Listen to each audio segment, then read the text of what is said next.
Good morning, everybody. I did not even know this was a thing until, I was just waking up. And I was like, don't think there was anything happening. Oh, geez, that thing's super crooked.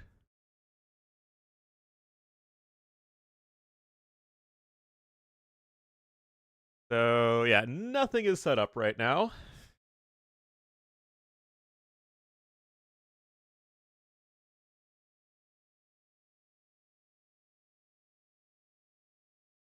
Okay, they are in the lobby.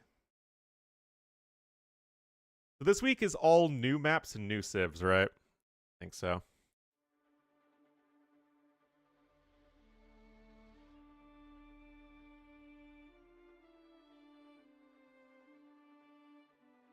Wolf and friends, like I said, I am scrambling right now. I am scrambling like the proverbial egg.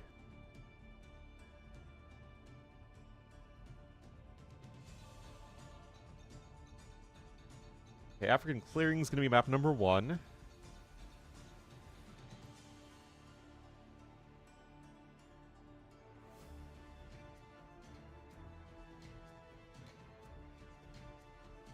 Hollowed Woodlands.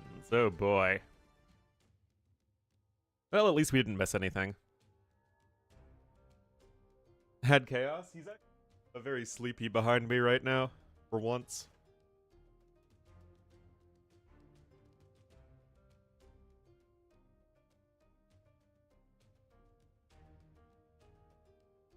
Alright.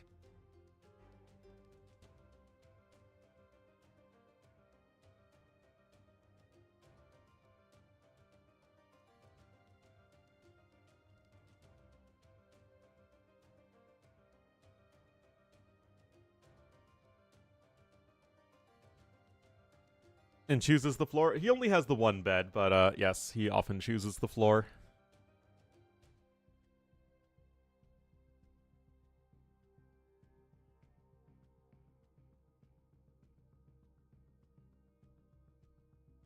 What's this from? Misery Bot?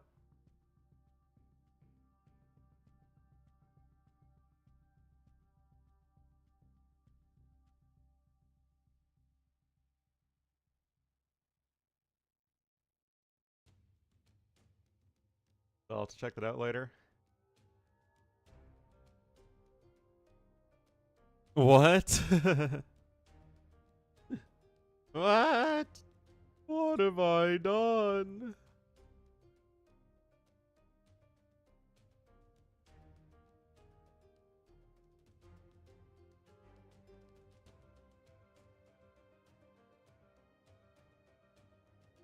Blame me? Yeah.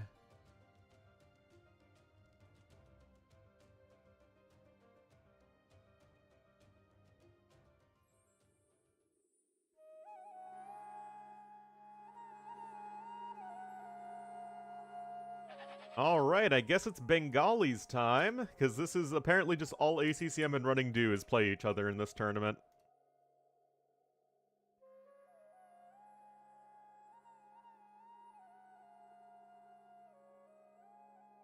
Right, so this is Midweek Madness. Round 18.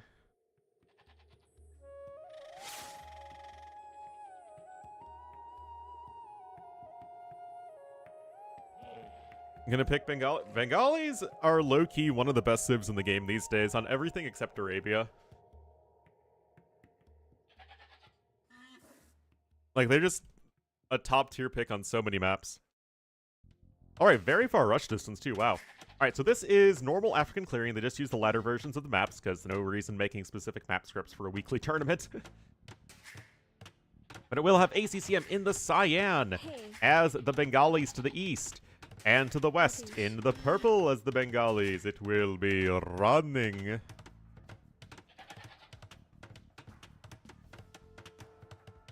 Oh, is HelloFresh German? Yeah, they messaged me to do HelloFresh, but the thing with a lot of these sponsorship deals is that you only get money based off of like how many actual subscriptions you sell. Hey. And considering that my stream is very, very small these days, I wouldn't really... It wouldn't really be worth it.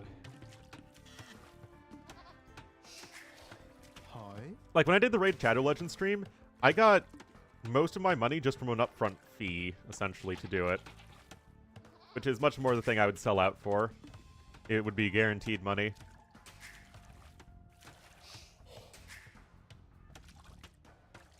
Anyway, so Bengali Mirror. Now, a Bengali Mirror is, generally speaking, all about 2 units, the Ratha and the Monk. However, African clearing these days is generally too aggressive to be going full FC.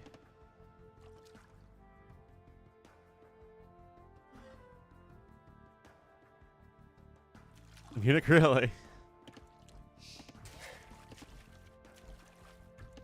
Guten Tag, unvenerable Omen.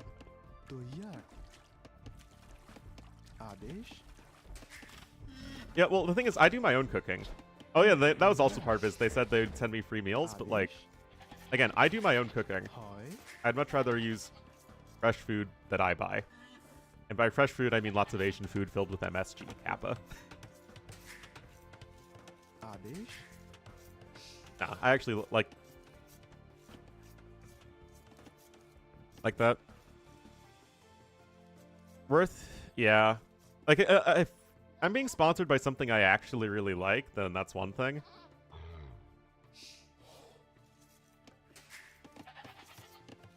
But, yeah. Not really worth it to me. Anyway, it looks like both of their starts are basically similar. And with this very far rush distance, it really does feel like if you're ever going to FC again on the map these days, or rather on this map these days, now would be the hour. I see. Listen, I have like 5 or 6 different chicken recipes I make all the time.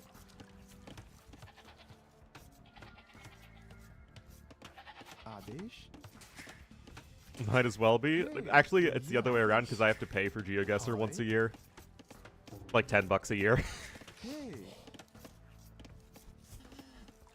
Hi.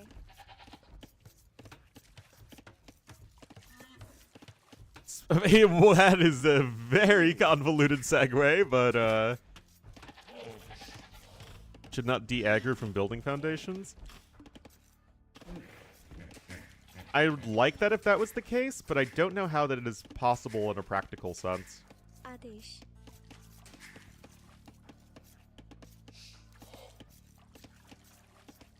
It's just salt and pepper? Yeah, that's if you want to be boring. Do you want to be boring, Beheletto? We're going to have 3 different Rhinos heroes running. That's going to be a nice little start. With his 201 stone. Always important to have your 201 stone.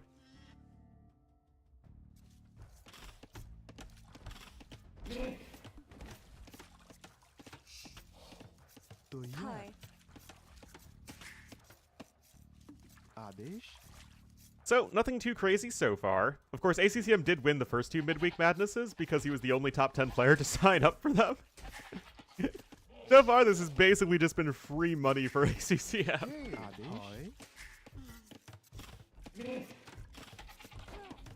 That is disgusting. But I guess, that is healthy. A healthy way to eat protein. Probably healthier than those protein powders that all of the dude bros have, and also Ellie.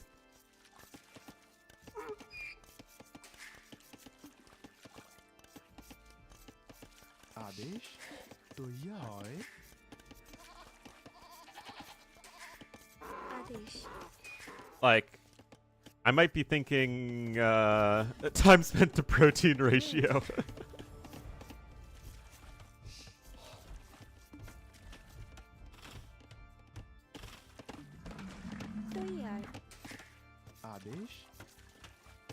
Also say, Petch. Stop trying to make Petch a thing. It's never gonna be a thing.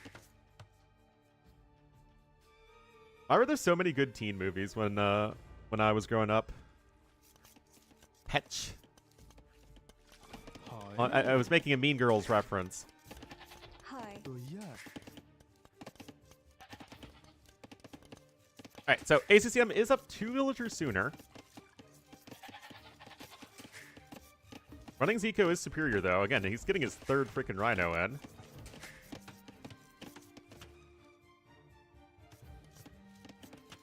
Chicken. I'm not a big fan of just, like, roasted meat and starch and vegetable.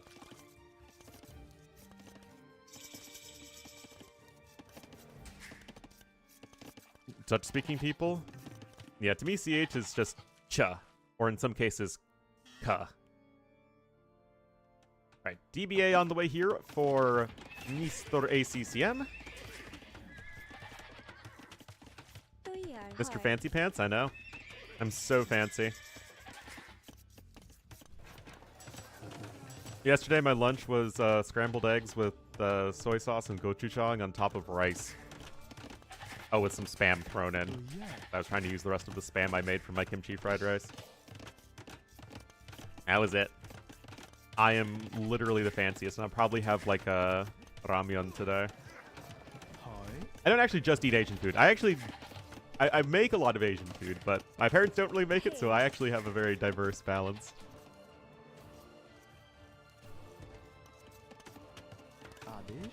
Kind of depressing, oh no.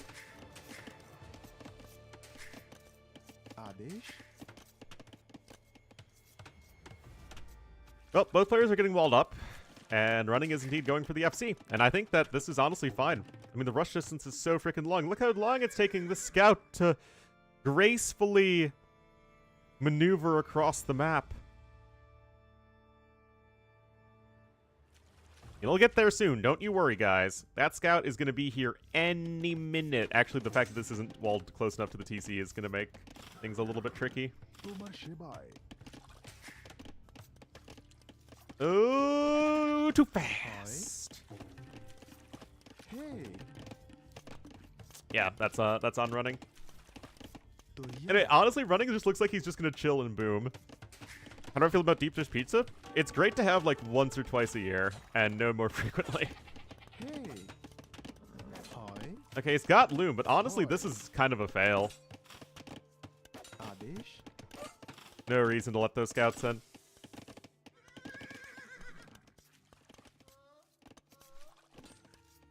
Oh no. Does TOS not cook at all?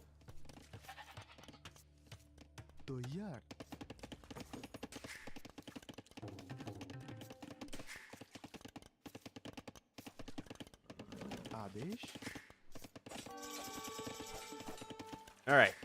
TC coming on in. I mean, only one villager has fallen, and this should be very good for the eco of Running. Monastery too.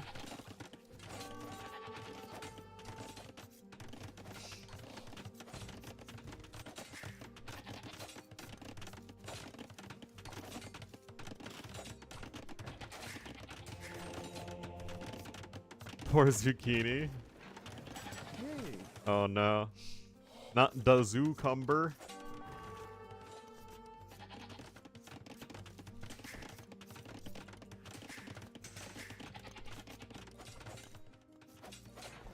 Oh.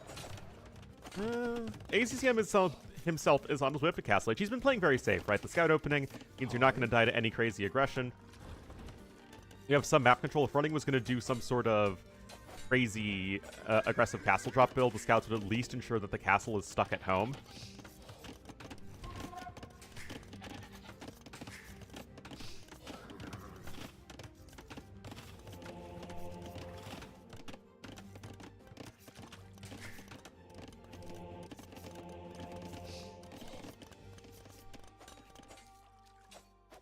Alright, Sanctity coming in now for the... I mean, it's double Monastery.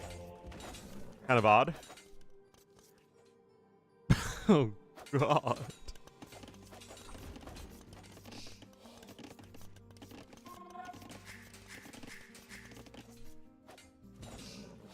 Alright, TC number 3 going to be coming in here for Running. So, yeah, of course, letting the units in was a little bit of a bloopsy, but he's still going to be on the 3 TCs. Got his monks going. And all of this is before ACCM himself hits Castle Age. And it's not like ACCM is likely going to do anything other than boom as well. Oh, the scout's actually going to, like, the exact right location.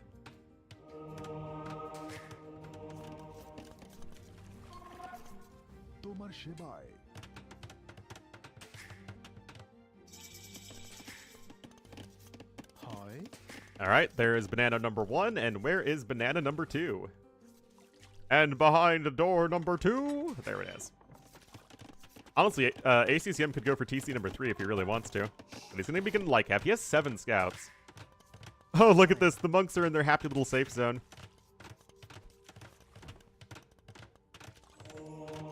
Smart move there from running. Bosaw also coming in here for ACCM, who has not built a single farm this game, by the way, despite getting Horse Collar. Meanwhile, running did not get Horse Collar, and now he's farming. Go figure. Anyway, this is now at least going to be mostly full walled at this point. What? Oh my goodness.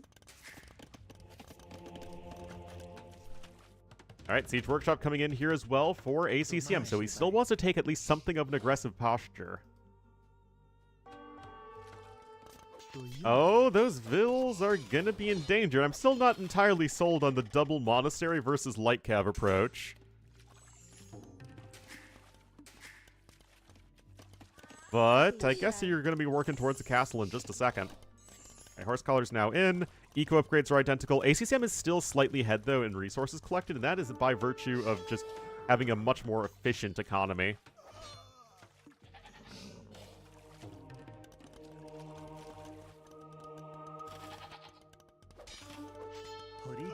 Oh, boy. Oh, this is ACCM getting all the good hits, and you can see the difference in idle TC time as well. ACCM's eco is just cruising. That said, the Ratha will be here in the near future.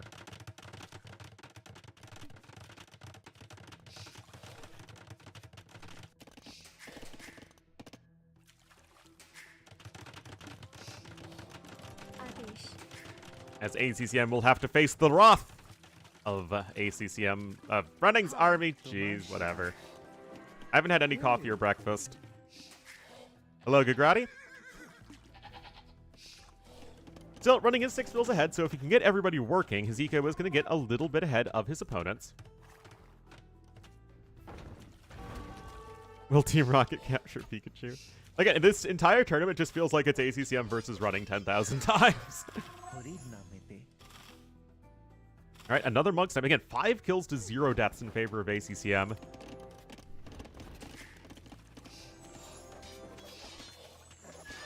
Gotta be careful. I mean, the 3 melee armor is obviously really sick, but a lot of light cap. And ACCM has his own Monkarinos out. And Running's gonna need to find a way to prepare. ACCM himself is mining stone behind this guy, so if he can get an aggressive castle up over here, that could be disastrous for Running.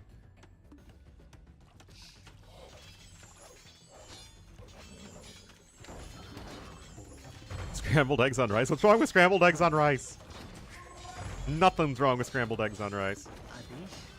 Especially when I made that beef stew for my parents for their anniversary. That was magnifico. Alright, Devotion's going to be here in just a moment. Fletching as well. So with 2 Mangonels on the high ground, something's going to need to give here pretty darn soon. And AC, yeah, apparently, again, that's all this tournament is. Okay, Bodkin coming in as well, but this is a lot of pressure here. And Bills could start to come over very soon for an aggressive castle. Or runny eggs? I like my eggs runny. For fried eggs. Obviously, scrambled eggs, you don't really want runny. That just means they're undercooked. Oh boy, here we go, guys. Ratha gonna go for the Monk Snipes. Only 1 conversion was successful. All those monks are gonna die, though. I don't know. I mean, the Mangonels are going down. Lycav are gonna be performing quite exceptionally poorly versus the Ratha, though.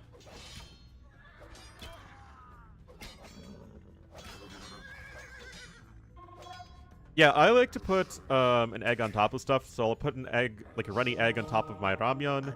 I put eggs on top of my kimchi fried rice. I put eggs on top of my pad see ew. Make a lot of stuff with egg in it. I mean, it's just like good, cheap protein that kind of adds that umami flavor without being overpowering.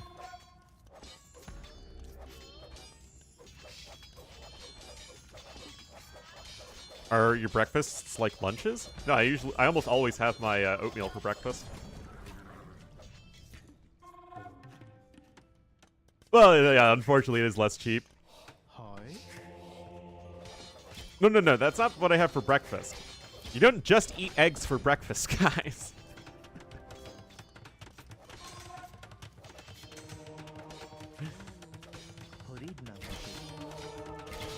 Donkey salami? Yeah, they do that a lot in Italy.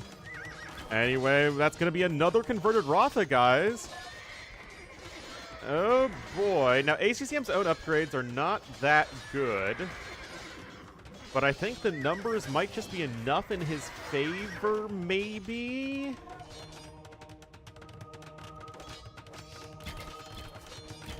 Okay, there's another conversion. But the castle's still going to go in. Villager counts are similar, as are the resources collected. 4th TC's in, though, for ACCM, which is great.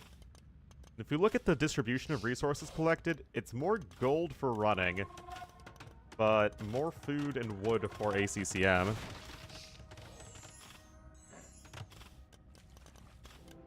Still, the double castle is going to be excellent for the Ratha production. Like I said, this matchup usually revolves around Rathas and monks, and guess what units they're making?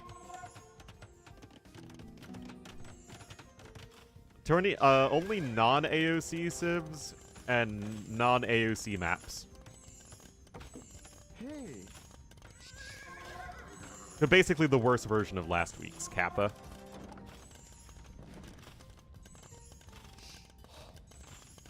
A regular tournament, yep. And again, I like having eggs for breakfast, but like, you can eat eggs for something other than breakfast. That's my point. Alright, Ratha can poke over the wall there.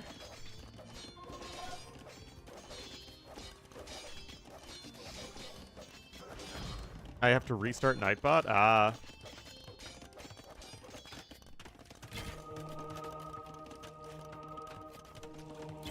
Like, cheese is great, but cheese doesn't work in some cultures' cuisines. Alright, Imp is on the way here for ACCM, and of course, being a good AoE player, if there's one thing that ACCM knows is going to be a surefire win condition, it's going to be the almighty skirmisher, guys.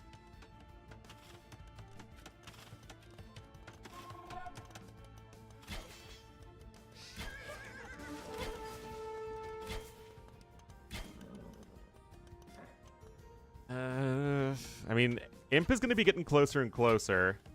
ACCM also got 3 relics to 2. You mean bibimbap with Parmesan on top? That just sounds weird, man.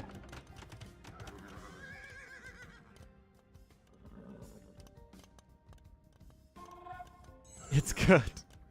I'll take your word for it. I mean, fusion cuisine's a very real thing. But does that mean that we want Parmesan on our mixed rice?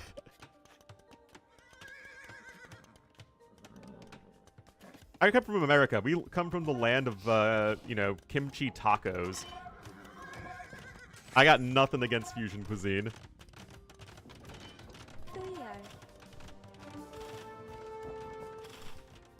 Can't put Parmesan. You sound like my cousin. You put Parmesan on everything. Okay, the Nobilistics is definitely a bit of an issue right now here for running. And there's going to be castle number 2 for ACCM. I don't like ketchup at all. I don't put ketchup on anything. Like Kev going to be meeting their untimely demise, and as running is trying to repair this big Castle Age play, ACCM's just already an imp.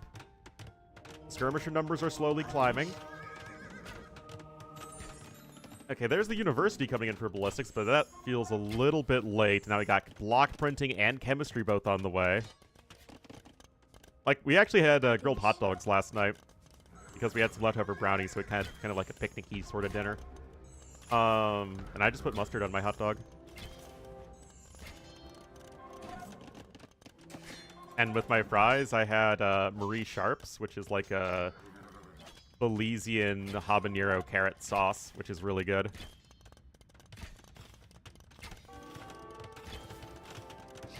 All right, guys, Scarab numbers are climbing. Now, remember, the army is still a lot higher in value for our purple player. Here we go, but again, the Ratha are just missing everything for the next 8 seconds. Is this going to be enough? The Lycav are not super well upgraded, but here they are charging in. Those monks are out of position, guys. That's a lot of Ratha here. That's a lot of Ratha. That's like a lot of Ratha. Oh my goodness, is running going to make this work, guys? Now, ACCM is still able to fall back over here. Still 47 army to 26 in favor of our purple player. Is it going to be enough? Conscription's about to be in as well for ACCM. And there are just more and more light cav coming forward. The first armored elephant's going to be here to start to take down the castle. There are some monks in that castle. And yet, ACCM hasn't lost that many villagers until just right now. I think it's probably okay for him. The armored Ellies are out. But the Ratha numbers have been depleted like a lot. And I think that ACCM's had enough of his eco, either far back in his base or close to his castles, that he's probably okay. Probably. Mangonel coming in, like, yeah, ACCM's fine. Now he's got a 1,000 score lead. He's well ahead in the eco, despite the one who's been pushed. Of course, that's just all macro from ACCM, but again, he's just still the better all-around player. Yeah, I think ACCM might just be too good to lose. ACCM is literally too big to fail, guys.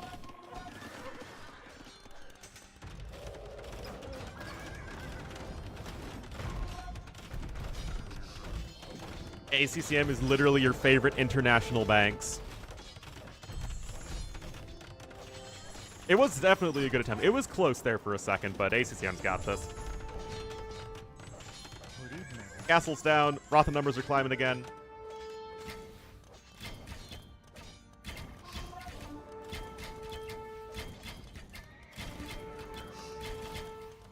Literature equivalent is basically the Balrog? Yeah, something like that.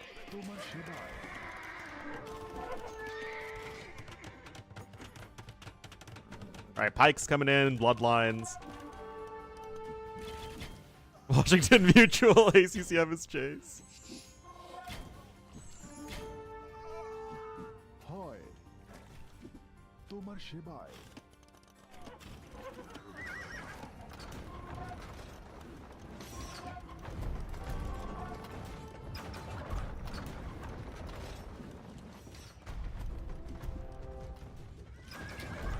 And there it is. PG called. Despite making over double the amount of Ratha his opponent, it's still going to be ACCM who comes out on top and takes game number 1 in this best of 3. Gandalf is doubt, absolutely. I mean, there was a big army lead here. They almost made it work. If this push happened like even maybe 30 seconds to a minute sooner,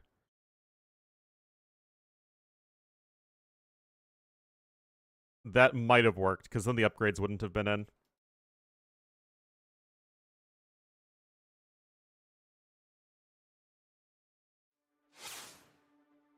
Too soon? No, running, if anything, attacked slightly too late. Nope, that was fun. It was a good, solid game.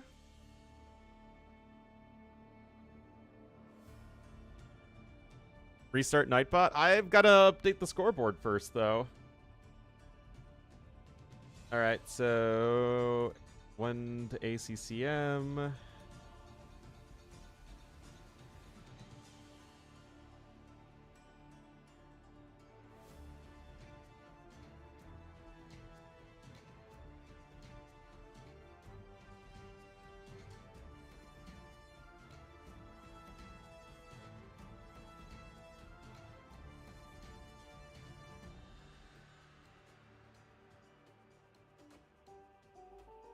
Yeah, like, I wonder how worthwhile that is for TU West.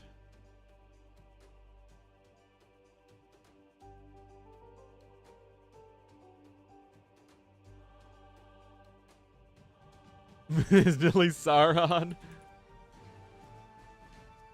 Then who's Melkor? I mean, this has to go all the way down. Who's Nilly a servant of?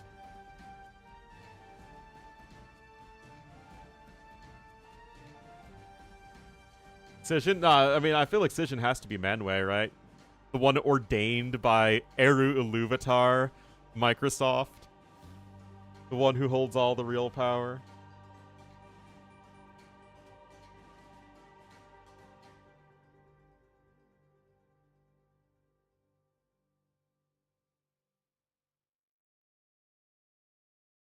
Is Melkor? I mean, sometimes it feels like they are.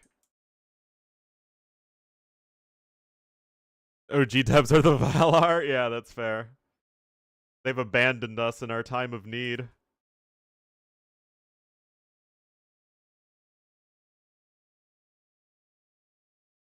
Alright. So what's running so map? Fortified clearing. They already started 3 minutes ago. Alright, let's see if I can restart Nightbot.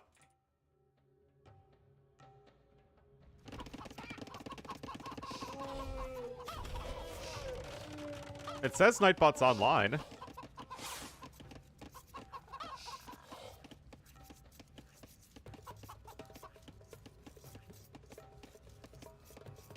Yeah, I don't know. Why I don't know how does one just restart Nightbot?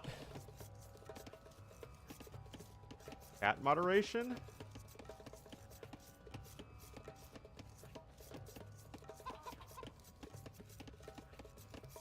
Just go, maybe if I log out and log back in. Oh wait, here, settings maybe. Well, first let's turn on dark mode. Yeah, folder is a manager. Just saying.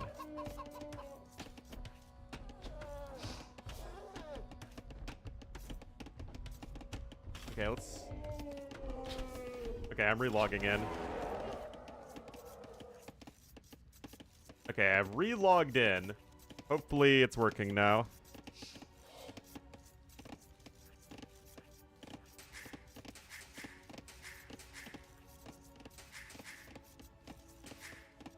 Yeah, I don't know, guys. I'm sorry.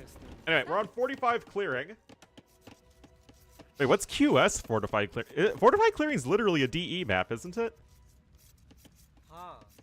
Oh, wait, QS means 9 bill start. Okay, I get it.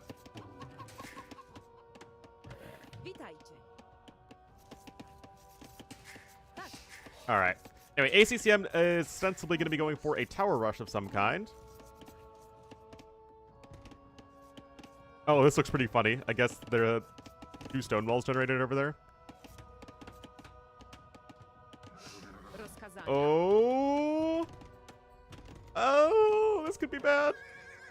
Oh, just not in time.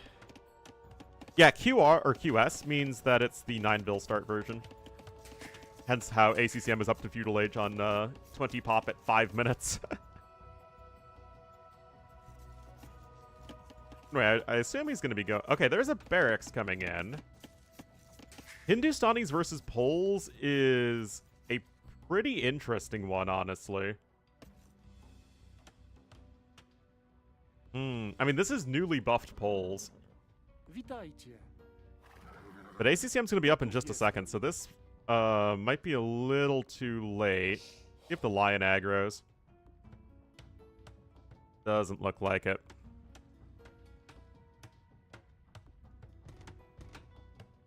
Where's AC? Okay, ACCM Scout, I mean, it literally has to go all the way around the map.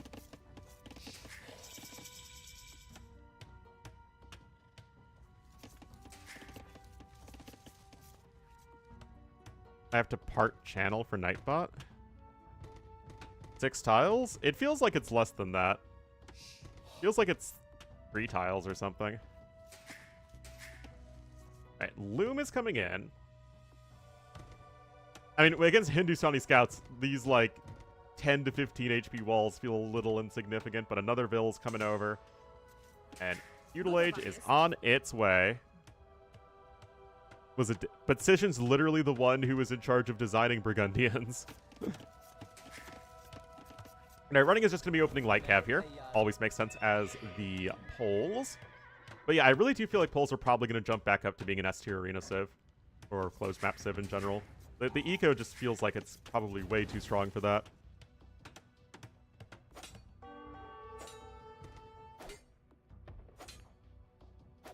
Ornlu's too tech illiterate. Oh.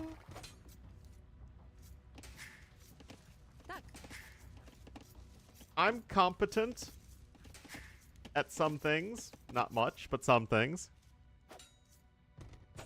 Rozkazania? Hera's the Witch King of Angmar. Tak. Witaj. Rozkazania? Jeez. Tak. Is tech one of those things? Relative to most people in my major, it is. I was the tech savvy one at my university in my classes. Gotów jestem.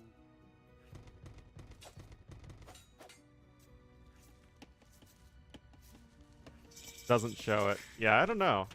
All right, table and market coming in. This is basically just a modified version of your regular FC build.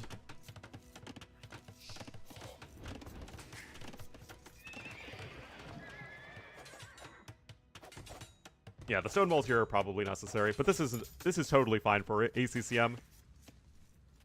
Causing a lot of resource investment in idle time. Wish to be fog.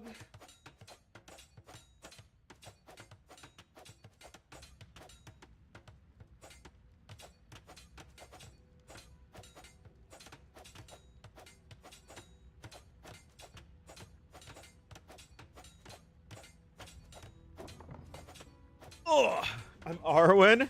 I don't know about that.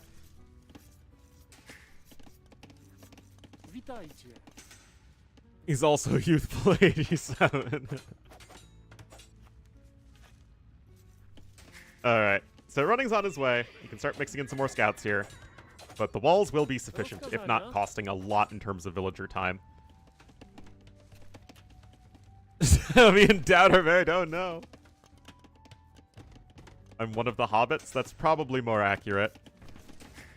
Probably freaking Pippin.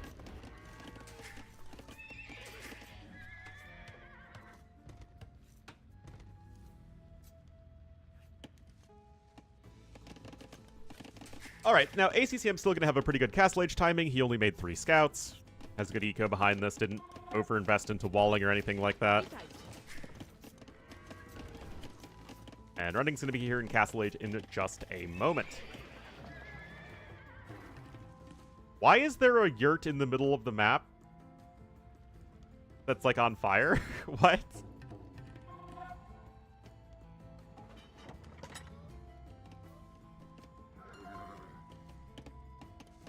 That's weird. Alright, there is TC number 2 coming in. And there are a lot of relics on this map, remember.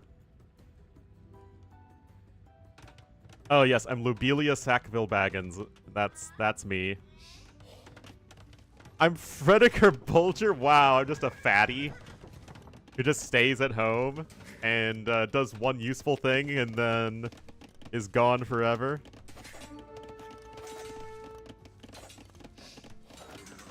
Witajcie. One useful thing.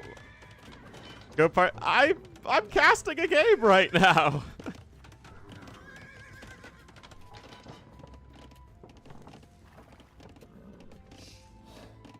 Nothing's happening.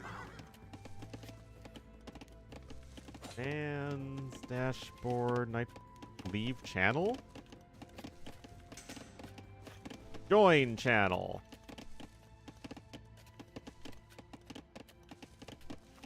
Boom! I'm freaking good at this! And they say I'm tech illiterate.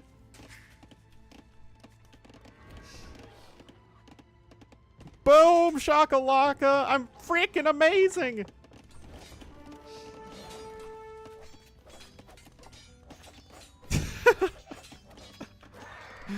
Oh my god.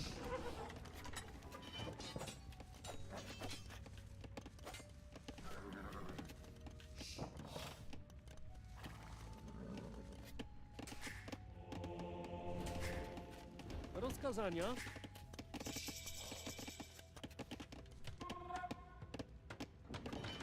Nothing for... Well, to be fair, I was also trying to do a bunch of other things, but it turned out to be something much more simple than I thought it was. Alright, 3TC is going to be coming in here for ACCM. Aw, rip. And ACCM himself is going to have light cav in just a moment. But still no third TC quite yet, although you can almost afford it.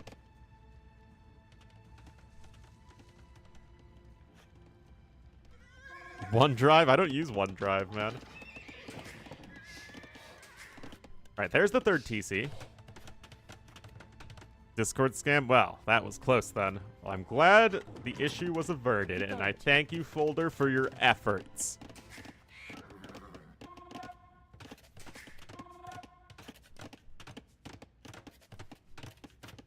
I'm Tom Bombadil? I don't know if I'm Tom Bombadil.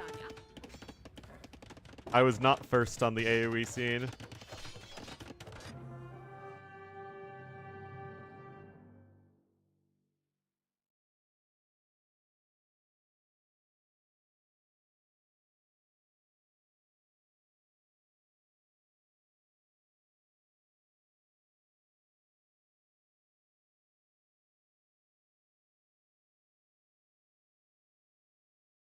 Running just let 5 light cav in. Rozkazania?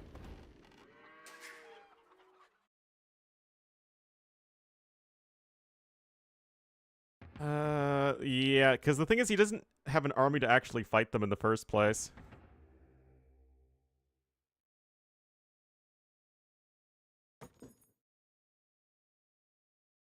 Yeah, it probably is correct, because he literally can't kill the army.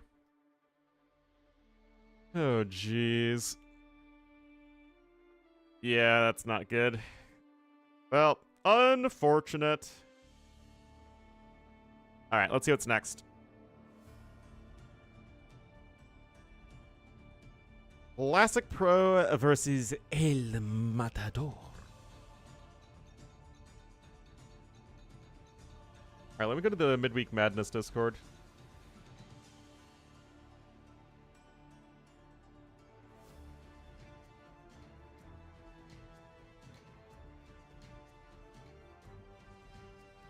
What?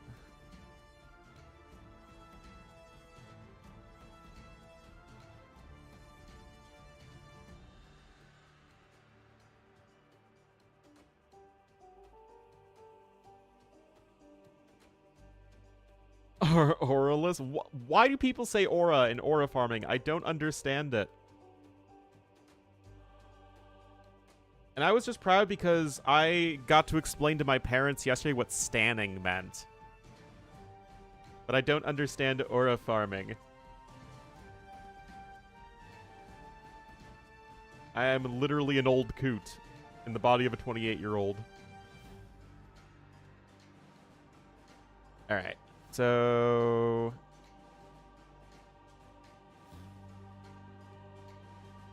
what was that? Classic Pro versus... not T.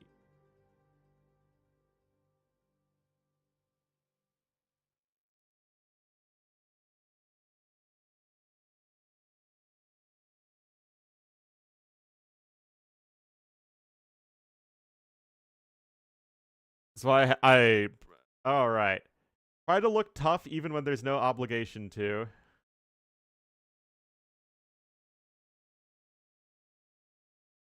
To climb up the park slide really loudly to announce your presence and assert your dominance.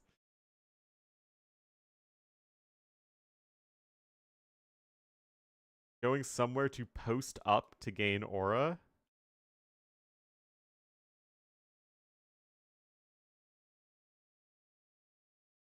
So it's basically just trying to look cool.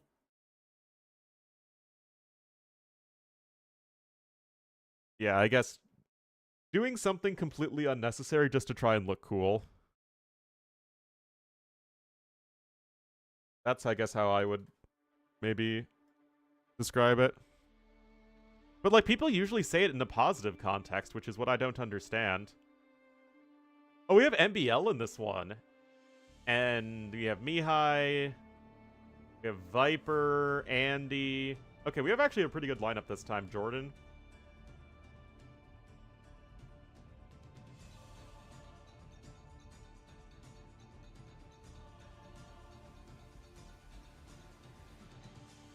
Jujutsu Kaisen? Oh yeah, because people really liked Gojo, right? I never really understood why that one was so popular.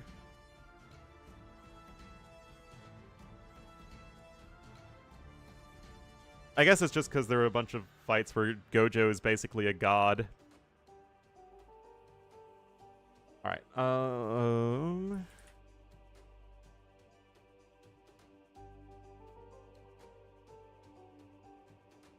like, it was fun. It's a fun one.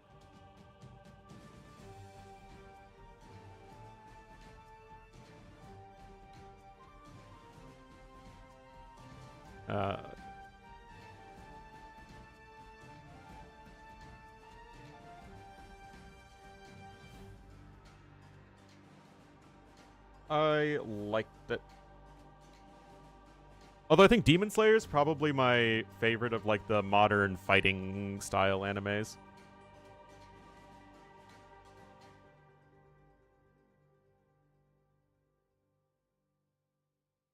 No, anything cool? I don't know. My dad's literally starting his first day of class this semester, and let me tell you, he ain't cool. Watch shonens? No. I mean, I watched the big Studio Ghibli stuff. I don't know. My three favorite animes of all time are probably Hunter x Hunter, Frieren, and Apothecary Diaries.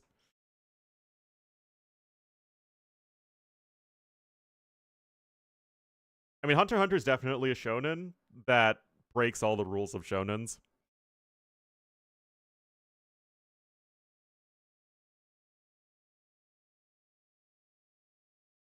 40-year-old and 60-year-old? Yeah. That's fair, that's fair.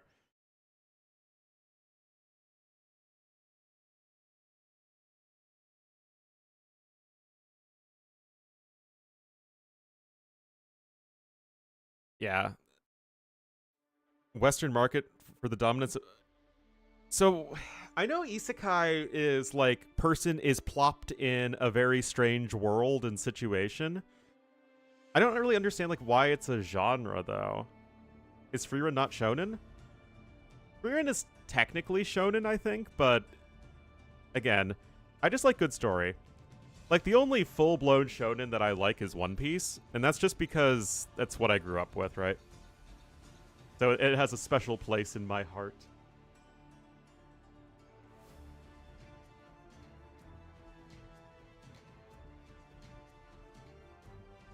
But I mean, when it comes to like the best animes of all time, of course, like Cowboy Bebop, Full Metal Brotherhood, Full Metal Alchemist Brotherhood. There we go. Death Note.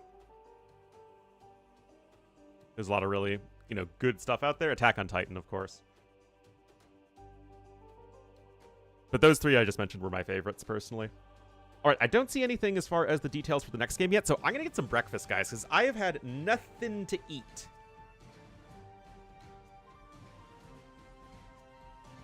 So I'll be right back, guys.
All right.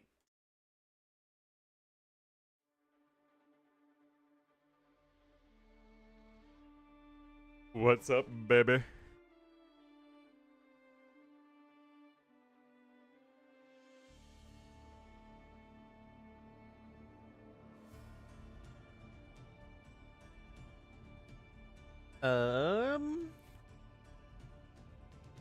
I guess the next series is starting soon, I hope.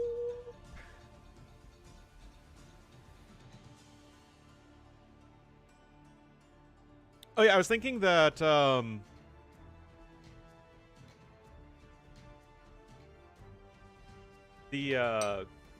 two, I guess what you could call isekais that I actually liked were ReZero, which actually is just like a good drama that feels like it has the shell of an isekai, and then Dr. Stone, which is just fun.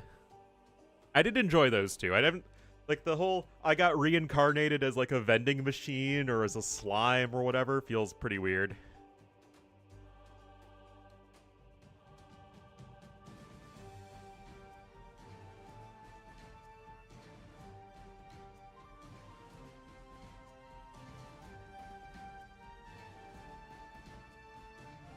I saw the first episode of the slime one, and I thought like it was just silly.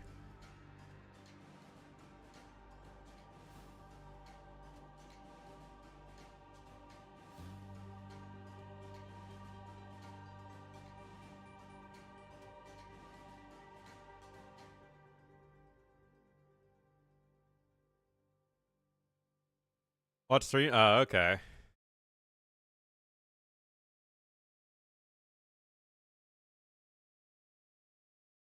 Point. Yeah, I mean that's ReZero, right?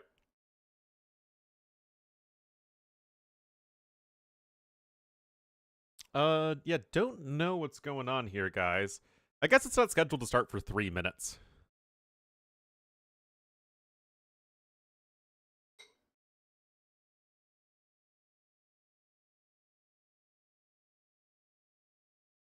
I mean, I guess it was a very short series.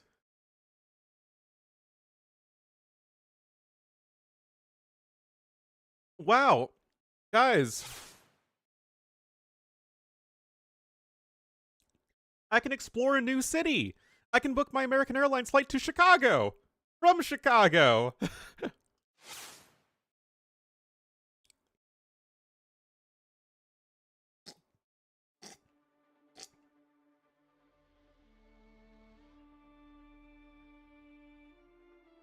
That doesn't sound good for the climate. Nope. I don't think there are any flights between the two Chicago airports.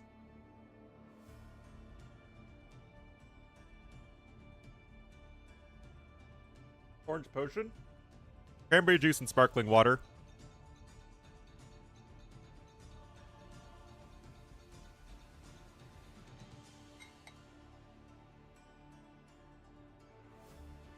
Maybe. Too fancy? What can I say? I'm a fancy, fancy man.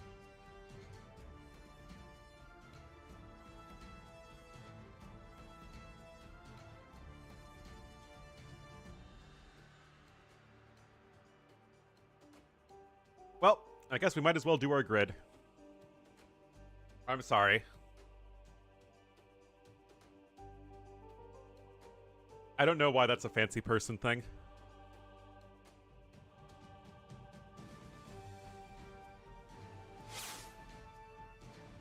Alright. Has ranged unit that can fire multiple projectiles, has architecture, fortified wall, and hoardings. Has an archer unique unit. Civ focus is naval. Has access to 3 or more regional units. And unique tech costs the changes the cost of units or buildings. Ah.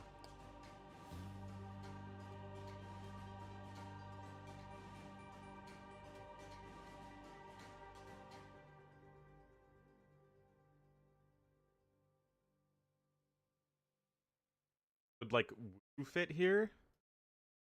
Okay, yeah.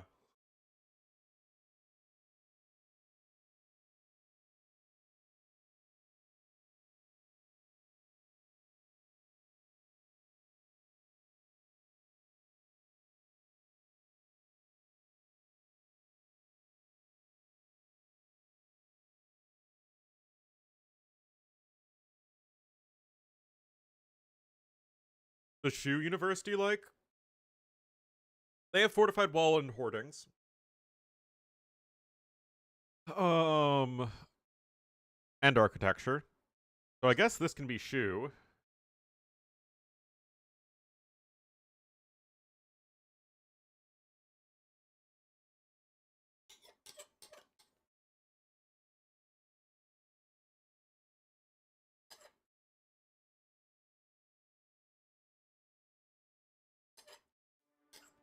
The Corgi has become interested in my activity.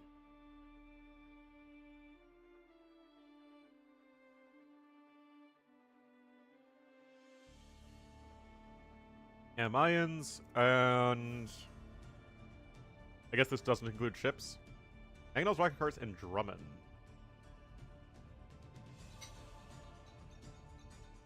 So this could be Koreans then. Yeah.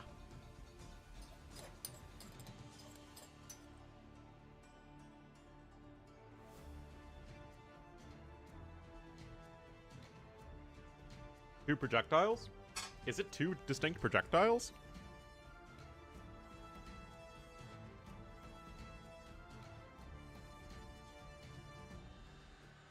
Okay, 3 or more regional units.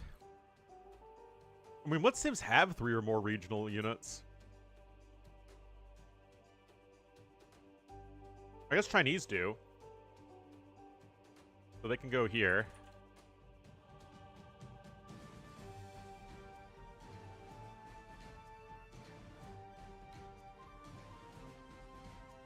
Gurjaras? They have architecture, fortified wall, and hoardings.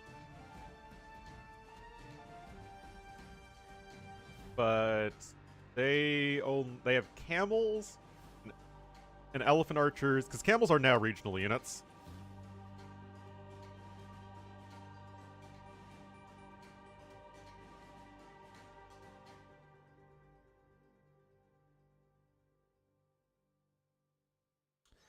Unique tech costs changes the cost of units or buildings.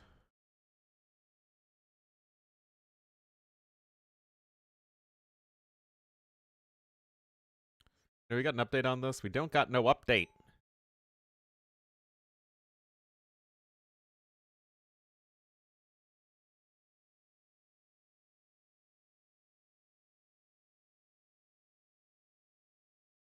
They don't have architecture.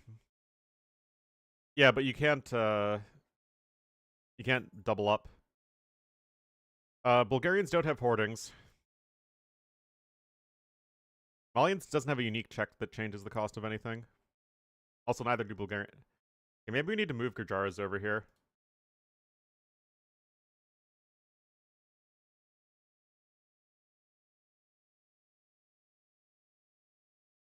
I will not be woofed at. Okay, then what would work over here?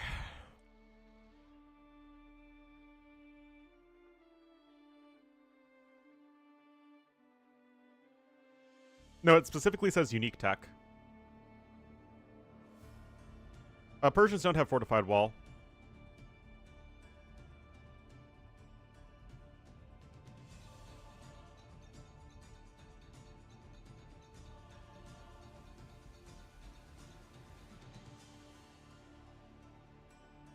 Jurchens have step lancers, Lochuans, and yeah, Jurchens work here. I felt like it had to be one of the Asian civs since they have the most regional units.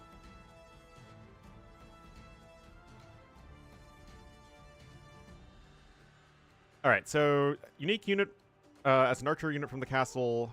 I mean, there aren't that many things that change the cost of stuff. Many unique techs.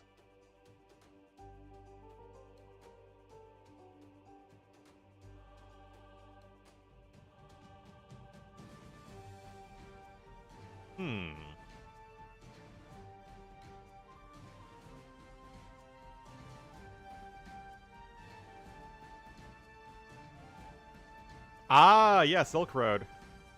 Nice catch. Okay, so Civ focus is naval.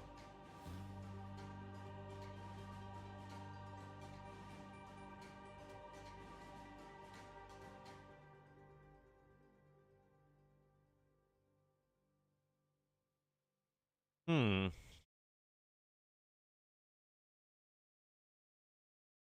Italians would work here too.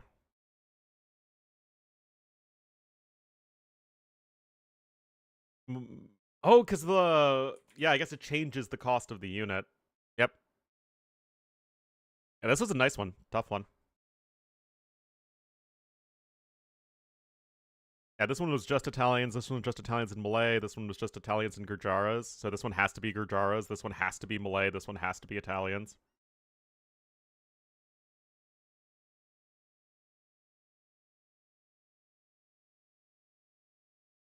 All right, so it looks like we got a draft coming up.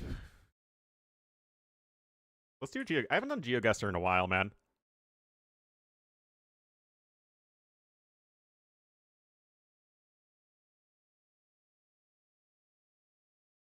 This looks very European. Cobbled street and everything.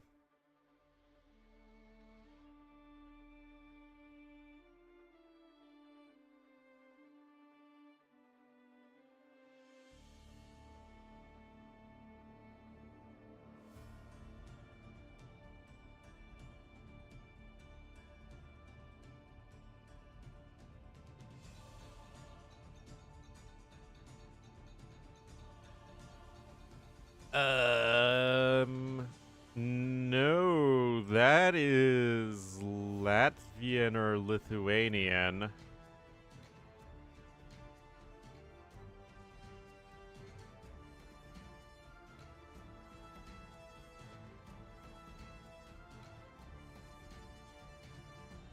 Maybe a suburb of Riga? I don't think Lithuania has, like, any, like, beaches, right? Or marinas.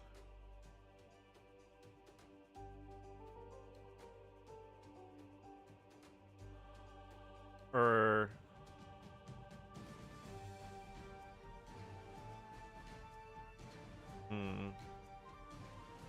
I know both have coastline, but I don't think Lithuania... I guess it's Klaipėda.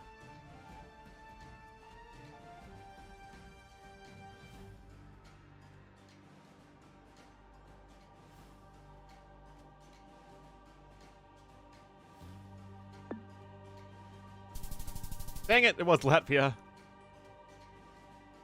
Ventspils is a historic port on Latvia's Baltic coast, first documented in 1263.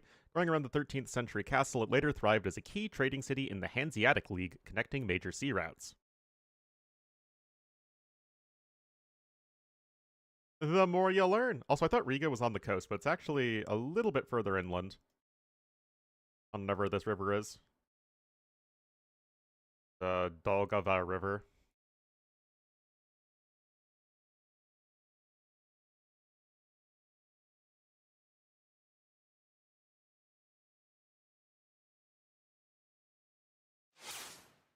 I mean, it has coastal access. Oh, whoa, they're literally in game number 1 already. Okay, we can finish that later.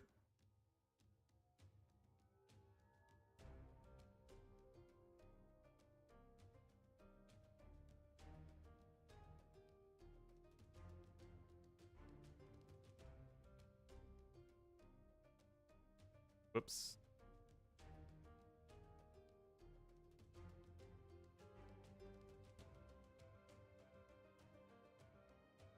Okay, African Clearing gonna be game number 1 again.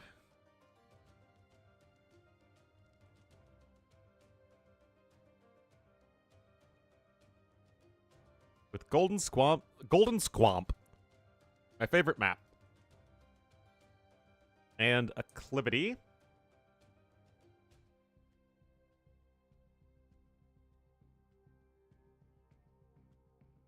And we'll be getting into the game in 33 seconds. I have been abandoned by my corgi. Again.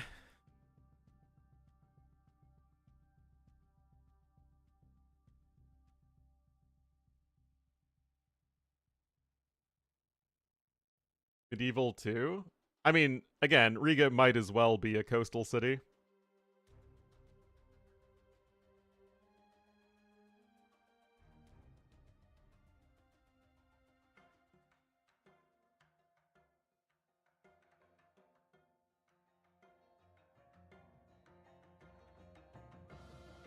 was the CEO of Kick. Oh, jeez. I mean, that feels like it should be cause to shut down the whole platform. Last week's, I know, man. Alrighty, guys, here we go. Game number 1 in our second match of the day here with Midweek Madness number 3. We'll have Classic Pro in the yellow as the Jurchens to the west. And to the east in the red as the Hindustanis. It will be Matidor. That's just one of those stories that's so painful. Like, I don't want to read about. It's like reading about animal abuse stories. I just can't do it. It just makes me too upset. Does that make me a weenie? Maybe. But, yeah. Or, like, people abusing disabled people. Or, you know, homeless people. Like, that. Ugh, I just can't do that.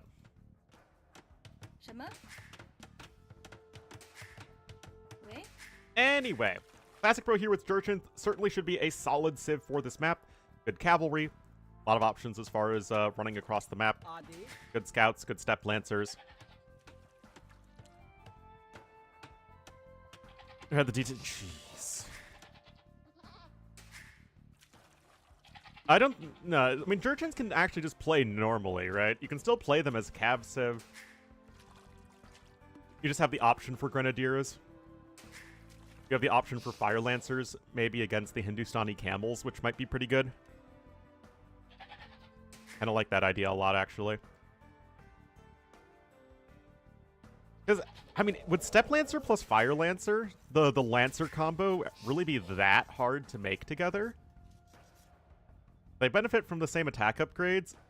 Fire Lancers don't require many upgrades. Step Lancers don't require that many upgrades. And it's... both cost gold, but it's not that much gold cost for the Step Lancer. And then it's food for the Step Lancers and wood for the Fire Lancers. That could work. Kind of like how a lot of civs do Knight plus Pikeman. But Jurchens can do things other than Grenadier all-ins, right? Right, guys? Am I right, chat?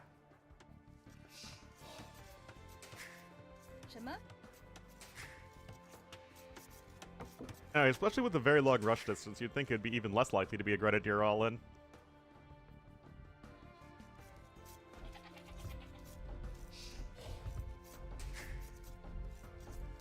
Anyway, Jurchen's going to be enjoying the nice extra food. Hindustani's, of course, just a very strong all-around civ. And as Jurchens are still fundamentally a camel civ... Jurchens are fundamentally a cav civ, the camels are going to be a very good, strong option here.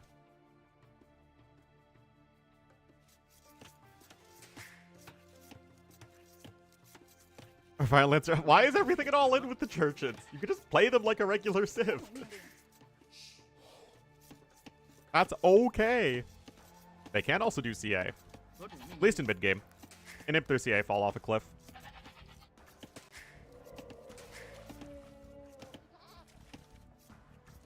Oh, you know what they can also do, guys? They can do skirmishers.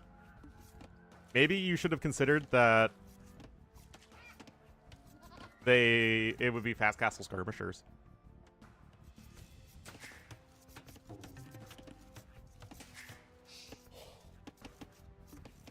Anyway, Classic Pro still should be the pretty decent favorite in this series.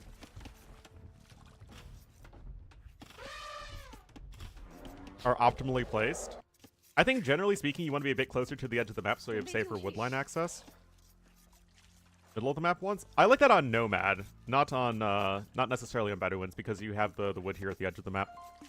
And walling yourself in is a much more reasonable strategy to do.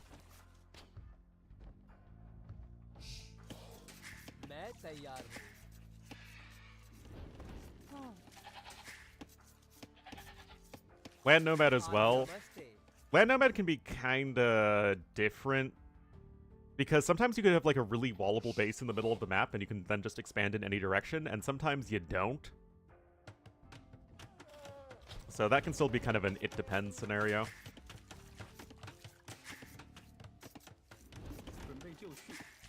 Run away, little goat! Run away! Run away, goat! Aw, rip the goat. Yeah, land nomad woodlands can be quite large, but they can also be kind of sparse.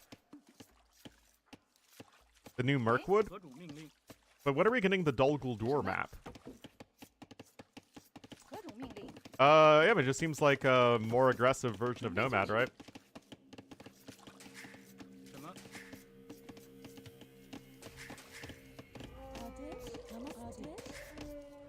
Anyway, both players are going for a fast uptime. 0 seconds idle TC, looking like a perfectly fine start here for both players. Namaste.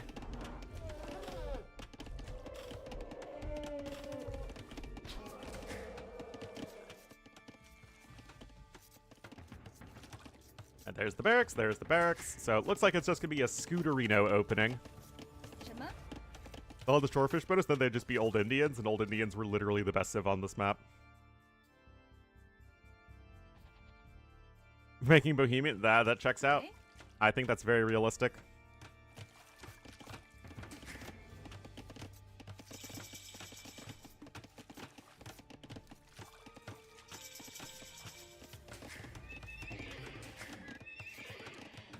Alright, there is the stable, and there is the stable. But Churchmans are going to have the advantage in the actual scout fight with their faster reload time. Which sounds really weird with a melee unit. It's really attack speed, but it's called reload time.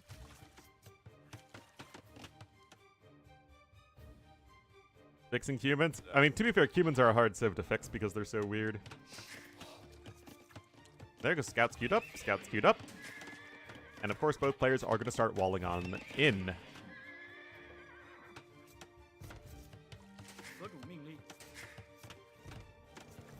I mean, the thing with Bohemian, it's just like, it's not as bad as Cumans with like Bohemians not having any fun games, but they just, so many Bohemian games just don't really feel very fun to me. And this is somebody whose highest win rate is with Bohemians.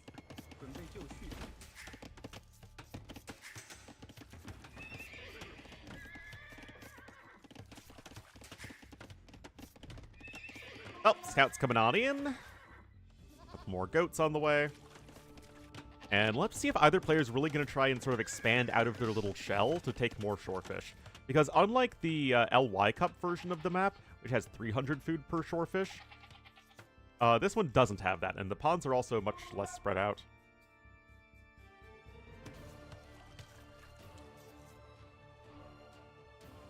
Respawn with each swing? Ah, my bad.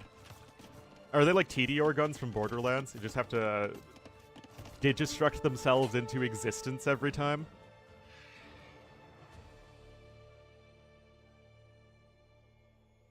One-dimensional civ? I mean, it's like, you got monks in siege and hand cannons, and then late game it's Halb, hand cannoneer, Hofnitsa. I mean, they're not like that one-dimensional. But I think that's in part because Hussite wagons are so bad on anything other than an all-in.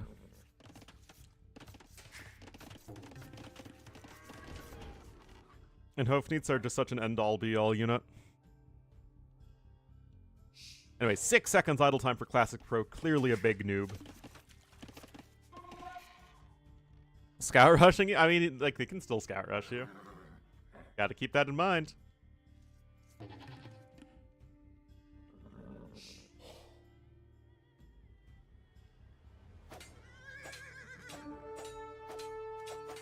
It's often just very annoying.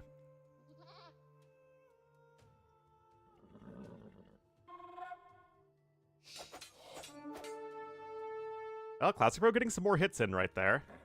You still have to be careful. Remember, 1.67 reload time is pretty fast. And there's even a second range coming in for Matador, so he wants to be taking this pretty aggressive in Feudal Age, despite the very long rush distance. And he knows where his opponent's base is, on the other side of the frickin' map. Yeah, the Castle Age hand cannons are really cool. It's definitely the most interesting part about the civ.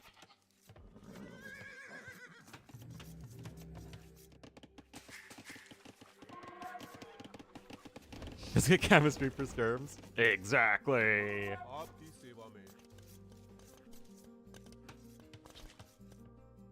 Oh, so far Matador has taken some good engagements, though he has more units that are low in HP.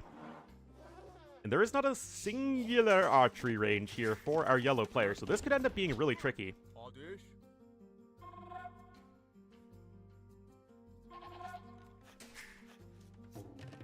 Hmm.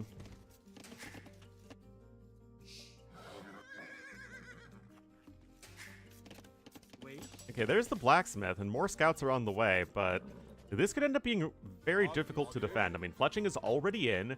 You have 2 spearmen with this push to make it even more difficult for the scout cavalry. That's a nice little bit of an engagement, though, for Classic Pro.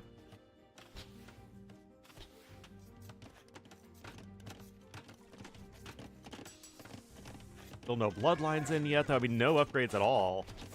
Your Hindustani scouts with their bonus damage against buildings, remember, as well. Forging is coming in. Can you buy enough time?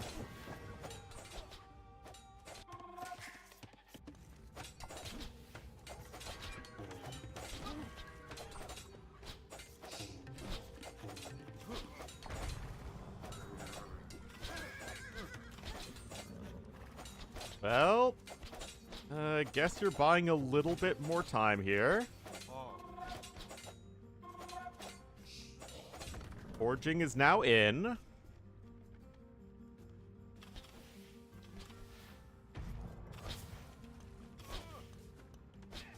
Oh, separating the scout cavalry from the rest of the army there to get 2 immediate kills. The spearmen still get some value, though. And this should nevertheless be a cleanup. Spearman does not get that extra poke in. Still, even with the improved pathfinding, this is just basic archer shoot and scoot. And Matador will be the first player up to the Castle Age. So again, KD is even, but Matador is a little bit ahead in resources destroyed, with all of that resources destroyed being food, which is such a valuable resource at this stage of the game. We have more archers on the way here for Matador. Into 2-3 units? Yep. Pretty much.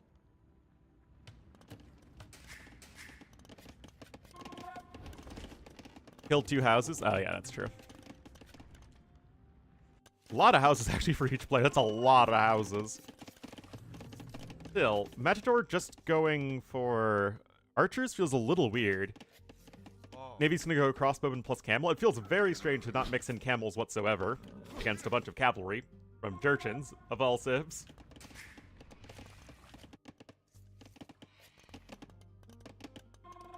And yet, Classic Pro still hasn't clicked up yet.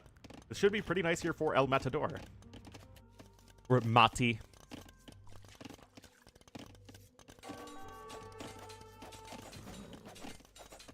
Alright, Castle Age is on its way, but we're looking at a 2-minute timing advantage. That is obviously quite significant. Second stable's going to be on its way, so it will be for a Step Lancer-based mid-game.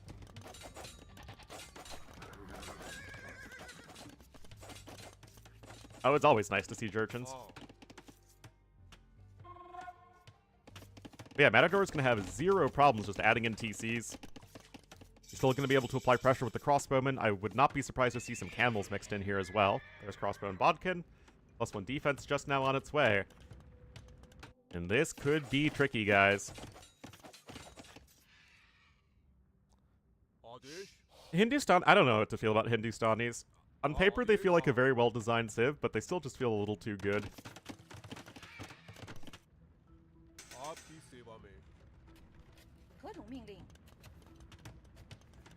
Oh, Jurchens would be a great campaign civ.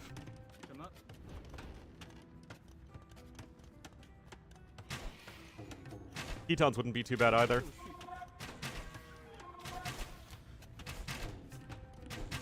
I like Shiitake, I just think it's a little too cheap. Alright, this is gonna be getting tough, guys. There is a defensive tower on its way. Market coming in too, but right now Classic Pro is just on the back foot. This is what you get when you try and skip on the archery range, guys.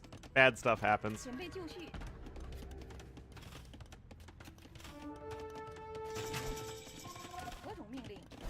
Alright, Castle Age is in. Need to grab Light Cav. You also need to get +2 defense, but obviously the eco balance isn't really great for that. And this is where getting Step Lancers is tricky because they're not as good against archers as knights are. And I mean, look at this. Like, this is like the zero investment, faster castle age crossbowman. This is like old school AoE 2 right here.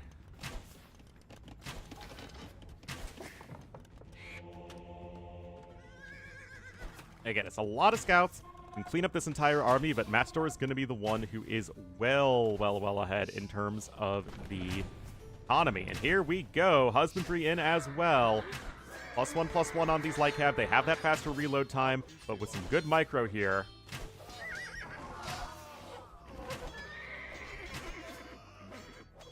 Yeah, Hindustanis are basically the much more acceptable version of Gujaras. Anyway, even if you clean this entire thing up as Classic Pro, you're still pretty dead here.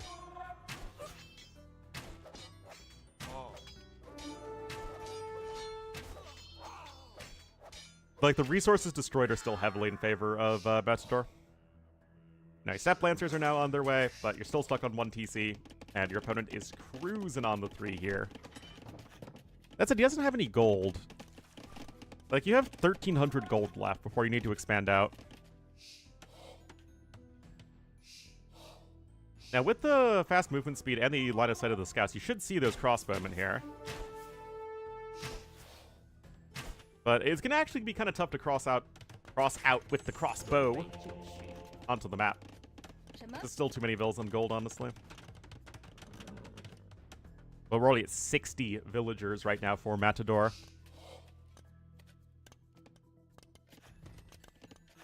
Faster, but that would just give Hindustanis generic camels. Well, I mean, you get some extra damage versus buildings, but that's not that great.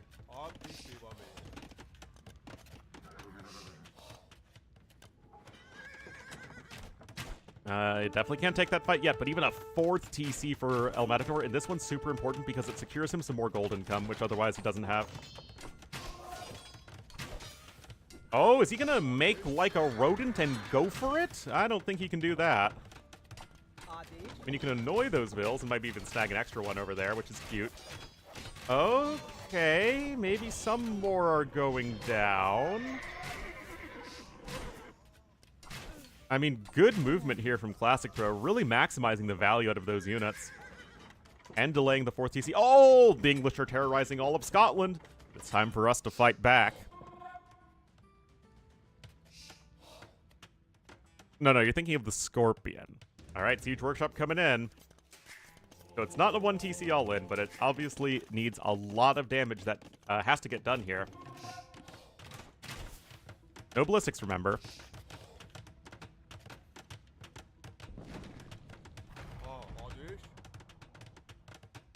Well, I mean, right now, Matador is Hindustanis, and Classic Pro is making a bunch of stuff that gets countered by camels. It's just not how Matador is teched this game, although we have a second stable now incoming because he realizes he needs something else. Bit too niche. Is it the Skirmisher? Because Skirmishers just aren't really viable these days. Really sad. Oh, gotta be careful there. Is that fully walled? I think it is. And Matador is getting towards the castle. Now, if he gets a castle down, that's probably going to be game over. So Classic Pro needs to make sure that this pressure does not let up. +2 defense would obviously be huge. At the blacksmith, they just missed the last infantry armor upgrade.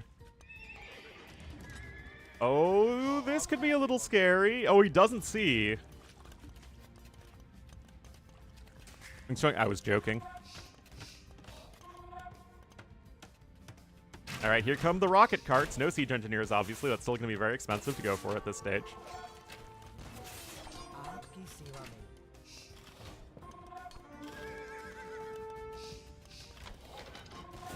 All right, again, almost there for a castle, but not yet. Honestly, this light cab is basically just acting like a mini outpost because it wasn't being attacked for some reason. Rocket cart number 3, guys.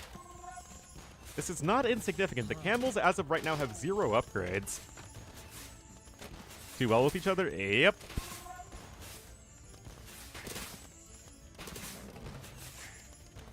It's because they have bonuses to units that actually just complement each other super well. Okay, we have some camel upgrades incoming, which is certainly going to be very helpful. But, guys, that TC is getting eaten by those rocket carts. Siege Workshop only just now on the way. Now could be the moment. Gonna try and go for a few repairs. Those bills can jump into the TC, no problem. That's exactly what they do. Oh, I love the Siege Engineers rocket carts. They're so fun. But they're balanced, right? They're not easy to get to.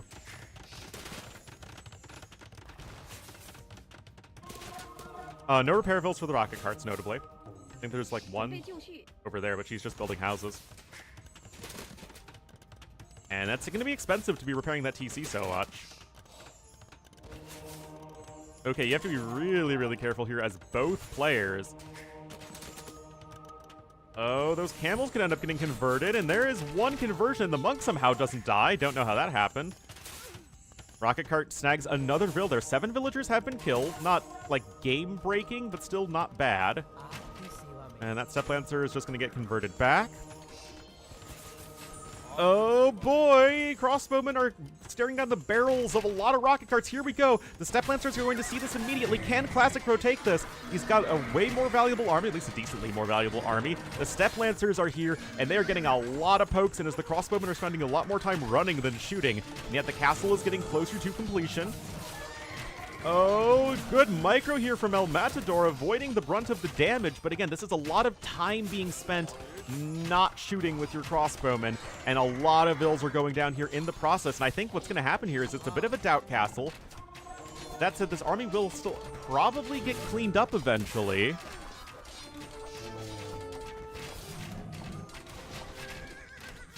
I think. Yeah, I think that was just so much time that had to be spent microing the crossbowmen that they weren't shooting, which were kind of necessary for taking a much better fight. Anyway, all that's going to get cleaned up now. That could be it. I mean, the crossbow-based early Castle Age was good for applying pressure right away in a way that camels could not do, but you still run into the issue that they just don't scale as well. Military score should be way ahead for Classic Pro, and indeed it is. That said, a 5th TC is coming in here for Red. He's got the castle down, and this is just a good solid game number 1. Crossbone? Yeah, pathfinding's been great. Although, again, Step Lancers have been pretty not caring about all of the pathfinding issues, because they are technically a ranged unit. A ranged unit with 100% accuracy, even. Alright, more rocket carts doing rocket cart things. But the camel numbers are going to be climbing, right? As at this point, it's only Step Lancers from Classic Pro.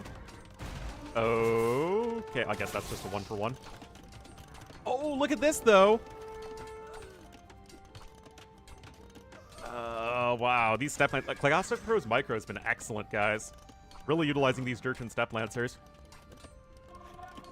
Oh, that's real bad. In fact, 9 camels. They're busy dealing with the Step Lancers that are all the way over here, and yes, they'll cut through them like butter. But did Matador go too greedy and not transition into camels hard enough, fast enough? Yeah, Classic Pro now is a Vill lead. He's getting his 3rd TC down, and of course his eco is way more efficient while all of this is going on. Step Lancers are still hoovering around. Handcart coming in as well for yellow as the rocket cart and monks also move here to the south, and that's going to make engaging with these camels just so freaking difficult.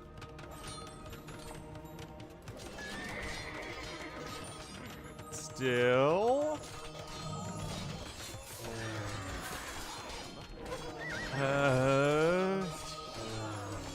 is this an... Oh, the Bills aren't building there! Oh, it's still probably okay. You're hanging in there at the very least, but look at this, guys. Classic Pro isn't too horrendously far away from the Imperial Age at this point. A 6th town center. The Bills just keep dying, so you just need to keep replacing them. Military score so heavily in favor of Classic Pro right now. He can start going towards a castle soon as well. But here is the thing. What do you do now to counter camels? You do have halbs as Jurchens. It's really funny. You have halbs, but you don't have long swordsmen. we have an archery range? I don't think Grenadiers are really the unit you want.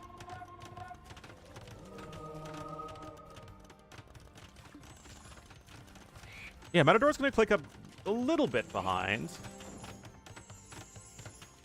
Yeah, I was thinking Fire Lancers might work. Because the Fire Lancers are also much less bad against Ghulams than our Halbs. So I feel like that would make the most sense, at least to my mind. But this is obviously a matchup we haven't seen all that often. Yeah, I'm not too sold on the Grenadiers. Unless they get, like, Thunderclap bombs in, which would be pretty awesome, but we're not there yet. That's why I was saying the Lancer-Lancer combo. The Fire Lancer plus Step Lancer. Oh, we got an Iron Pagoda!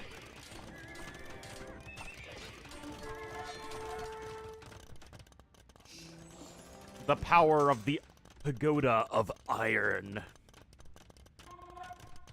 Now, they are less bad against camels than our regular knights, but the thing with Iron Pagodas is that they're still kind of a side grade from knights that are a lot harder to get into. Yes, Grenadiers are better versus a bunched up units, which cavalry units, generally speaking, are not. Fireworks, what are you talking about? Jurchens are literally one of my favorite civs in the game. Anyway, big fight happening right here. Iron Pagoda is going to do what it can to tank. In Castle Age, it's just a good, solid unit, but you're still dealing with camels. Is it going to be enough? The army numbers are getting closer as these Hindustani camels are getting better upgrades and in superior numbers.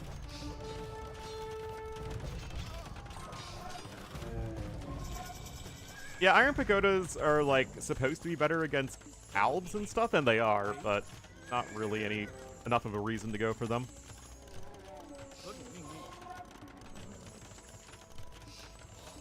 Alright, Bodkin. Okay, Leather Archer armor coming in for the Grenadiers, but you're still really far away from Thunderclap bombs. How expensive is Thunderclap bombs again? 900 food, 600 gold. I mean, it's very expensive as it should be. First Treb is out. Heavy Camel on the way.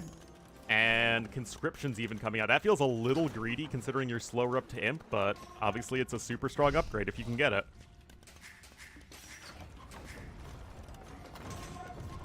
Of course, Heavy Camel will be huge. We have more relevant upgrades as more units are coming in to raid. There's the Universidad. Remember, you do have Bombard Cannons, though, as Jurchens. Jurchens are the only step civ with Bombard Cannons.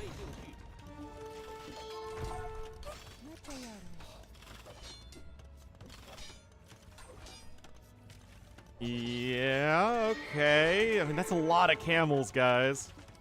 And yet the Grenadier numbers have grown quite quickly, as a matter of fact. You're not that far away from Thunderclap bombs, either.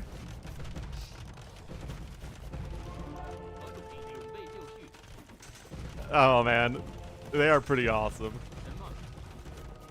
That's a lot of camels. And there's Elite Fire Lancer. Okay, so we're going Grenadier plus Fire Lancer. Makes sense. And there come the barracks as well. You have the second castle as Classic Pro. Well, Ghulams and Grenadiers both have damage against each other, but I feel like most of the time the Grenadiers will probably just blow up the Ghulams.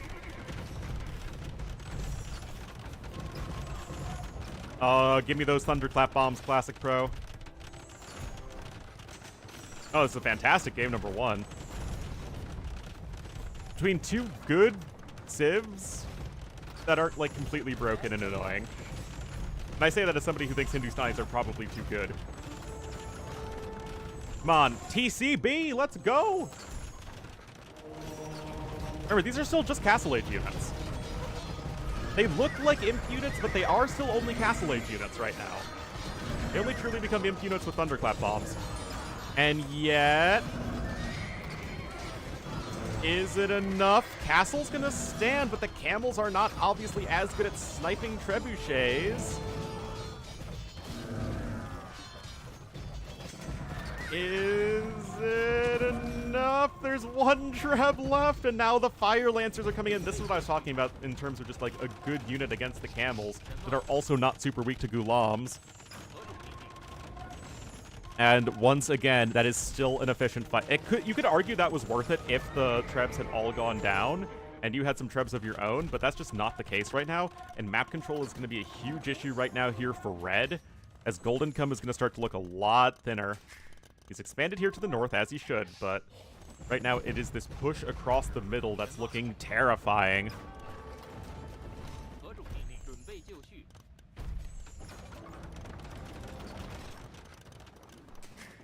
Chemistry's coming in.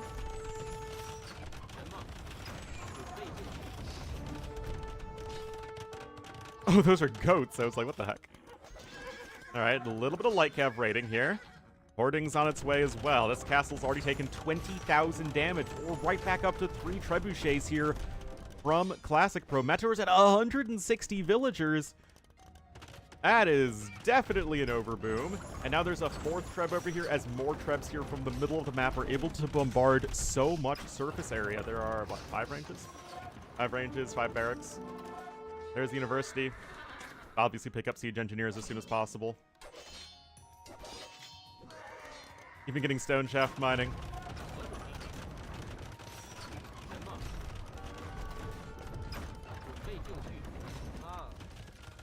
But Sea Geist Urchins are more than just a Grenadier all-in civ. Even the Grenadiers is a part of a late-game army.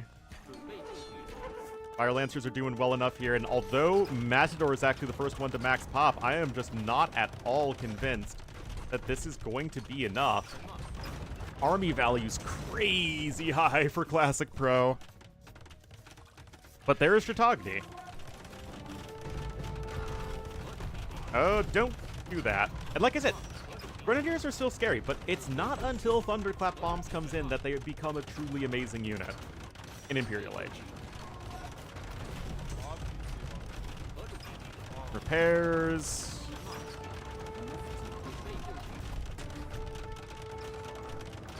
And the hand cannons are going to be slowly growing in number here. I mean, he needs to lose some bills, obviously.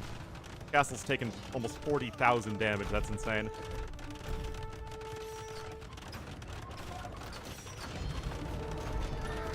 Matador absolutely needs to start deleting some bills. Camels still don't do all that much at this point, though, on top of being expensive. But here we go. And Cannoneers are coming in. Oh, and look at this light cav rating here from Matador as well. There's 1 defensive castle now at home, but this is certainly annoying from the Hindustanis player.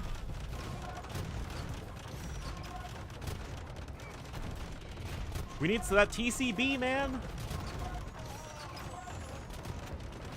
You gotta give me that TCB. Cav archers? No, man. Thunderclap bombs. Come on.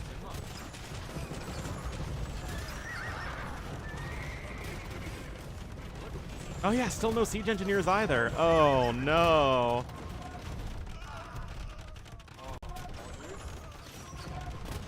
He knows about Thunderclap bombs, right?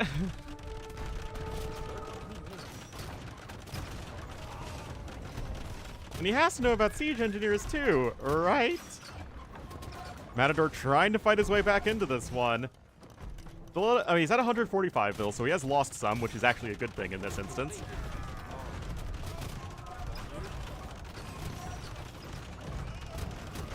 Oh, Treb, snipe a bombard as well. Now you're going skirms? Oh, Classic Pro has no idea what he wants to go for right now.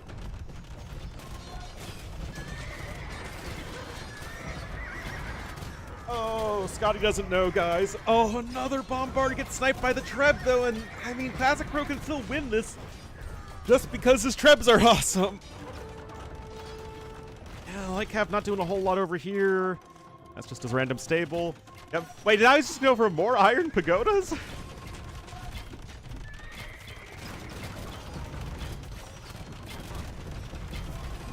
I mean, we're like seeing the whole tech tree here, guys.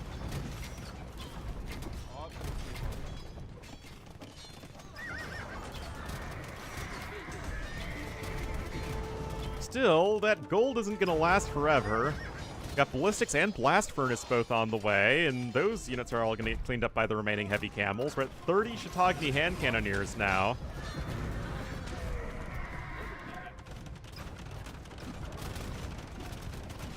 Oh man, again, it's just like with thunderclap bombs, ballistics, and siege engineers, these are just such scarier units. It's just, again, you keep on, it's like they're crossbowmen, right? You need to get those extra attacks. Right now, the Fire Lancers are just going to get mowed down by hand cannoneers because, duh. Yeah, Matador is definitely still expanding to the north here, and he's still at max pop.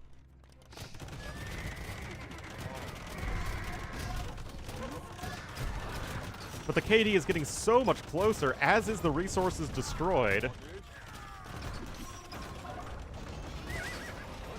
But I just don't know why you're making so many Grenadiers and you're not getting literally one of the best unique techs in the game.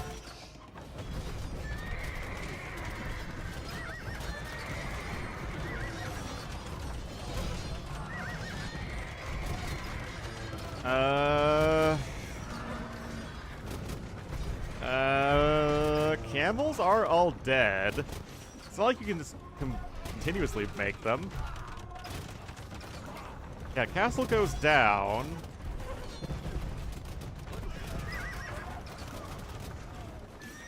Also, the secondary explosions make it really difficult to micro into the thunderclap bombs. Because, like, there's a minefield everywhere. Hussar coming in, and of course, Jurchen Hussars are top tier. Oh, that's another splat. 1 hour now into this epic game number 1. Oh, that light cab blob is going to easily melt the trebuchet. Finally, ballistics is coming in.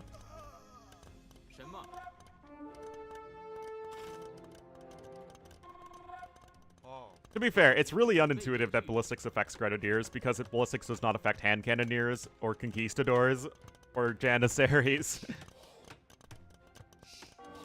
Elite Iron Pagoda? Okay. Sure. They're only 55 gold.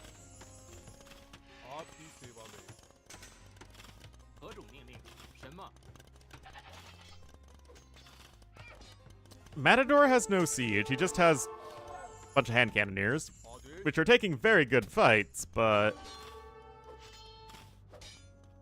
Alright, let's go for some Elite Iron Pagodas, man. They are a cool unit. 13 attack, 1 less than a Paladin, 20 less HP than a Paladin, same armor. So they're kind of like bad Paladins that are very cheap on the gold cost for heavy cab unit. They're also faster than a other heavy cab units. And they have that melee thing.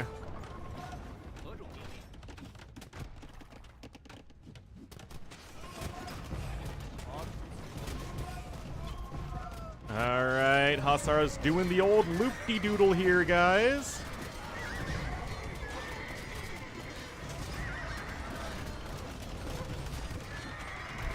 And the castle stays alive. Also, can you imagine the Civ that has the super cheap, earlier researching, fast researching siege engineers not having siege engineers here when it affects so many units? Castle still standing. No, Classic War doesn't have bastions because he doesn't believe in getting unique techs. Also, like, Jurchen should just spam every single defensive university upgrade, and that's obviously not happening. Still, the Iron Pagodas are going to be doing very well versus the Hussars.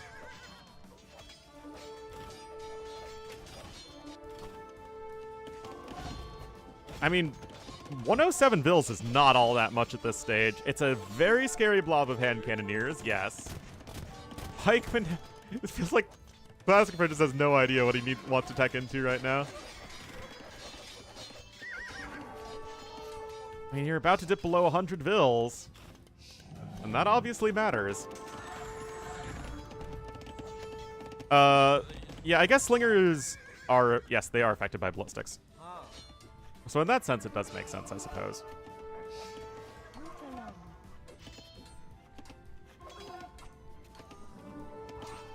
Well, I mean, the Iron Pagodas are starting to get some value, guys. That's 9 villager kills.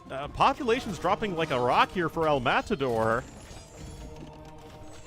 And this map control, like, again, look at these fortified bastions that don't have fortified bastions. So many castles, and Matador is just never really able to break the center of the map.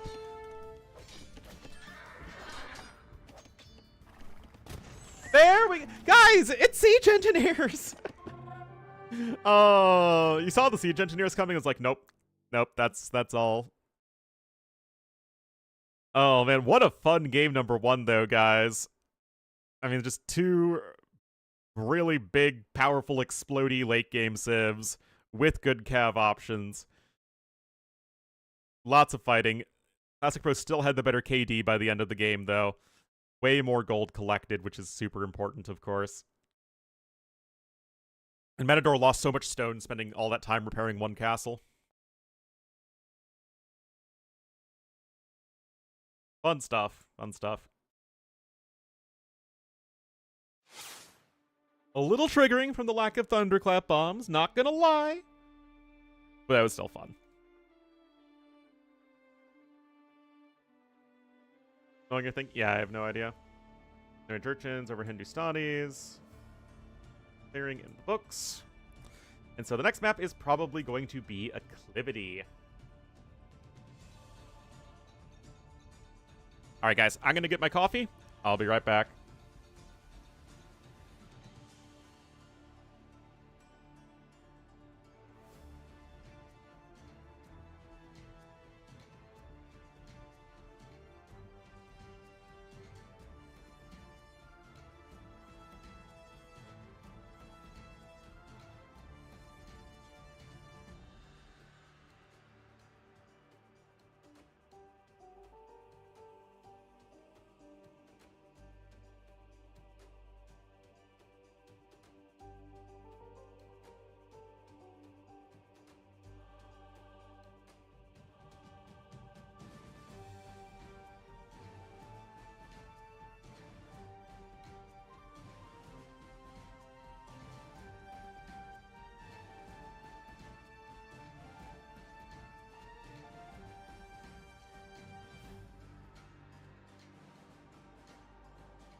All right. Not in the lobby yet. They might have needed a quick break after that last one.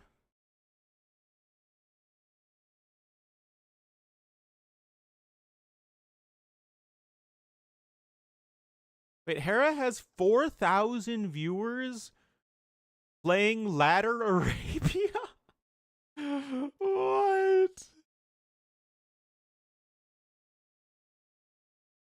T West is cooking. He's cooking with some broccoli. Oh man.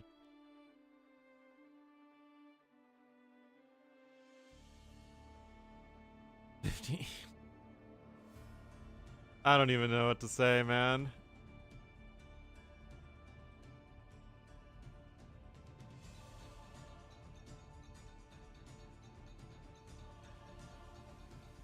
He's the just is he doing anything other than just spamming ladder?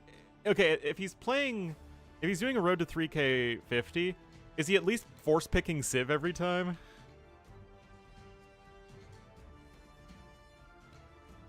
If you're really trying to grind to the top, you're just like force picking Chinese every game.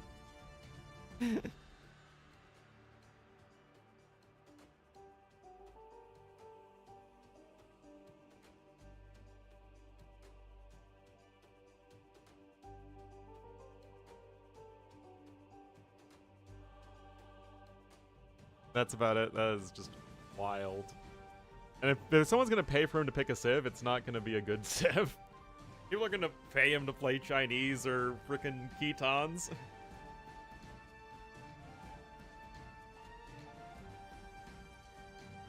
Players.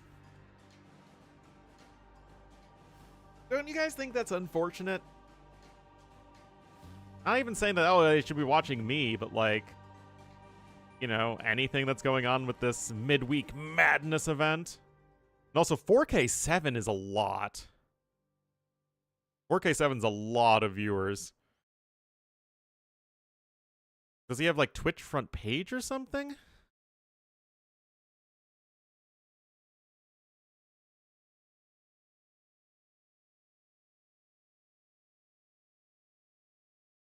I have no idea.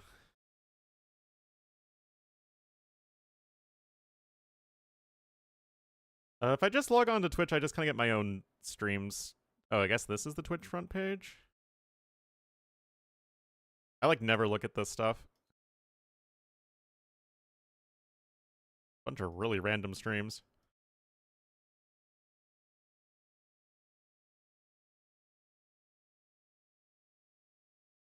Use incognito? Yeah, the Twitch front page just looks like that. Or spear.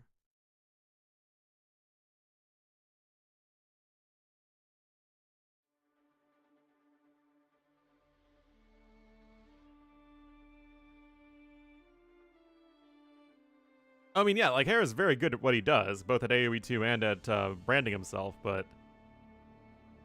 Like, a normal stream for Hera is like 2K viewers, right?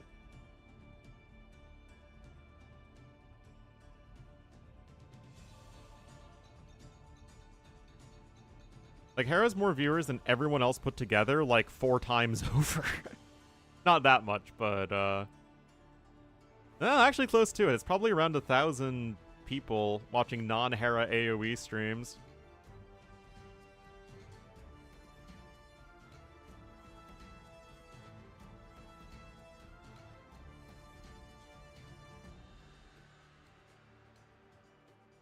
It's just wild, man.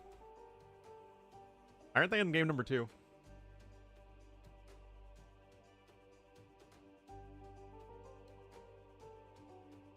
Just look at yourself in reality, yeah.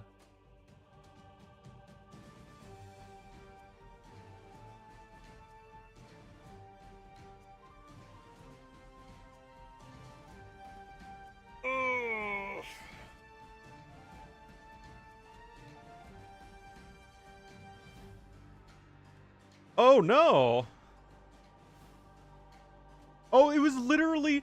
They had started so fast that there had already been a bunch of other games that were queued up. I literally had to scroll down. Oh my goodness. Guys, why am I so freaking good at ruining AoE 2?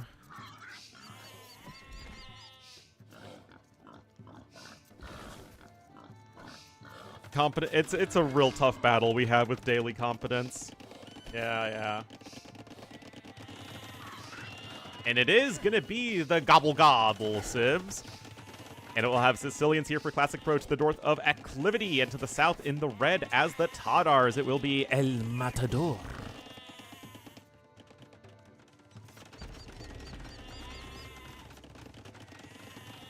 Yeah, no idea why Sicilians on this map, but Tadars are a fun and balanced civ.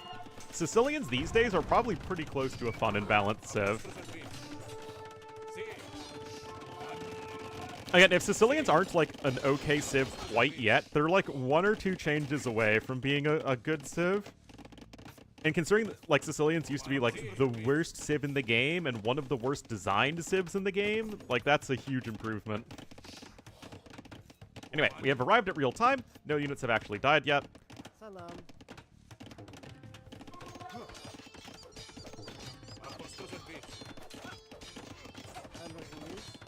Would have the farm... I guess that's something you could do.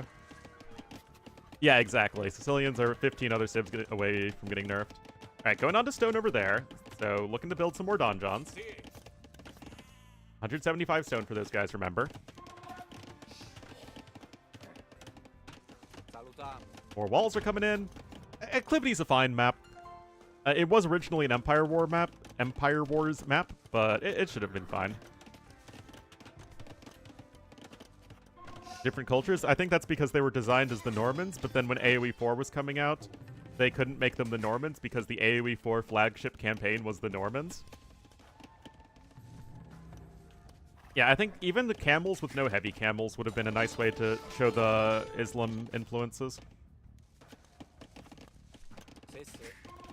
As it was a very real part of their culture for a long time.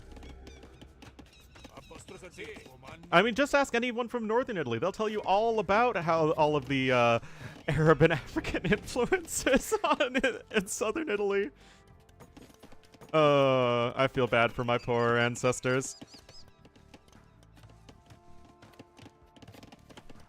Of camels in Sicily? It's not even so much a camels in Sicily, but more of a reflection of the different rulers, especially from the Arabs and North Africans.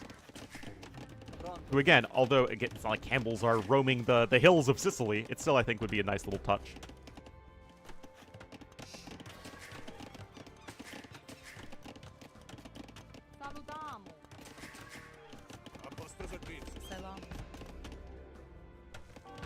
So yeah, that's what I'm talking about. Is sometimes you have to take more of a representative. You have to like take some artistic liberty in AoE 2. Like Vikings having elite cannon galleon. Somebody like someone on Reddit said, "Oh man, it'd be great if Vikings had elite cannon galleon," and they do. They've had it since AOC or Age of Kings even.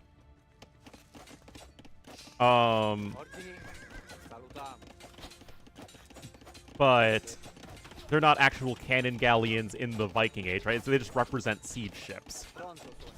In so whatever that would be appropriate based on the time and place.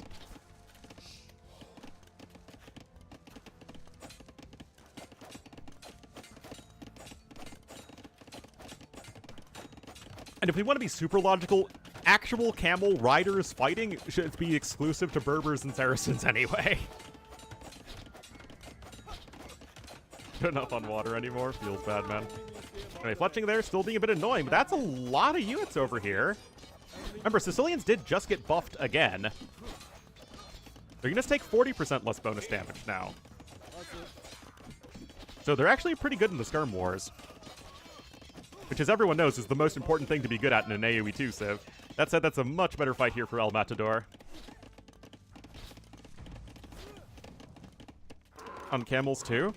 I'm not familiar enough with medieval Indian history. Oh, hey, Viper. Viper! Hope you're doing well, man.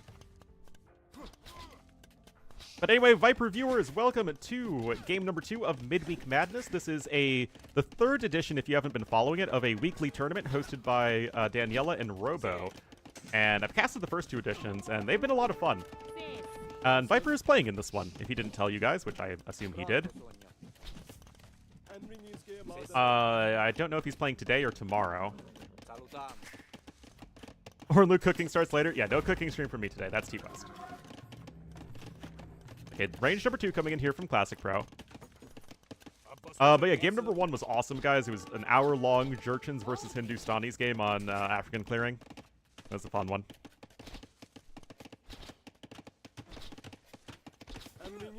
There you go. We even got Nightbot working again. It took 0 effort and was super competent of me. There was a problem, and I immediately solved the problem. I'm just that freaking good of a streamer. Anyway, Classic Pro is much closer to the Castle Age, so even if he's been taking somewhat disadvantageous fights, his eco's been humming a lot more efficiently. He's walled in his happy little egg base, and isn't too far away from Castle Age.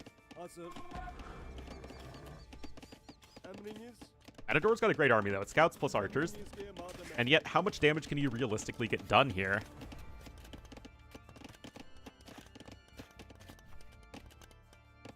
Need men-at-arms anymore? That's fine. 49 other civilizations can go for men-at-arms and men-at-arm riches. That donjon ain't happened yet, though. And maybe deleting those walls was a bit of a rough idea. And that's going to be another good fight here for El Matador, but again, getting closer and closer to the castle age is Classic Pro. And this donjon's forward, so he can actually just start making some sergeants and running them into his opponent's base. If Matador is not paying attention. A market should also come in here for our red player quite soon, as his gold count is quite high, and he could use that to buy his way up to Castle Age significantly faster. Those bills are going to have to flee for now. That is a house just in the nick of time. And, okay, going to take the opportunity. Classic Pro knows where his opponent's army is. Oh, man, I hit all the wrong buttons there. I just minimized literally everything. Oh, my goodness. Alright. The Ghost Sicilian Cav Archers, I would cry myself to sleep tonight if that was the case.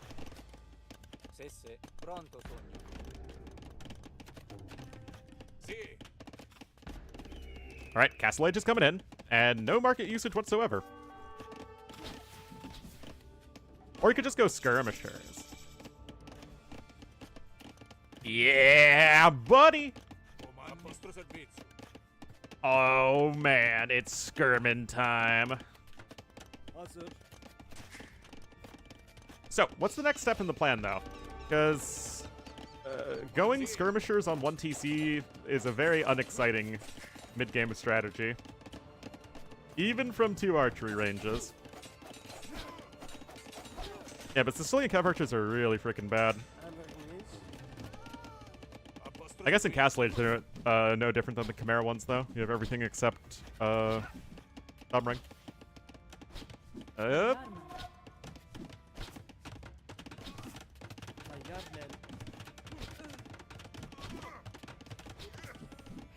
gonna be some more dead units here for red. That's a lot of archers, though. And to be fair, you're just making archers into skirmishers at this point, which is not gonna be the greatest here for El Matador. Yeah, it's just more skirmishers. It's make skirmishers until you win. And right now, that is absolutely working. There is no second stable, there are no cavalry upgrades, or anything at all here that deals with skirmishers. But I guess if your opponent is only making things that die to skirmishers, then just, yeah, go skirms, man!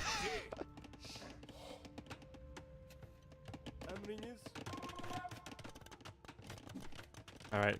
And then a couple of villas died over there. Classic Pro still ahead by only 300 resources, even with all of the villager walk time. And that's actually going to be a very forward TC. I guess it can help protect those villagers, but it's still a little awkward. And some market usage is happening. Remember, you do get that free thumb ring as the Tataras, which is going to be very helpful.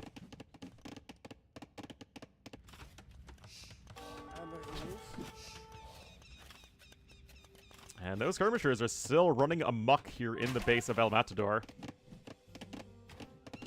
University is in, but... or it's almost in. Ballistics should be in shortly thereafter. And remember, this is only a best of 3. El Matador's tournament life is on the line here. And right now, things are looking mighty good for Classic Pro. Half the eco of El Matador was idled there for a second. A couple sergeants are coming in to add in some more donjons here. Oh, best of 3s are very nice. They're quick, and every single game matters a lot. There's ballistics coming in. And, yeah, I mean, Matador just seems kind of dead right now. His eco efficiency is a disaster. And the elevation difference, it does not. That's specifically for, like, the Georgian bonus when it comes to attacking uphill, or the Tatar bonus for attacking downhill.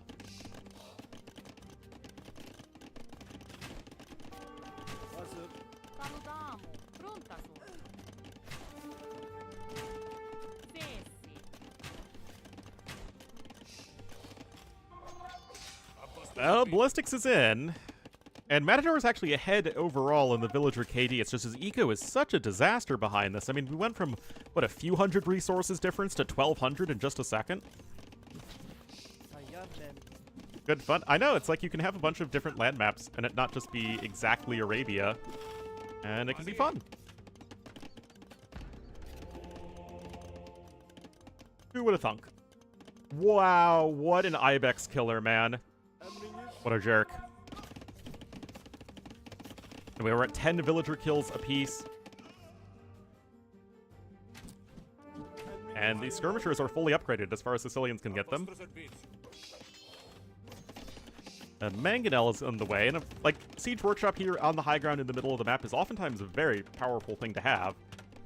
At the same time, it's not really going to be in position to defend your base, which is kind of an issue at the moment. No, he's making a Mangonel. That kills skirms. Of course, it's coming in way too late, but he's still making a Mangonel, and Mangonels do kill skirmishers. All right, all that stuff gets cleaned up. Huge KD advantage right now for Classic Pro. 45 kills to 26 deaths.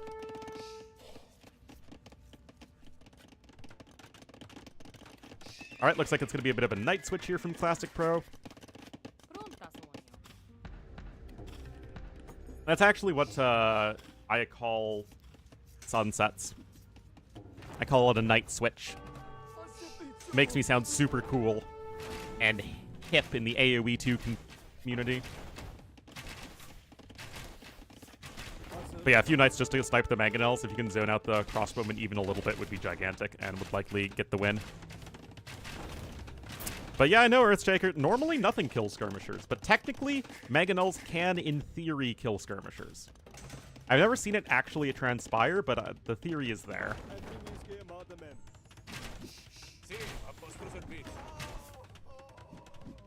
Like the sun tech switches? No, night switch. Switch to night. A sunset? Come on, woman pleaser. Get with my highbrow humor.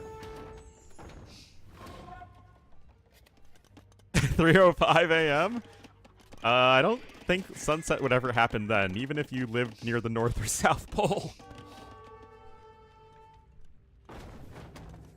Or you just lived in a place where the time zone was so far off of the solar time that somehow you ended up like that. Like if for some reason I operated on like Filipino time. Anyway, Archery Range and University are taken down, and that is a lot of Mangonels. But the issue is that the crossbow numbers are now getting so low that they're not even going to be able to do that great of a job of sniping said knights before they charge in and snipe all the Mangonels.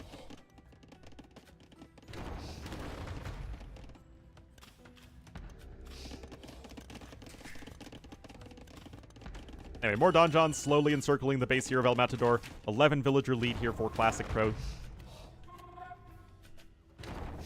Yeah, 3 a.m. sunrise would make sense if you're in, again, a very polar part of the world. But I don't think a sunset. You lamb, yeah. Again, my humor is just, it's way too highbrow for most people. You have to really be a truly intellectual person to get them. All right, guys, it's the last stand of El Matador in this series. Can he make it work? Good micro here, trying to minimize the amount of damage, but the skirmishers are here. Mangonels are going to get some okay shots, but I just do not see how they can survive versus all of those knights, even uphill. And, okay, one more comes out, and that Mangonel might still survive. Tadar downhill, but no, it does not survive. And now the monks can even come in for a few conversions if they want to. Still going to be playing that one a bit safer. And alack alay. Classic Pro is not going to likely lose this one, and indeed, there we go.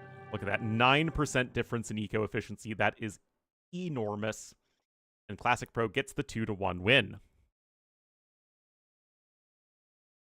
Like, that was a fight that was, like, technically better for Matador, but Classic Pro didn't need to take a super efficient fight because he was so far ahead. And again, the eco difference was just staggering there by the end. You can see once Castle Age came in, the skirmishers came in, and it was just rough, rough, rough.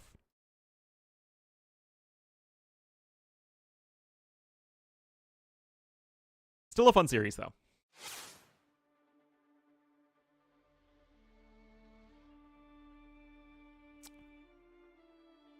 That means we can move right along to the next one, hopefully. Which is Mihai versus Dark. Ooh, former teammates here. That should be a fun one.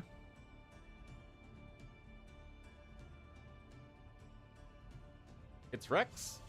Come on, Boom. Did you just assume that I had no idea that these would be Rex and not live games? Come on. Give me some credit. I totally knew that they were Rex ahead of time. 1000%.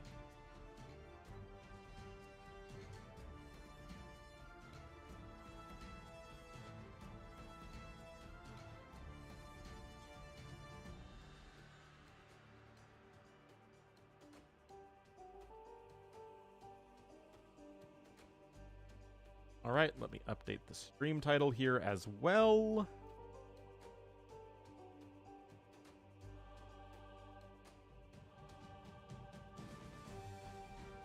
I'm really good at my job.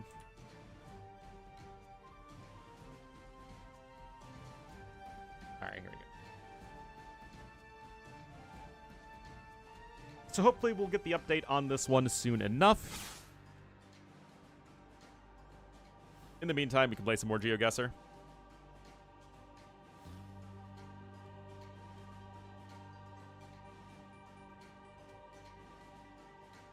This could be America. Chop Shop Inc. Oh, what?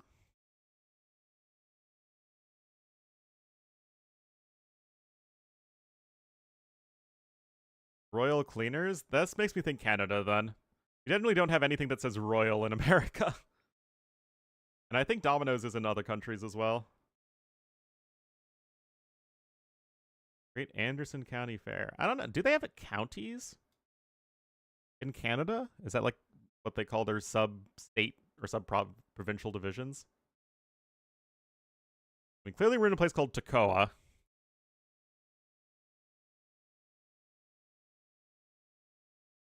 I mean, it's usually Canada and not America. Are we in the Atlanta area? Yep, we're in Atlanta. Or in Georgia, at least. Alright. Carnesville. I mean, we're in some place called in Toccoa, Georgia. Wherever that is. Do you know how many Martin Luther King ways there are in freaking America, especially Georgia?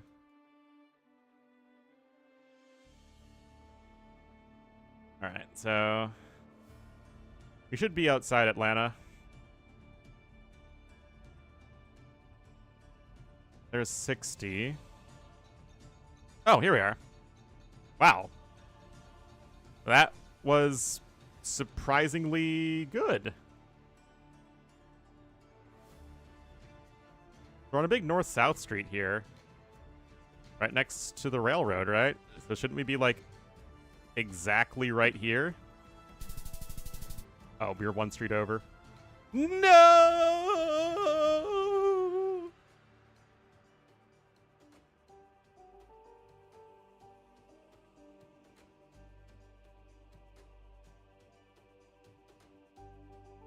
Ew. I know.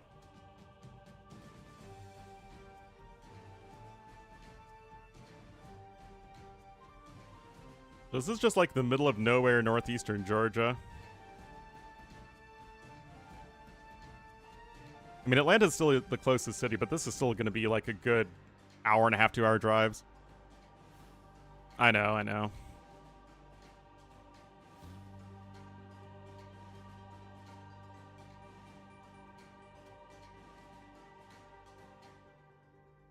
Otterin restaurant? There's a polar bear on it, and this certainly looks like it would be very, very cold. Yards to meters? A meter is like 3.3 feet, and a yard is 3 feet, so a meter is slightly longer than a yard. Yeah, it looks like Iceland. So a meter is like, what, 10% longer than a yard?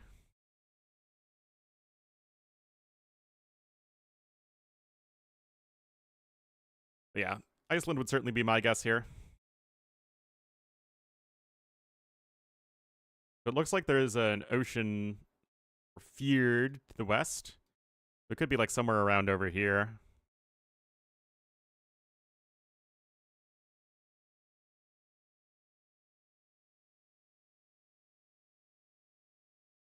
Measure your yard in feet? Well, yeah, it's the next unit up, essentially.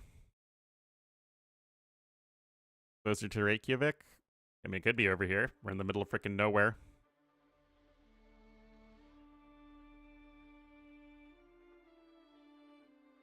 I know one is the ring road in Iceland. But yeah, Iceland's basically just the city-state of Reykjavik with a bunch of empty area around it.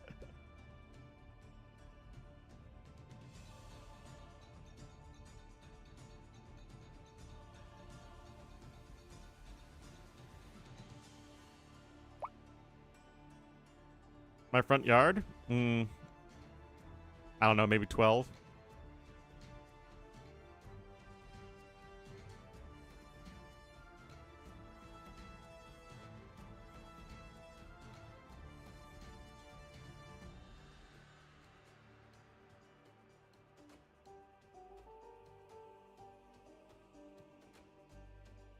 Six people? That checks out.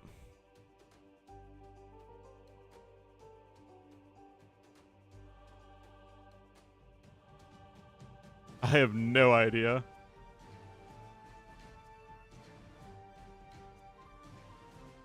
Oh, there's 59. There's 60. 68.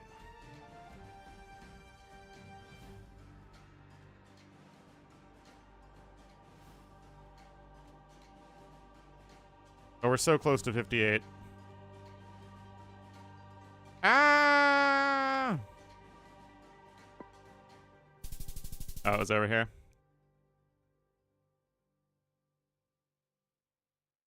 We're in the scenic town of Blunjus.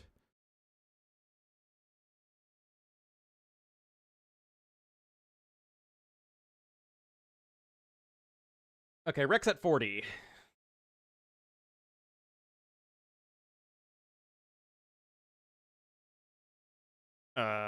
Somewhere with a dirt road.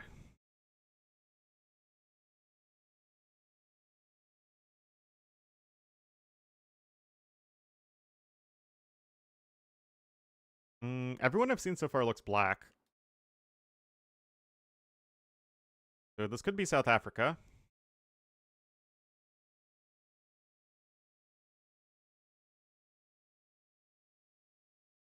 But wait a minute, we're driving on the right side of the road.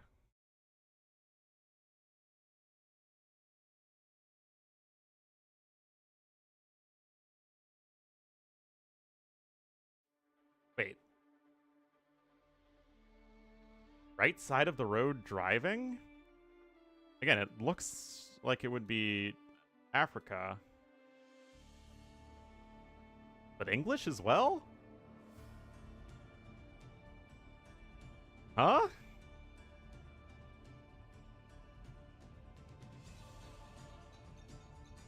Once we start seeing stuff in French.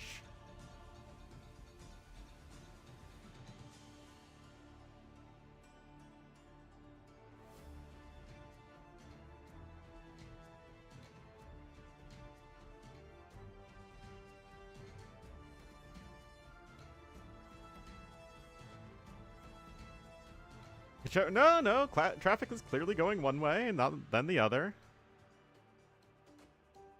But there are very few countries that actually have Street View, and I think Ghana and Nigeria both drive on the left side of the road, and also they use primarily English. Well, I would love to stay at Nora's guest house. Namibia doesn't have Street View.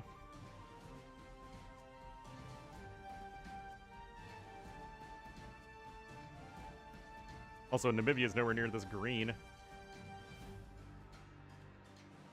But obviously this is quite a well-to-do area. Again, very few countries in Africa have Street View.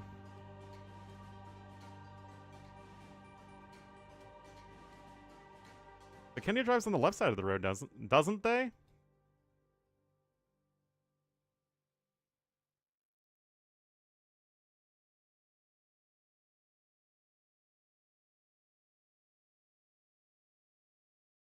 Okay, so then it probably is Ghana then. I thought they drove on the left side of the road too. Maybe we're in Kumasi. Oh, it was Rwanda. One, I didn't know Rwanda had any Street View. Two, I didn't see any French.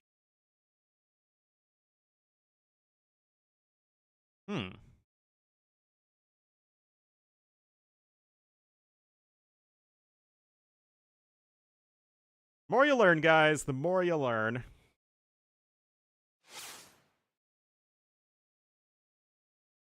All right, let me get these drafts up for you. Both picked Dravidians. Added in 2022. Ah. Well, Rwanda is definitely one of the faster growing countries in Africa right now. Ornlu, isn't that just because they're invading and looting the nearby Democratic Republic of Congo? Yes, it is, but they have a really good PR campaign.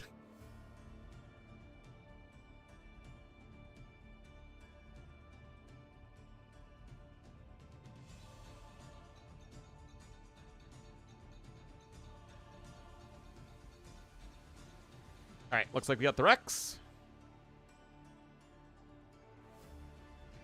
Oh, I mean, they're doing a real good job about,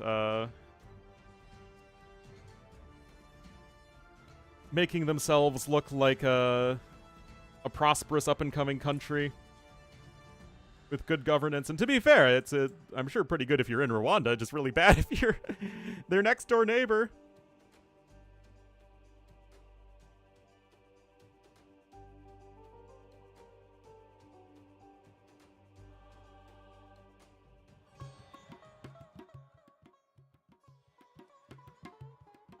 All right, let me set up the scoreboard real quick, guys.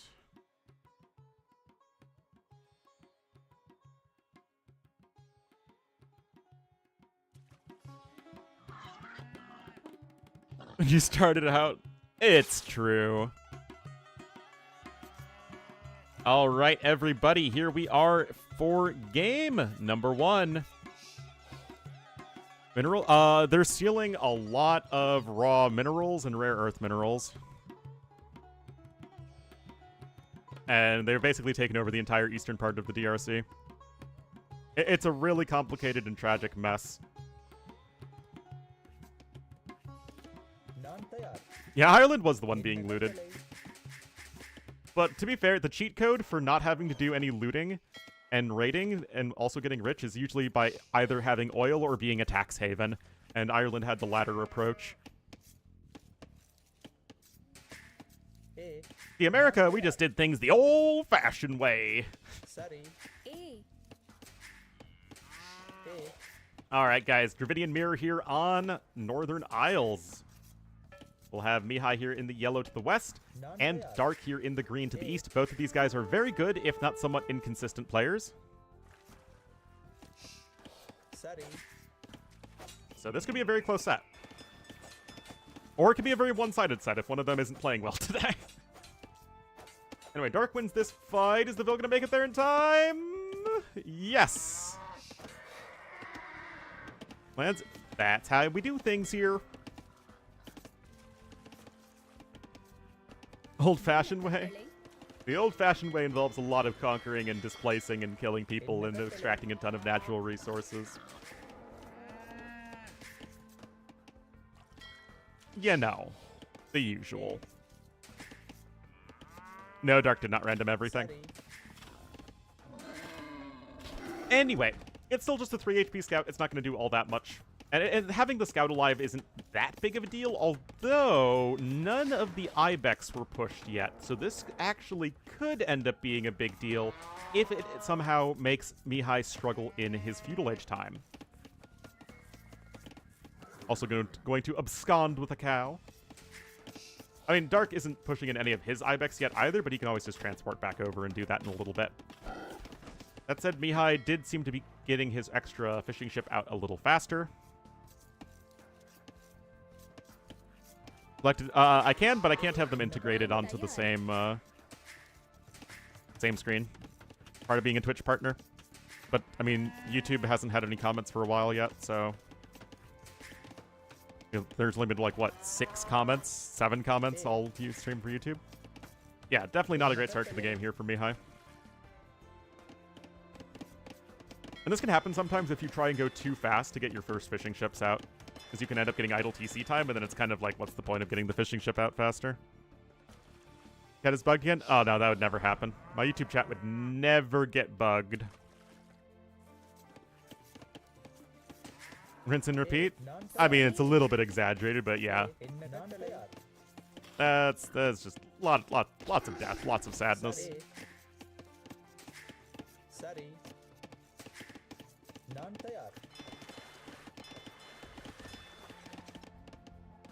Well, things are still more or less even. And as a Dravidian mirror, both players...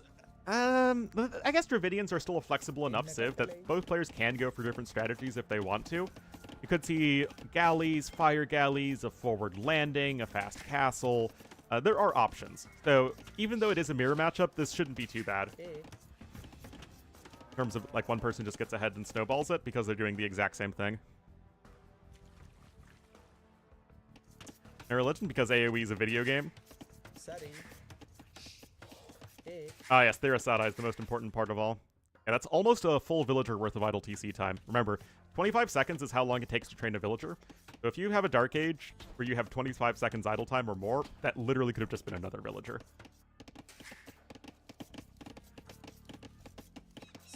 Is basically standard. Yep. And yet, I think there are some people who really appreciate the YouTube streams, so I'm hesitant to forego it entirely. Whoa!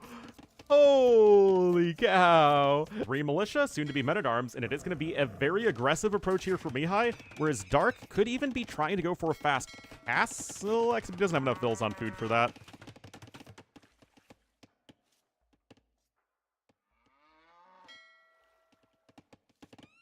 Alright. Men-at-Arm upgrade is incoming. Now, because he lost a scout, Yellow doesn't know anything about Green's Island. So it's kind of just a guess as to where everything is. Twitch? Well, I'm glad. Yeah, again, the different platforms work for different people in different situations. So if I'm able to stream on both, why not?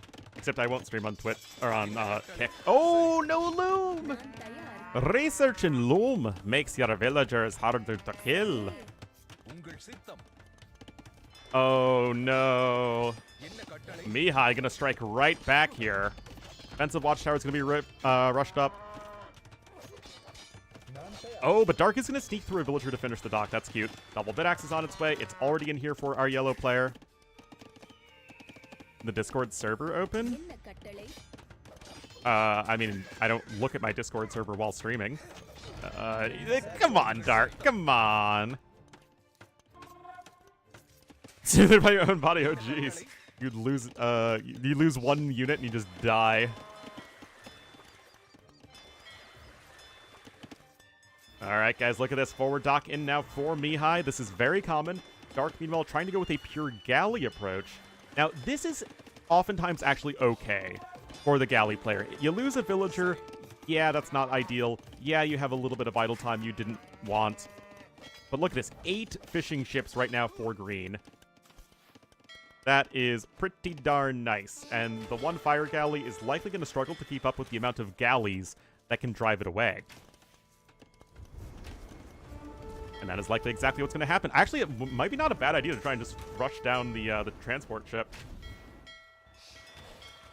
Right, the transport is slightly faster, though, than the galleys. Oh, but another fire galley comes out, and that's going to be a dead galley, so maybe Dark a little too greedy there. Oh, this is a little awkward, too. You have way fewer bills on wood than you normally like to at this point. Javelin to the knee. Rip. Oh, and the fishing ships are blocking the fire ship a little bit as well. Fletching is coming in, though, and that's going to be a big one. And the fire galley numbers are also climbing quite rapidly. Yeah, Dark is going to be able to go Castle Age as soon as he builds a market, but you can't build a market unless you have a mill, and you don't have a mill right now as Dark, so all of that food collected isn't doing any good whatsoever. Meanwhile, these land units are still able to apply some pressure over here. Oh, look at this. Oh, you're not trapped in here with me. I'm trapped in here with me. Or something. Shank. Alright, mill is being rushed up. You still don't even have the wood for a market after that. Okay, Dark is really trying to go hard on these walls. Which, again, he can afford to lose a villager or two because he has the huge fishing ship lead. And again, 800 more resources collected is very significant at this stage. There's another dead Vil. Oh, Vil survives. But yeah, this is still kind of a mess. Okay, market can be rushed up here. But even with all of these more or less wasted resources, or useless resources up until you can actually click the Castle Age button, it still doesn't feel like it's the end of the world for Dark. Looks like one Fire Galley snipe there. And yes, you do have Mihai adding in Fire Galleys from his dock at home. It's still 3 docks to 2, though, in favor of our green player. Now, those Vills are going to try and run away. 4 walls coming here at the back. The villagers going to be protected by the ships of Dark. And there's Castle Age coming in for green. Now, it's not like Mihai is horrendously far behind in uptime, but he is still going to be noticeably far behind. And it's actually going to be more Fire Galleys. Kind of surprised he isn't just going pure Galley. Especially since he also invested into fletching. Anyway, Mihai even selling his stone. Gonna be a dead Fire Galley there. KD is still dead even, but with a notable significant resources lead for Dark, and these units do not give a floof. Oh. I don't know, when would the copyright on AoE 2 expire? Probably a very, very long time.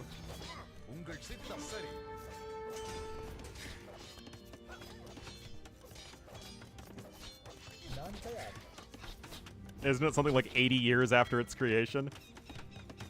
Alright, Barracks coming in now for Dark, but now things are getting real messy for him. He's lost 5 villagers at this point.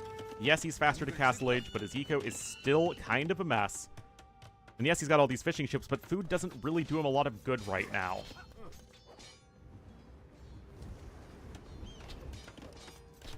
That naval lead is still pretty decent, honestly.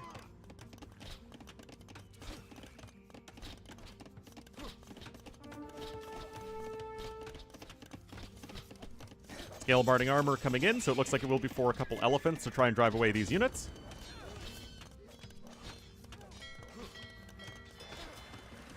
Author's death? Yeah, but then you have corporations like Disney that really, really lobby hard for, like, different iterations of the same thing. So, there's a chance that in, like, 2060, AoE 2, the original version of the game, will be public domain, but I doubt DE would. Also, I don't think computers will look remotely familiar by the time that we are old and gray.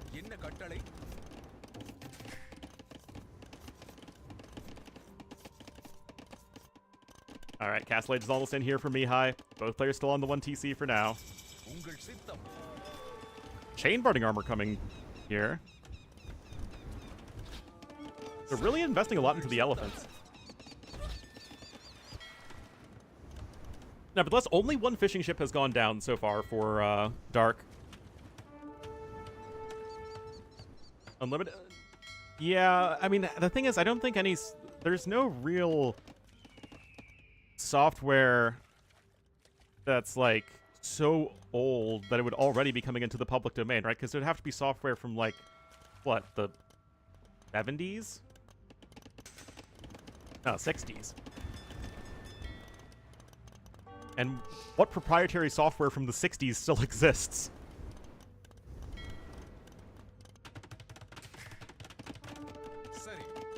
I mean, to be fair, they still had it because, you know, they had to do the moon landings, right?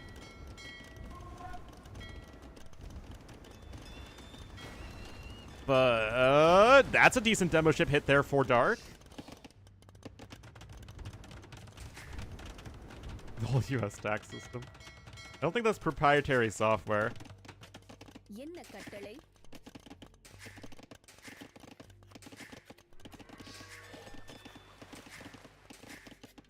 In games? Yeah.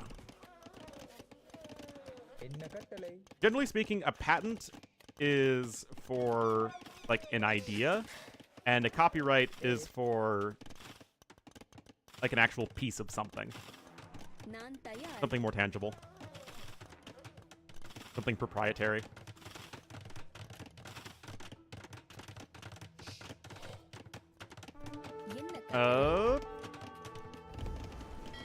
That was actually a Jeopardy question, I remember. Well, the Ellie landing, you know, guys, it's not every day that we see the +2 defense Ellie landing with Husbandry from Dravidians. Original ideas, yes. Whereas you can copyright any sort of variation of something so long as a court will find it, you know, distinct from existing versions.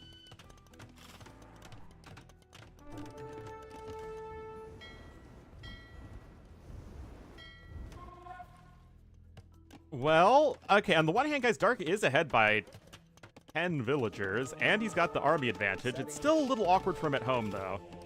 Of course, without redemption for Dravidian monks, this does still feel kind of awkward for Mihai.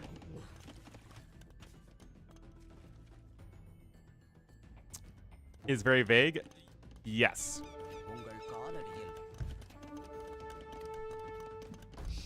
Because again, a patent is for an idea. Whereas trademark, I'm trying to remember the difference between a trademark in those two.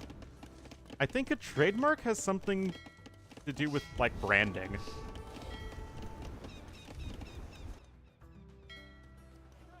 Like artwork or slogans or fonts or something like that. Or specific combinations of words. Explicitly copyright things? Yes, that's also true. Yeah, Dark still seems to be doing his best to push Mihai off on the land, and honestly, guys, the elephant raid was extremely effective. Not something we see every day, but hey, I'm all for it. Agnel can be transported over here as well. Third TC coming in for green, too. Okay, that is a good demo ship hit. At the same time, I do think that it's going to be a bit of an issue for Mihai that he never had the forward siege workshop himself. And the monks, although they are good against the elephants, and I understand why he made them, it felt like it needed to coincide with the siege workshop as well if he wanted to continue the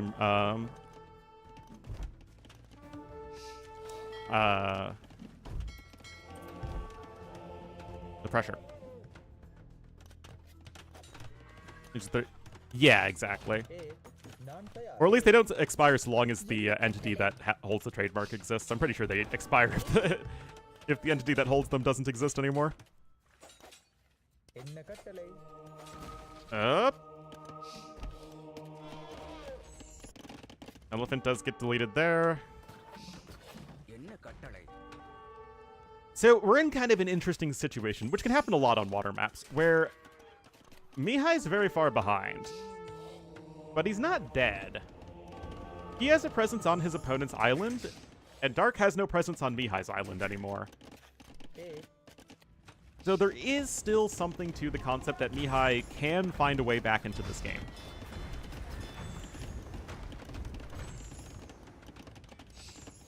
A copyright-free COD. Well, again, in theory, the original Call of Duty should be copyright-free in, like, a long, long time. The Indian Monastery? But they always had the Indian Monastery. I do think that the Dravidian player's pretty clearly the favorite. That's true. Alright, Wheelbarrow coming in, so Dark will be equalizing his opponent in upgrades. If you look at the idle time, it's also less here for our green player. Another potential route back into this game is maybe securing the middle island as Mihai. Dravidians do have quite strong coastal defenses. You miss architecture, but you have basically everything else you could ask for. I think you have keep too, right? Yeah, I've got keep. You have everything except architecture. Nomadic one? You're probably thinking of Jurchens.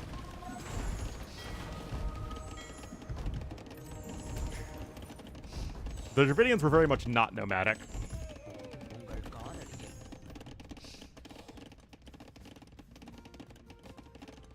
Is not the death of the company? Yeah.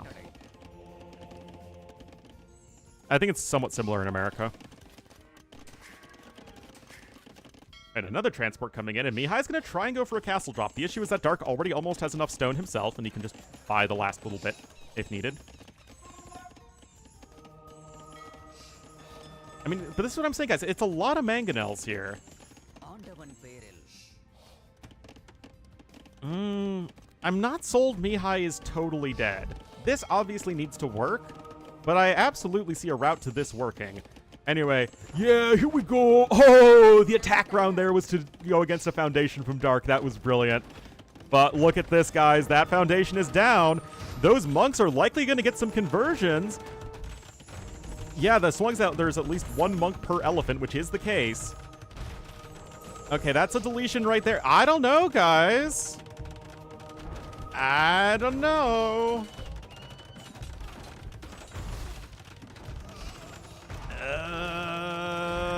I don't know. I was telling you, there's a route back into this game for Mihai. The Vil numbers are even. That's a doubt castle. Sorry. Great pressure here from Yellow. Not like Dark is going to click up to Imp right now anyway. Nicely done there from Mihai. That's only 70% on the castle as well, so more Vils are going to die here. That's actually a double kill. And that's going to easily give Mihai the overall Vil advantage. He's at 27 villagers killed. Sorry. Oh, man, this hurts my soul. I mean, I'm going to keep casting today until I run out of things to cast. Panic with the castle? Yeah, it just was not really in the exact position he needed. That said, we have... Is this double Siege Workshop? No, it's just 2 Armored Elephants per Siege Workshop. No, he's dropping the castle here in the middle, so it's still some nice long-term thinking. Both of these guys are actually accomplished water players. I actually think that the former Fox guys are a little underrated when it comes to water maps. But look at this, guys. Dark is not messing around. Nice snipe on the petard, though, from Mihai. But this is still 3 armored elephants knocking away at the castle. And do I live in America? Yes, I do. I don't know why so many people think I'm not American. I feel like, I don't know, maybe it's just my own bias, but I feel like I have the most, like, obvious generic American accent imaginable. All right, got 3 petards here for Mihai. And yes, petards get bonus damage versus armored ellies, as derpy as it sounds. Fresno? I do not live in Fresno. Gigas' fumble. It was one straight off. Australia. But I don't have an Australian accent.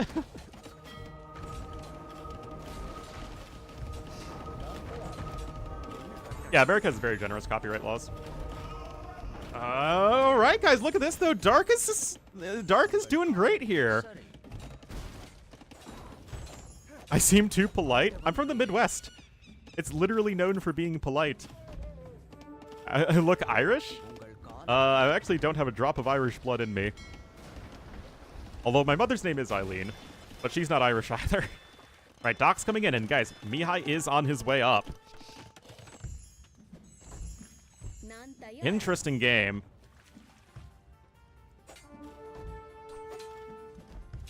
My streaming time is Australian time. I just stream whenever tournaments happen. Oh, it's Uncle C Tom. Oh, look at this Arumi swordsman doing its Arumi swordsman things.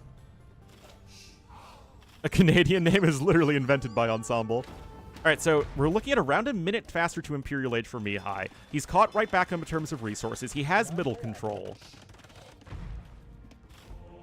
This still feels like it could be anyone's game. And because Dravidians have a complete dock tech tree, except for siege engineers, you kind of still need to dance around the different warship types. Hey, that's a lot of petards, guys. Matthew Soriano, never. Yes, it is. So the South Georgia and South Standard Silence, yeah. Yeah, the res are identical. The uptime is still faster. Got careening coming in. Both players obviously going to be looking to fight right back here on the water. Great castle placement there for Mihai. Is this going to work? I think this could work. I am very white, that's for sure. Okay. Okay, the armored elephants are armored elephanting, but the war galley should just obliterate those Vils. Oh, look at this, the house wall. Oh. 3 petards are still going to find pay dirt, though. But I think the repairs should be fine, and there's Imp coming in. All of those Vils are just getting obliterated as well. This should be giving Mihai an enormous advantage, even though for some reason Dark still has a score lead.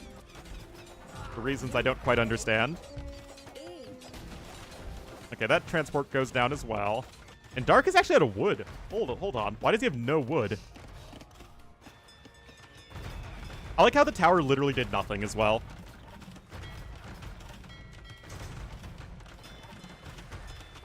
Like, the defensive tower was completely irrelevant. It was just the war galleys that did everything. All right, Dark is an imp. Shipwright's coming in immediately. Are we going to see the thirstiest unit in AoE 2, the Therosadai? Yeah, 45 on wood on a water map at this stage is a little odd, but so long as... Okay, that's a lot of farms, to be fair. Like I said, Dark isn't in a good spot, but I don't think he's any less dead now than Mihai was earlier. And Mihai, with some really good moves, was able to get his way back into the game. Anyway, Shipwright's in, and I imagine we were going to start to see some Therosadai because he hasn't gotten Galleon or Fast Fire Ship yet, I think. Otherwise, he would have just gotten Galleon, right? Right, Dark? Right, Dark? Right, Dark? Yeah, big eco lead right now. That said, Green is going to catch up in Vils pretty soon. I have no idea. Okay, there's Galleon. Like I said, no idea why he wasn't getting that sooner. Honestly, some Therosadai right now would not be a bad idea. Because until the fire ships come out, they're going to be a pretty good unit. Wow, that castle took 4,723 damage out of 4,800 health. It was like 70 HP from going down. But yeah, now you got the Galleon numbers. Shipwright's coming in for yellow, too. And this should still very much be... I say that, and Dark still has the score lead for some reason.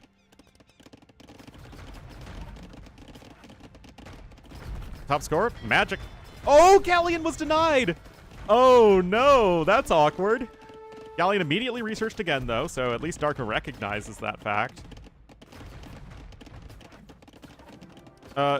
Guys, do you think Dark knows that conscription does not affect docks?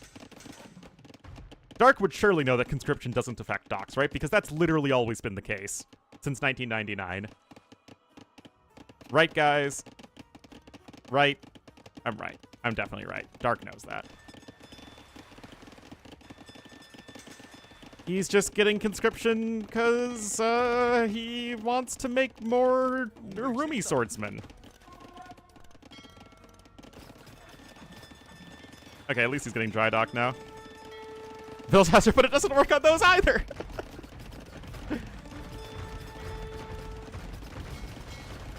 All right. Well, Galleons are going to be starting to push back the army. Okay, two-man saw is obviously a good one. Heavy plow is even nice, as you might know if you've ever played long-term water or long-game water.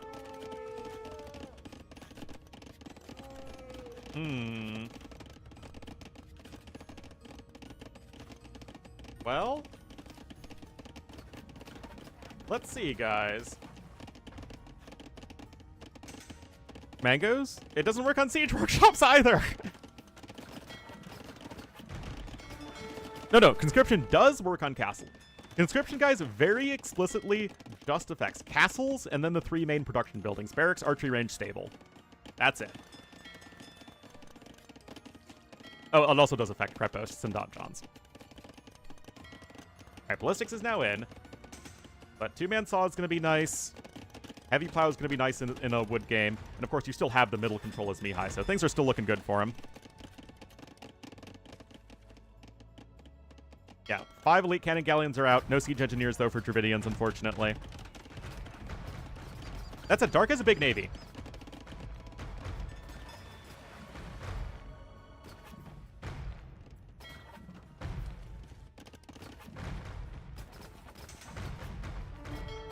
Masonry is a huge help, though, against galleons. PC gonna go down. Yeah, I'm still not convinced that this game is actually lost yet. That's a lot of heavy demos, and heavy demos are super OP. Guard tower is huge. Remember, guys, Dravidians have very good coastal defenses. Oh my god! Okay, guys, cannon galleons can work if all the ships are grouped on top of each other.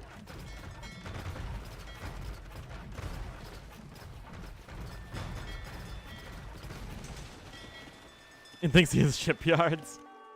Alright, heated shot coming in as well. So yeah, spamming a bunch of towers on the coastline is a good idea here as either player. And there we go. In comes some keeps. They're also on the high ground, necessarily, because of how this map is designed. Alright, 38 to 50 galleons, though. That is a significant difference. Bills are also starting to go down for Mihai. We got ourselves quite the game number 1 here. I don't know, guys. We could be watching Hera play another ladder game, right? Instead of this one. We could totally do that. It would be just as fun, I promise you. Civs in ranked? I hope not. Okay, here comes the forward castle. Beautiful move from Mihai. Siege workshops here as well. Now, you do actually have these siege weapons left over from mid-game.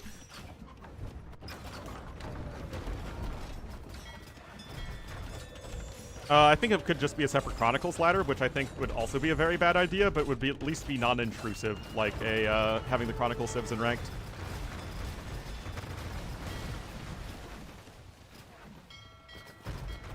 Oh, that's a lot of demos. The demos could blow up each other, though. Okay, that wasn't honestly as bad as it could be. Those demos of Dark didn't really do anything either, but... okay, there's one Trebuchet over here. There's a Bombard Cannon almost out. Still, 37 versus 22 warships, and I think Mihai might just be able to push this one towards victory. Now Mihai's getting conscription, which again, does not affect docks, and it does not affect siege workshops.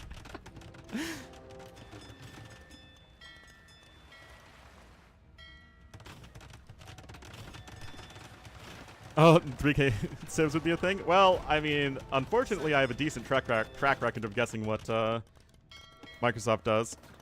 Donjons? Yes, it does.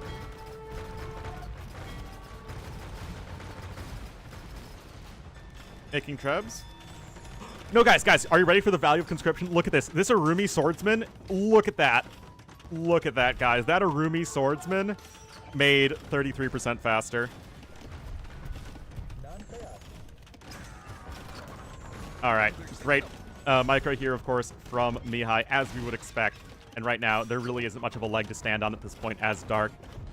I feel like he was behind in Imperial Age, but he needed to do something different. Because all he did was just go for galleons.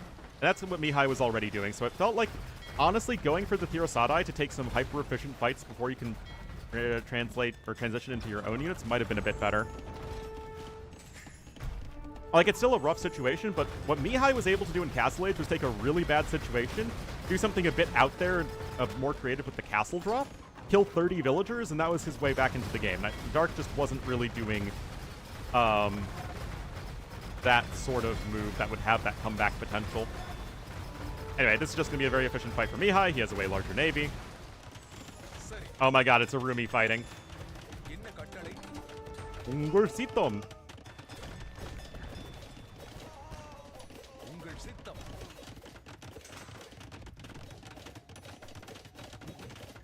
Smack, smack, smack, smack, smack. Smack, smack, smack, smack, smack.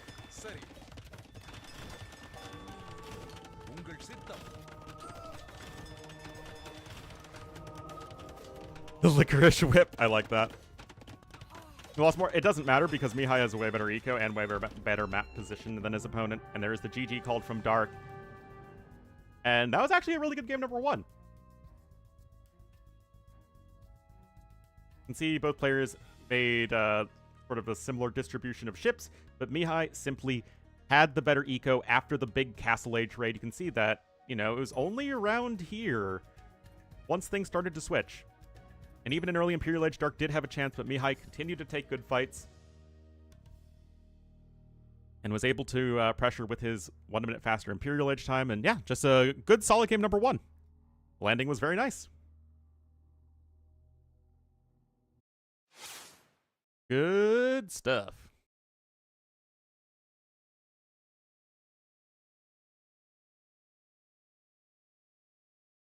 All right, that is, of course, the top pick for each player. That is Mihai getting the win on Northern Isles. And now what we need to do is check Yella's stream so that we don't jump into the next game before she does, because that would be rude. Oh, the BO3s are very refreshing. Game number 2 should be Unfortified Clearing, and Poles versus Burgundians, I think, should be the matchup. But we'll have to see.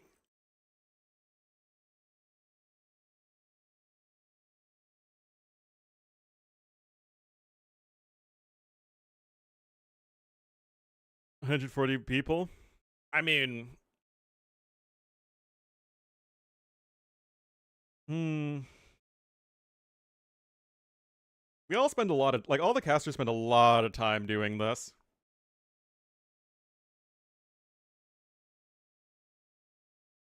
So, when you say know somebody, it's more of, like, know them and anything about them, as opposed to knowing, like, very basic facts about more than 140 people.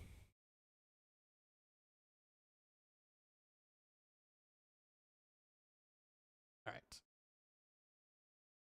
Again, we do have the Rex, so I can jump into the next one whenever Daniela chooses to do so, but this is hers and Robo's tournament, so we're not going to jump ahead of her, because that would not be polite.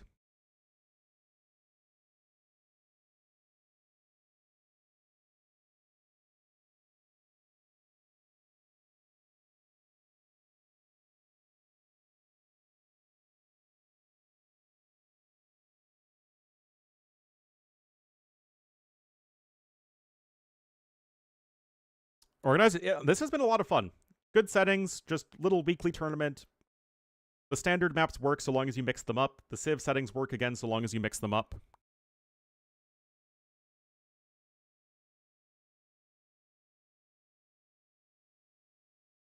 All right, so Daniela's jumped into it, so we will also jump into game number 2, which is going to be on 45 clearing.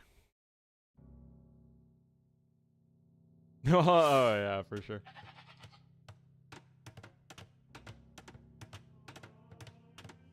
All right, this is an interesting matchup and a little bit old school. All right, guys, Mihai is going to be in the yellow as the Poles to the west of Fortified Clearing, and to the east in the blue as the Burgundians. It will be dark, and either they are playing the wrong version of the map in this series, or they're playing the wrong version of the map in the previous series, because this is a 3-ville start. The last series had a 9-ville start, the 9-ville start version of this map. Never give a fluke about T90 tournaments in what regard?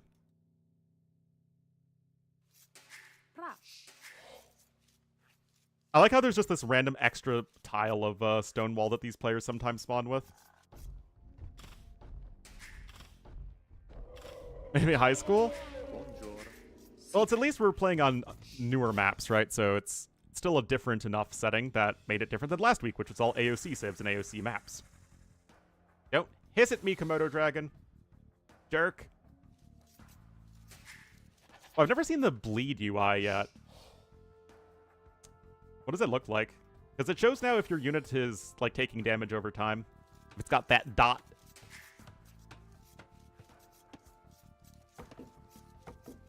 Wait, what? Why does this look like a different version of Fortified Clearing entirely? Like, there's almost no wood on the outside. This is actually much tougher to wall.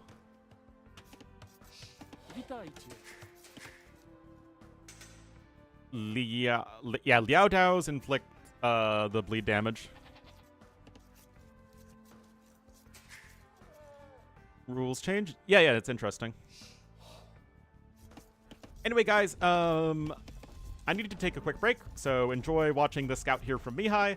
But Poles Burgundians, in my opinion, are still a top close map civ in general, especially this one, which is a little bit more open and has more relics.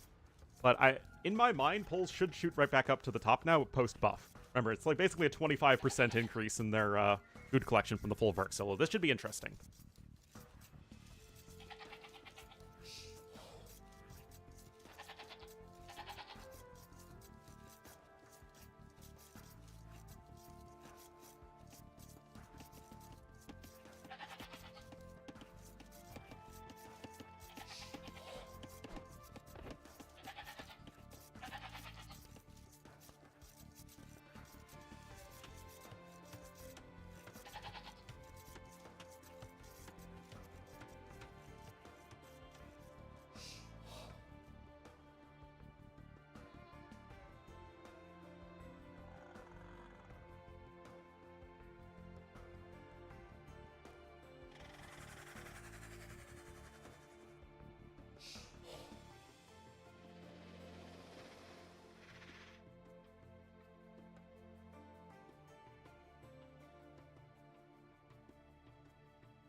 Alrighty.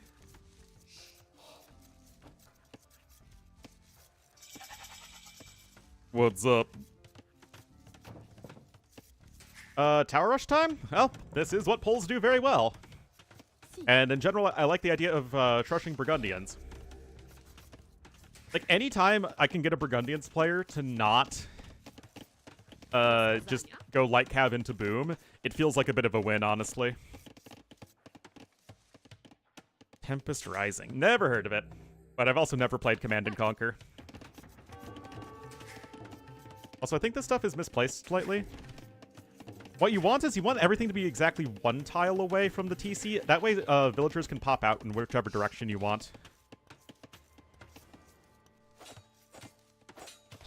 Doesn't feel exciting either. That's true, but it's a...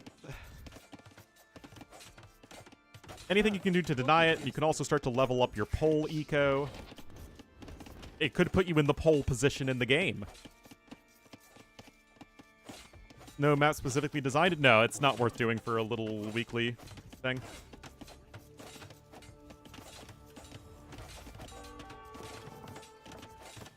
Yeah, but it's still, you know, more often than not. Because it's poles, right? So you don't want... You want to maximize the amount of farming space you have away from your TC, not right next to your TC. Sorry, I should have explained that more clearly. But yeah, you don't farm around the TC, you farm slightly away from it, so if you have a house like here and here, it could block valuable farming space. Yeah, no, I should have explained that a bit better. Alright, archers are already here.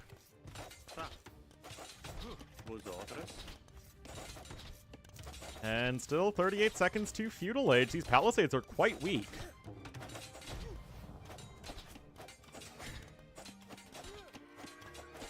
Alright, some more vills coming over. That said, Dark is way ahead in resources for now because of all these forward villagers. And I say all, I just mean 2. No, 4, my bad. Some versions of the build only have 2 forward villagers. You can't repair the stone wall if you have archers shooting at you. Alright, there's the market. And blacksmith cannot be afforded yet. Or actually, it's probably going to be a stable. Although the blacksmith would be important if you want to build a siege workshop. Yeah, so it actually is going to be a market plus blacksmith. Because again, you do need that blacksmith to build that siege workshop. I don't know why I said it like that. Right, another layer of walls will be incoming most likely. Be right over here. That's a little bit of the S word, guys. I'm not somebody who likes to bandy around the S word constantly, but I'm afraid I need to call it like I sees it.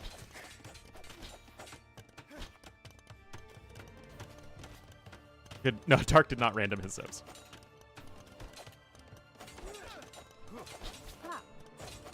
Oh, that's super low H. Oh no, Dark. Oh no. Oh, that is not usually a mistake you're allowed to make and still win a game. Oh no. Oh, that's rough, guys.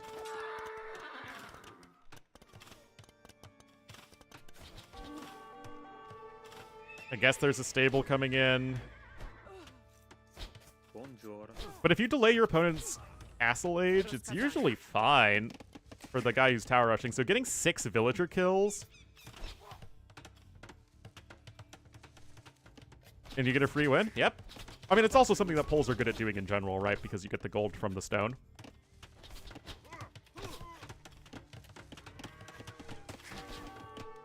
Like Mr. Redneck. Well, hey there, y'all. It's Caster Ornlu coming back with that there cast here in AoE 2 Definitive Edition.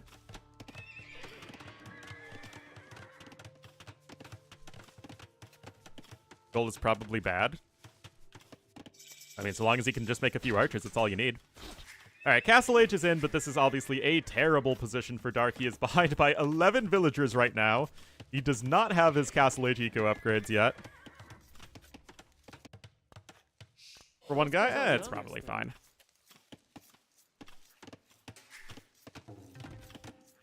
It's like yeah, except the Trushan Arena has a very reasonable macro transition out of it. Whereas the F1re doesn't.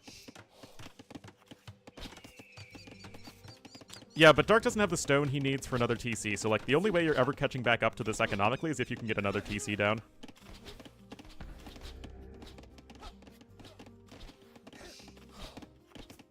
Yeah, at least those vills are safe.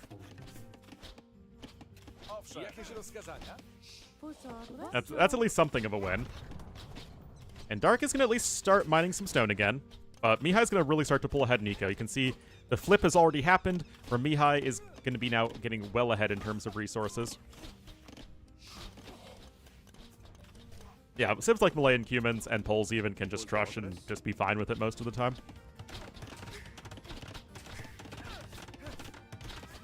Alright, that is a lot of vills on stone, though.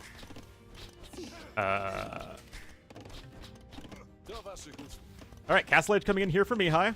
He's ahead still by 11 villagers, so with only the 1 TC and the 6 vills lost, it's going to be a while before Dark can even think about coming back up in terms of economy.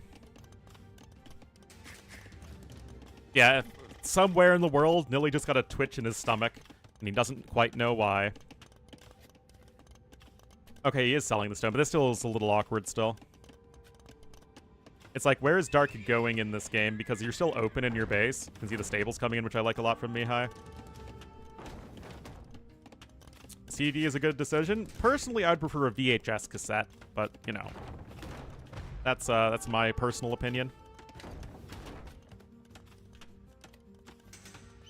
Maritalians, Lithuanians, that's like a random set of civs, okay.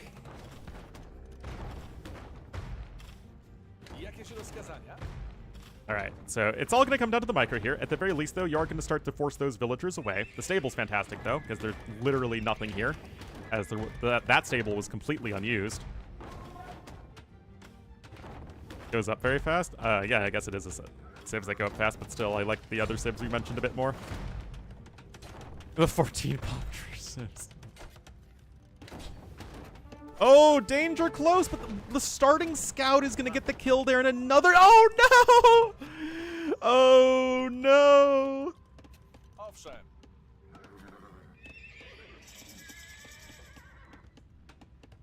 Monastery coming in here for Mihai, and he is just cruising. Yeah, this scout would be much better served trying to help protect the mangonels than hitting that. Need nerfs? What? We still never see Teutonic Knights. We never see Teutons picked. Alright, Lycav is going to be in, and yeah, there's a second TC coming in. It's like, Mihai can just add 1 TC, still keep up the pressure, and be just fine.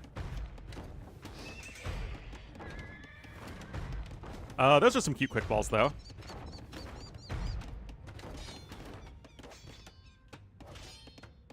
Oh, no. Okay, at least... Oh, no!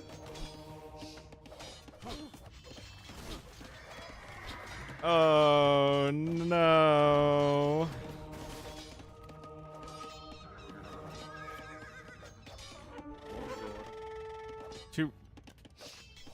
What? Did they give Teutonic Knights 3 Pierce armor? I don't think so.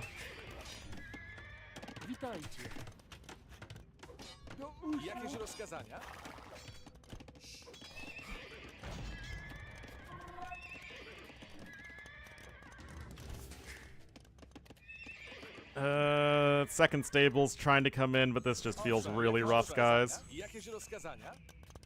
Yeah, nothing is going well for Dark this game. He is falling very far behind in eco.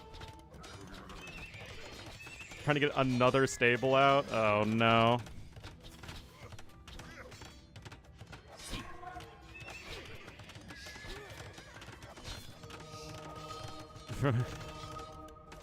Teutonic Knights Elite have 110 HP now. So, yeah. Teutonic Knights with full upgrades have 6 Pierce armor, and Rattans with full upgrades have 11 attack. So they still take 5 damage an arrow, so it would take, what? Whatever, 110 divided by 5 is.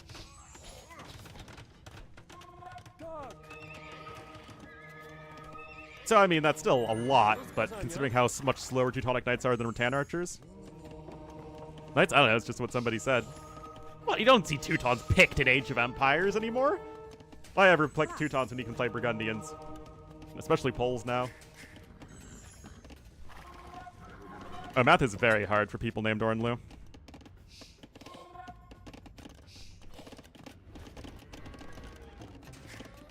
Yeah, Teutons are only there if you really like tower rushing. But even then, why pick Teutons to tower rush when you can pick Poles to tower rush now, who can also tower rush, but also have a really good eco behind it? Almost nothing to them? You must have not had full upgrades then.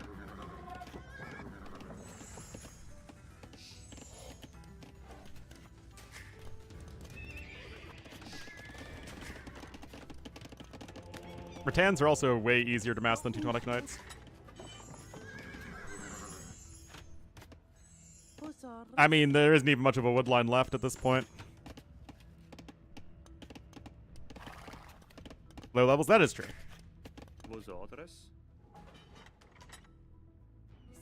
Those bills are going to try and go over to gold in the middle, but there are going to be a bunch of Cav Archers out here in just a second. Uh-oh. Spaghetti Mysterio. I mean, the eco difference is just comical at this point. Oh, was he mining stone with male villas only? That's true. It is a bug right now. How on earth that became a bug, I have no idea.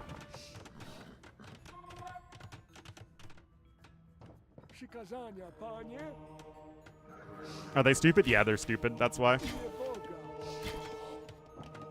Oh! Insta! Alright, chain barding armor coming in.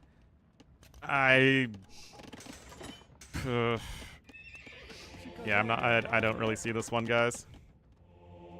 Picking up some relics on the side is nice, but you're also getting relics here from Mihai.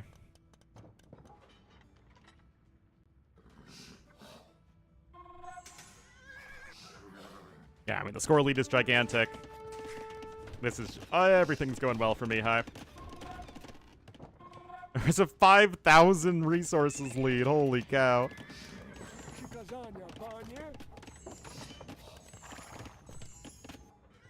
And of course, it's Cav Archers, because Cav Archers are the, best unit in AoE 2 not named the Skirmisher. Yeah. I don't know why he has so many viewers today. It's a little strange to me.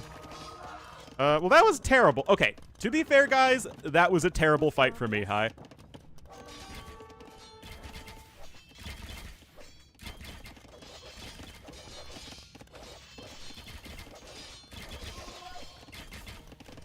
Pro thingy? It only shows Elo if it's a ladder game. And this is obviously not a ladder game, because you can't play tournaments in ladder games.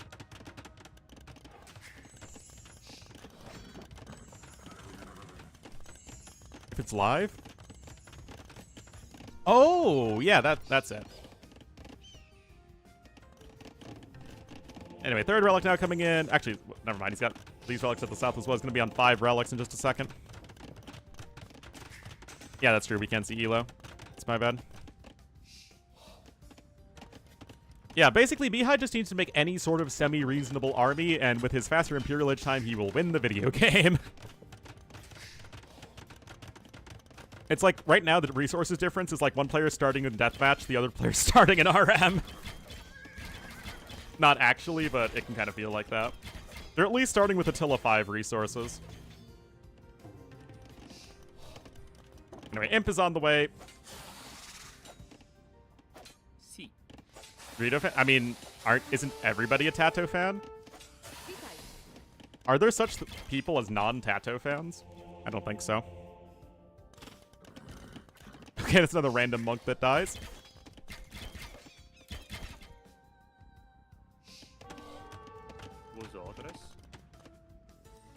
So, I guess he's focusing mostly on the light cav. It's not that big of a deal. Again, any sort of semi-reasonable army will win the game for Mihai. Kind of needs to stop overthinking. Yep.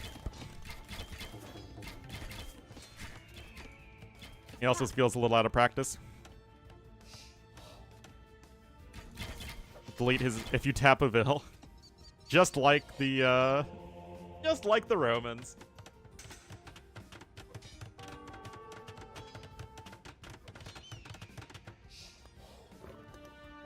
Ugh.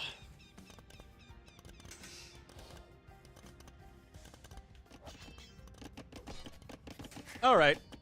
I mean, Dark is on his way up, but he goes kind of awful. Oh, hey, Smiley. Yes, Ornlu stretch is very important. Mihai is my favorite Taiwanese AoE 2 player.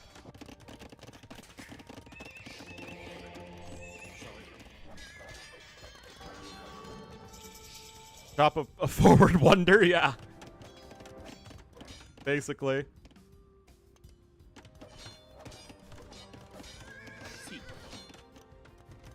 Gotów jestem. Bonjour. Bonjour. I just love how friendly the Burgundian villagers are. Alright, Schlachter privileges, sure. Why not?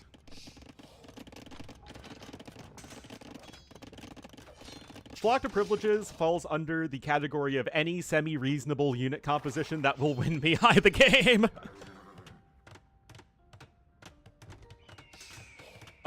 Speaking of which, says this is likely going to be that 2-0 in just a moment. What is... There should be one more set today, I think. And remember, this is going to go all the way until Thursday. Oh, the Viper versus Fire is going to be next.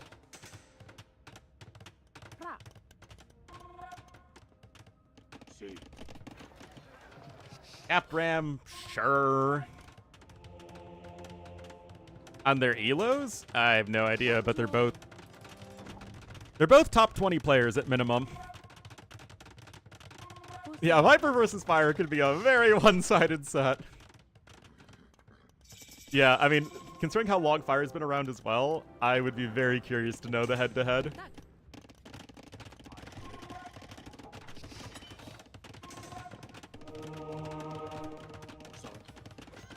But yeah, the elo isn't really so relevant as the fact that these are both easily top 20 players.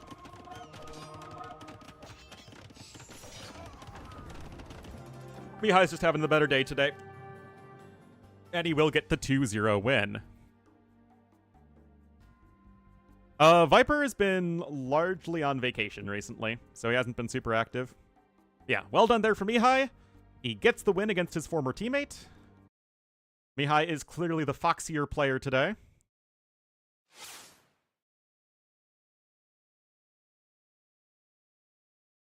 Und so...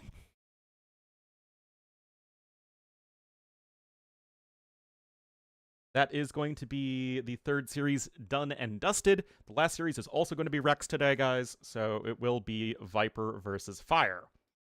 And then tomorrow will be the other 4 sets from the round of 16, and then Wednesday is like the quarterfinals, and then Thursday is the semis and grand finals. So we're going to be here all week doing this.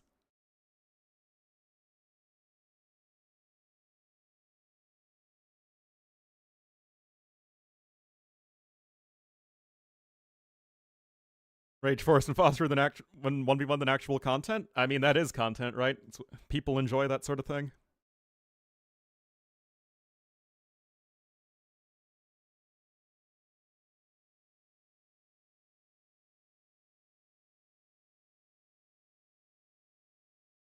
Right, let's update the stream title. In 12 years, that's pretty wild. Especially since they were both former teammates. They're both on Tyrant.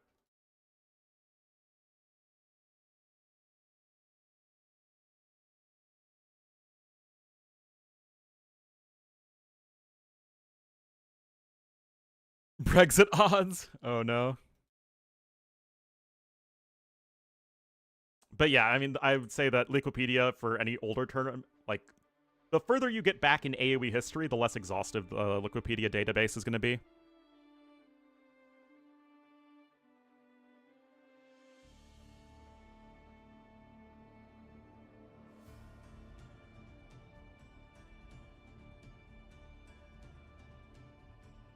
Keep having sustainable, oh geez.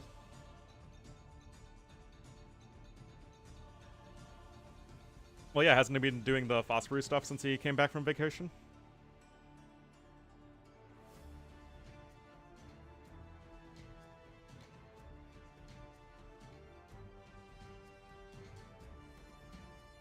In 2016, really? Well, best of 3 was probably the only way you were ever beating 2016 Viper. Ah, the legendary best of 4. The classic Overwatch League setting, best of 4s.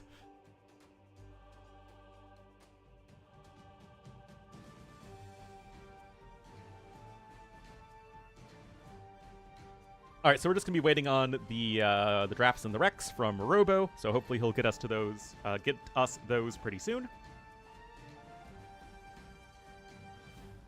Viper, Tato, Fire, and Vinch. Interesting.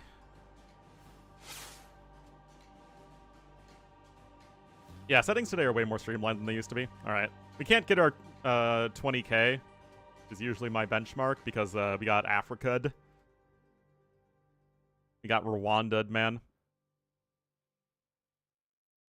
Ja, sådan jag rauchen kexke centret för krig och fred, Center of War and Peace.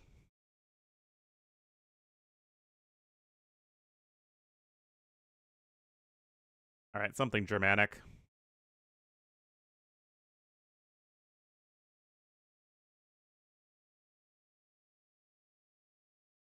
Is this Finnish? I think Finnish.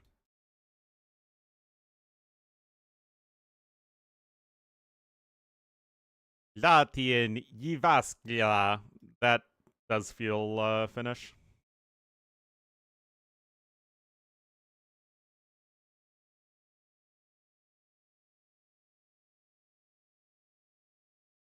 This is Afrikaans? Don't think it's Afrikaans.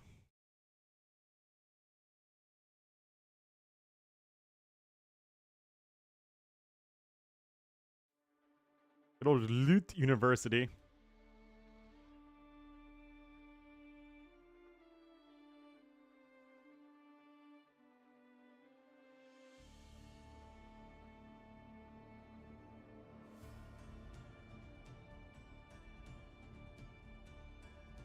I mean, if this isn't Finland, then you can call me a wombat. 5, 13, and 15.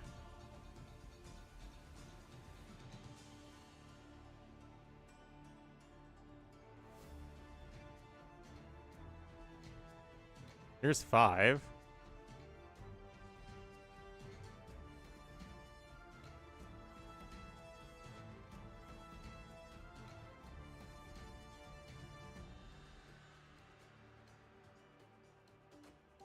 There's 14.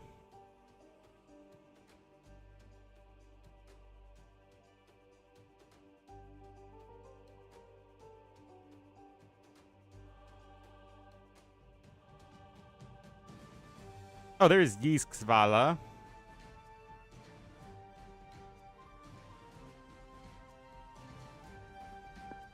Or Jyväskylä.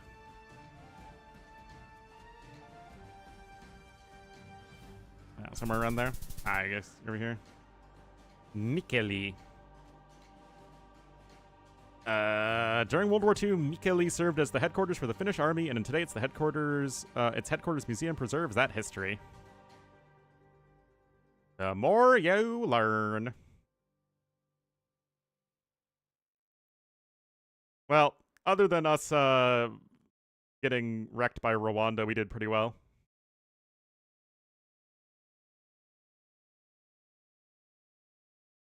Yeah, literally did not even know Rwanda had Street View. Uganda has a little bit of Street View. Kenya has Street View. Ghana and Nigeria both have Street View. Senegal has Street View. And then South Africa, Botswana, and Lesotho all have Street View, but I think that's it for countries in Africa. Oh, and so does Tunisia.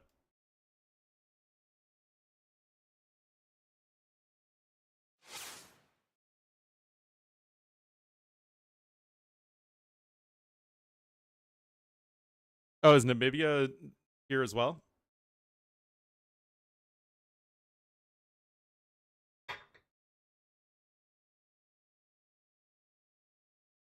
Wakanda exists in the far-off land of not real.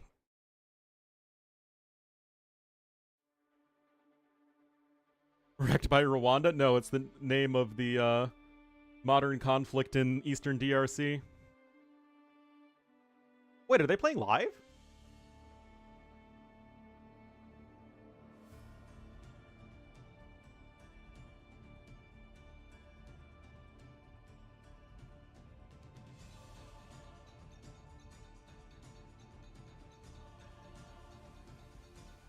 I thought they would be Rex, especially since Viper was done streaming.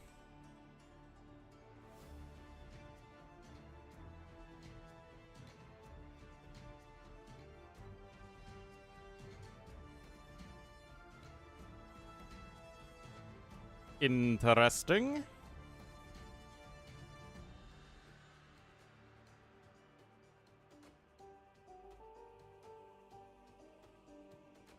Hello, Toast. Oh, we've had some good games, for sure.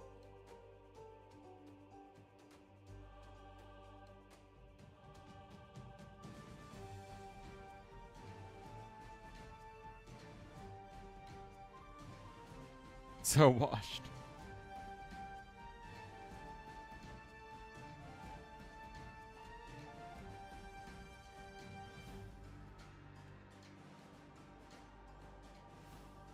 All right, so let's see what these guys go for. Viper gonna pick Acclivity.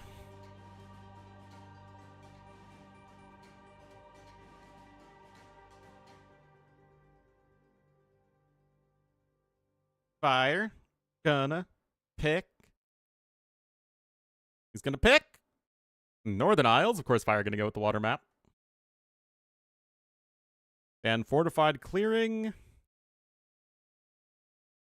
And African Clearing, and that means the last map is going to be Hollow Woodlands. A very, very fast map most of the time.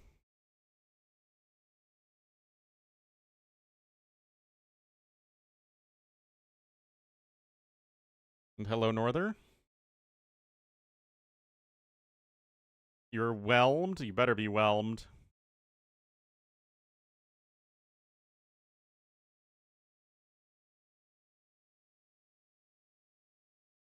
Pick a water. Fire is like one of the OG water map players.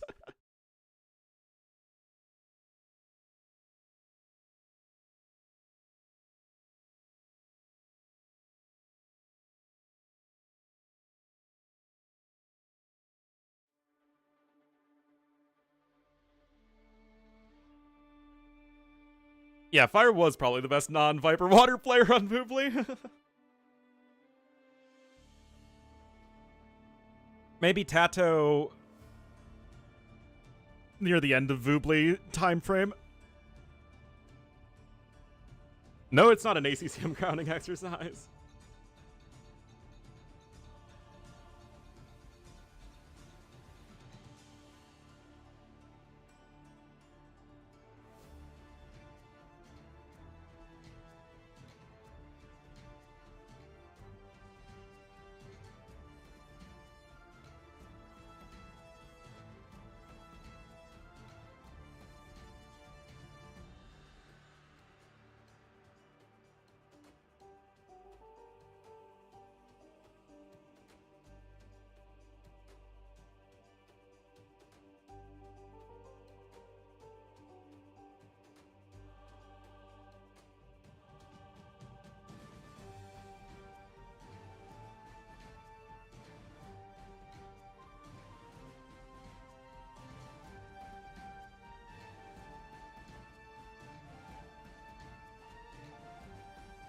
Water, who knows, man. All right, so Georgians and Armenians, so we're not going to have any mirror matchups in this series.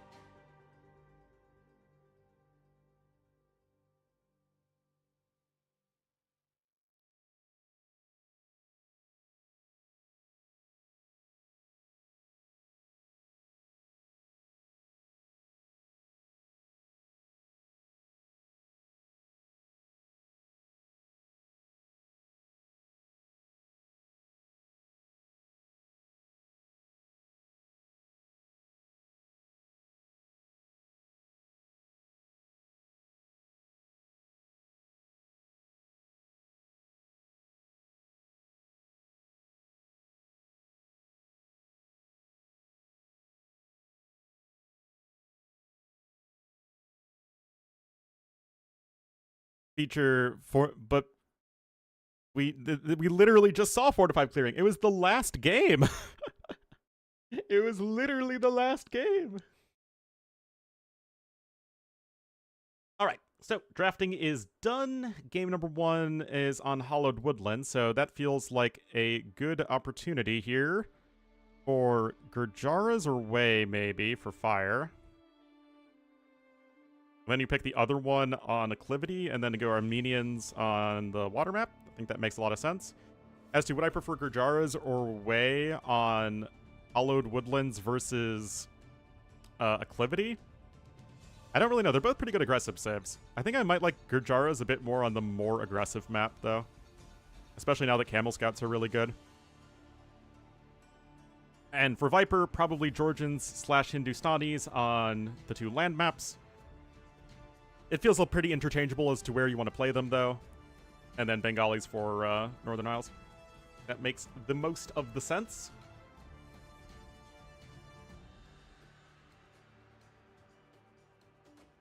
I guess who won? Oh, no. You might phosphor today? Oh, boy.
Yannick was a very strong water player.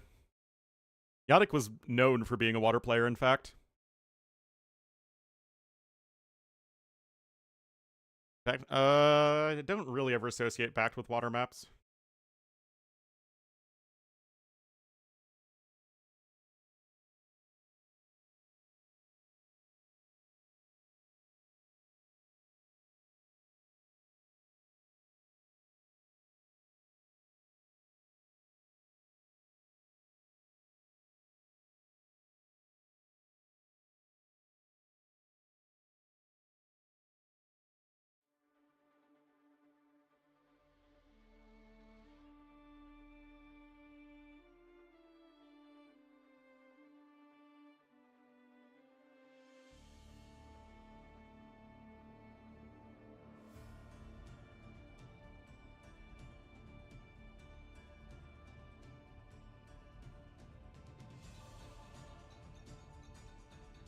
Well, a bunch of randos are now joining the lobby.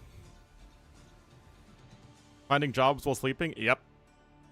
That's me.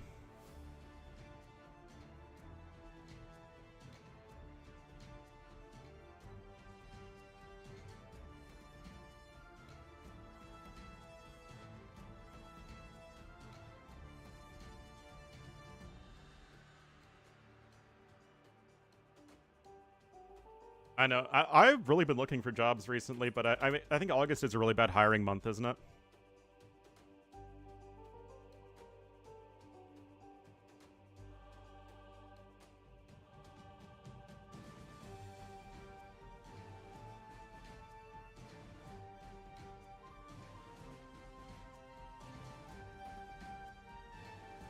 Still on Coastal.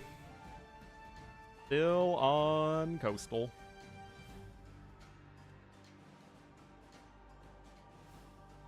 Oh, I've been extremely stressed these past several months.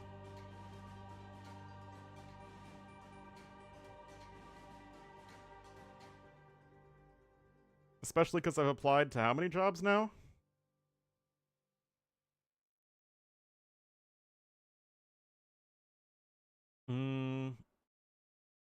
like 55 plus 30. I've applied to around 85 jobs and haven't had an interview yet.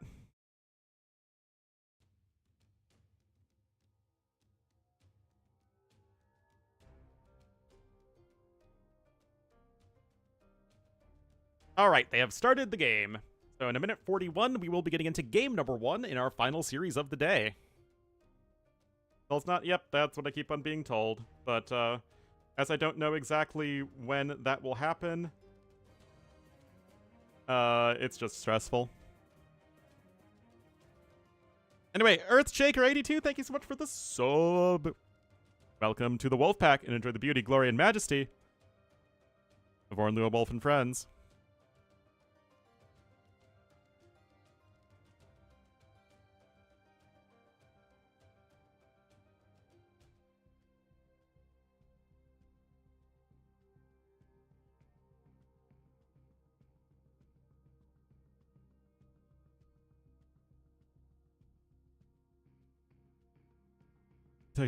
From Dota? No idea.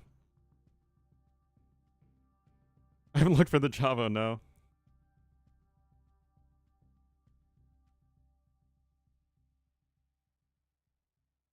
And consult? I mean, that's kind of the sort of thing I'm applying for.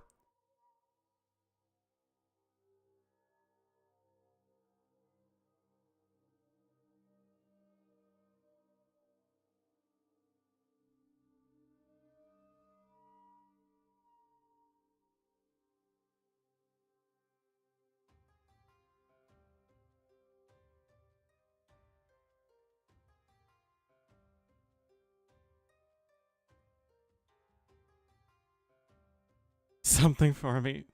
Nah.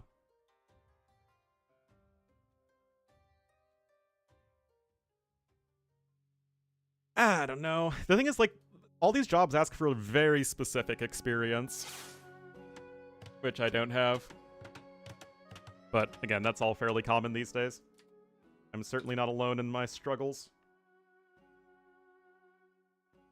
But at least I have this for the time being. One of my very close friends has been out of work for 2 years, which is longer than me.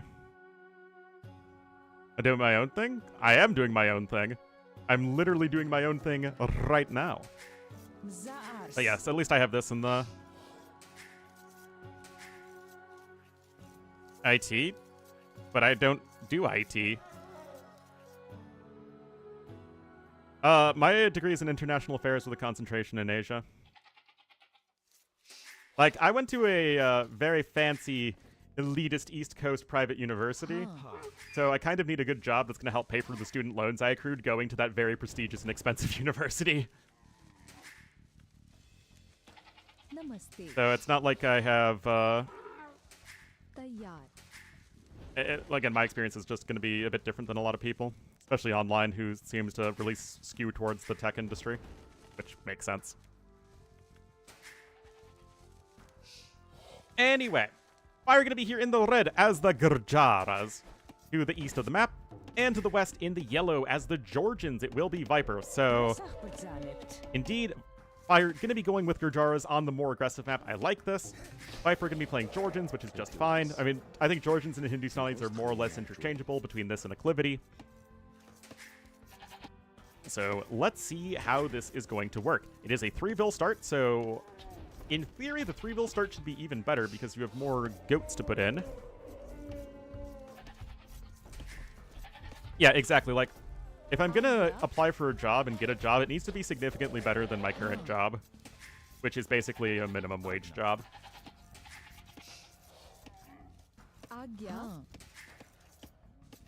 Minimum wage. I make more than the federal minimum wage and less than the Illinois state minimum wage these days.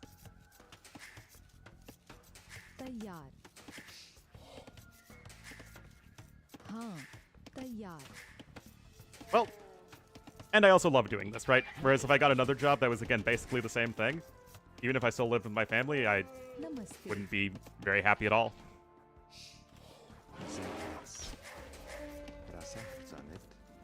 All right, Mill coming up at the back here, and yeah, I mean, we still have to heavily favor Fire in this matchup. No, Viper in this matchup.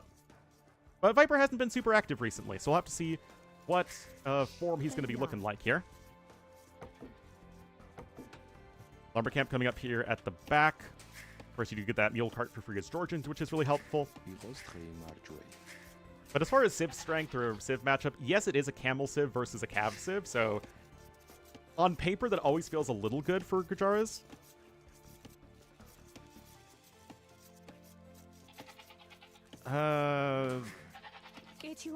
That said, I mean, Georgians are still super good. The fortified churches are going to be really helpful at defending in mid-game. And it's still a perfectly fine matchup. Insanely bad for the US? Well, I mean, it's incredibly important and relevant in the US, considering how much business we do with South Korea and Japan, and how much of a relevant threat that North Korea and China are. So, I mean, there are plenty of jobs out there to apply for, at least in general. Like, I've applied for 80 some odd jobs, and probably 60 of them are relevant to that in some way, shape, or form. It's just I haven't gotten those sorts of jobs in DC these days are very few and far between, because the current administration's axed so much spending on anything foreign service, anything civil service, and therefore the contractors also got axed.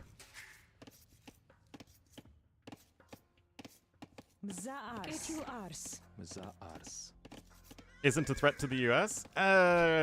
It's complicated.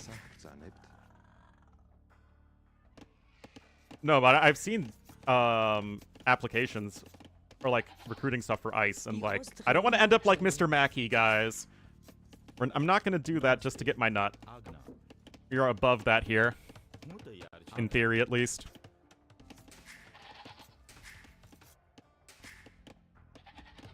All right, barracks coming in. Both players going up nice and quick. Viper going to be going up one villager sooner.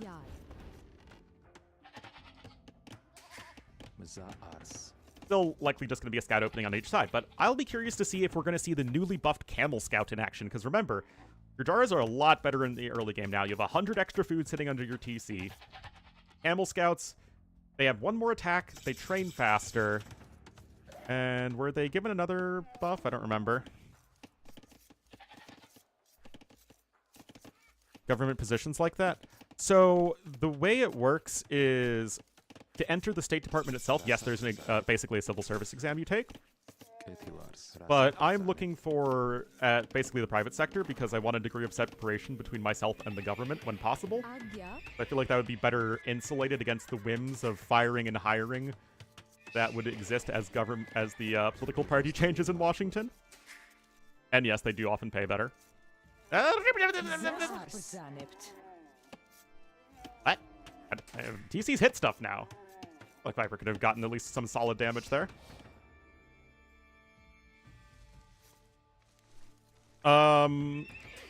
If Democrats do very well in the midterms, that can effectively neuter a lot of Trump's policy agendas, but it's not as much of a policy thing with Trump, right? At least not as much as some other administrations.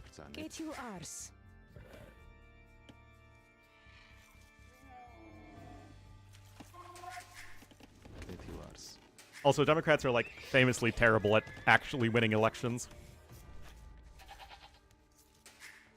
In theory, you actually could split Korea into 3 civs. The Kokuryo, Baekje, and Shila all existed in the beginning of the AoE2 timeframe.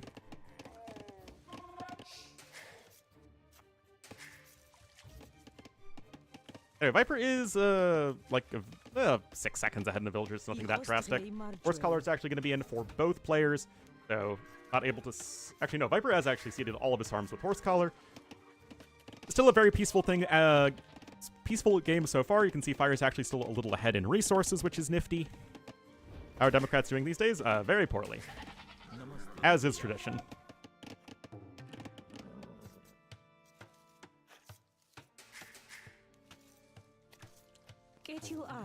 U.S. interests? Yes, but with the way that U.S. foreign policy exists and the way that Americans think about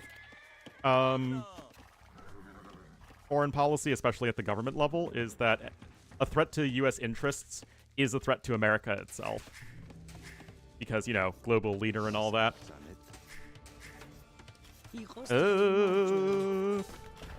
Scouts coming in, and this is nicely done here by Fire. He's just going to get a nice free villager kill. and will likely continue to get a bit of a resource lead. Is no good foundation for democracy? Never. It would be extremely difficult to get rid of the two-party system in America.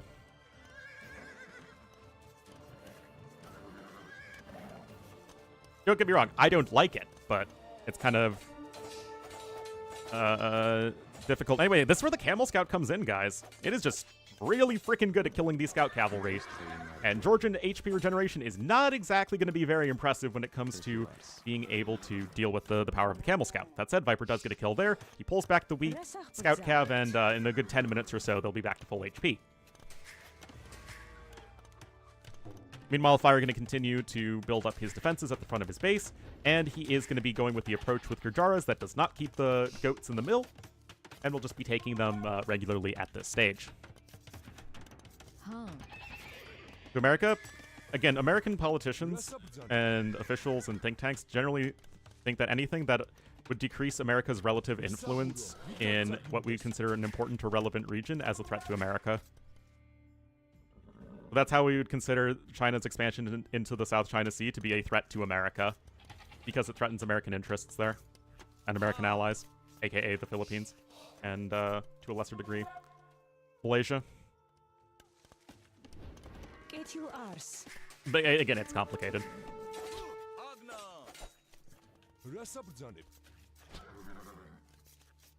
Eco efficiency and bill count. Well, bill count is even, and resources collected are still nicely ahead by F1re. Oh yes. Somehow.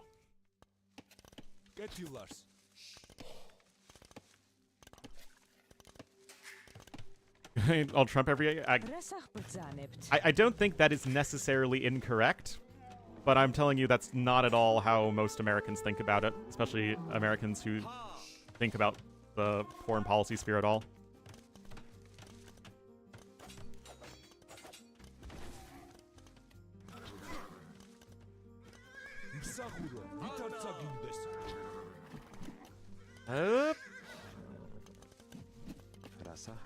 All right, Wheelbarrow coming in here from Viper. Look at 17 army to 10. Uh-oh.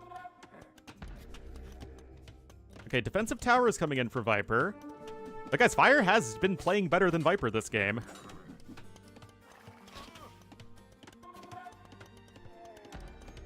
Scale barding armor coming in as well. Gonna help a lot versus these archers. Look at Camel Scout numbers continue to climb. They train very fast now. Look at this bad boy. I honestly think this is going to be tough for Viper. He only has one spearman. The Camel Scouts are going to wreck this, aren't they? They have the same attack as the Scout Cavalry now. Isn't it like 9 attack or something? No, now it's 10 attack, I guess. It was 9 attack before the buff, and it's 10 attack now. It literally doubled the damage that Scout Cavalry do versus other Scouts. And yet Viper is defending for now, but like these Camel Scouts are so freaking insane, man.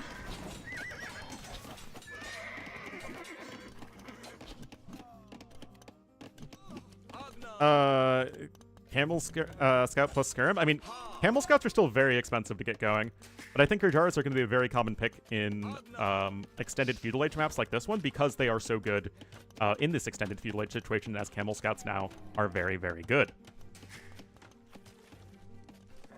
That said, Archers plus Scouts can work because of the less Pierce armor of Camel Archers, but I still think that it's a tough one. Scores are still quite even, and Viper does have a little bit less idle TC time, but look at this, 600 more resources collected for our red player. And again, F1re's just chilling here.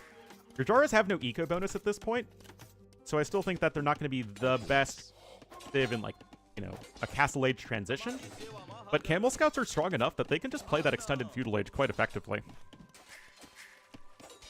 Forging's in for Viper, though, but look at this, guys.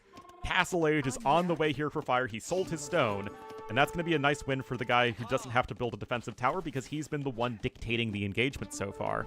Yeah, he ate his goats. He'd actually just finished them. And that was actually just enough food to get him to Castle Age. Now he needs to start farming again, but actually he got the forge bushes in the back, so F1re looks actually quite well prepared.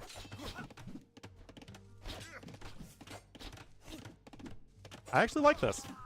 Now, the Skirms have fletching, but no +1 defense, so they still take 2 damage a hit from the archers. And Viper, of course, showing some good micro here, but those villagers are also a little exposed. Yeah, Fodler, it's not like I've been talking about it all feudal age. SMH, does my mod even listen to me? I mean, there's another kill for Fire, and another Scout Cav kill. Fire's playing this well, guys.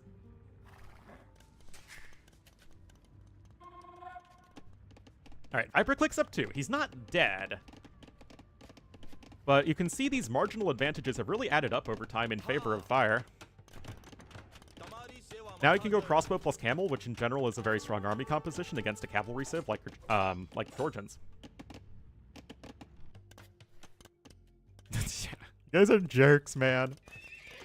Alright, stable number 2 coming in for Viper. Obviously, it's still a very tricky position for him. Why do you guys bully me so much? I don't think he can go for Omega Greed, right? He needs to not die. He needs to get probably a defensive tower or something. Bodkin coming in for Fire. Now, Fire does have a pretty janky army at the moment, right? He's going to be trying to switch into crossbowmen as they're the much stronger, scarier, more aggressive unit. Also, his food income has gone down a little bit since the goats ran out.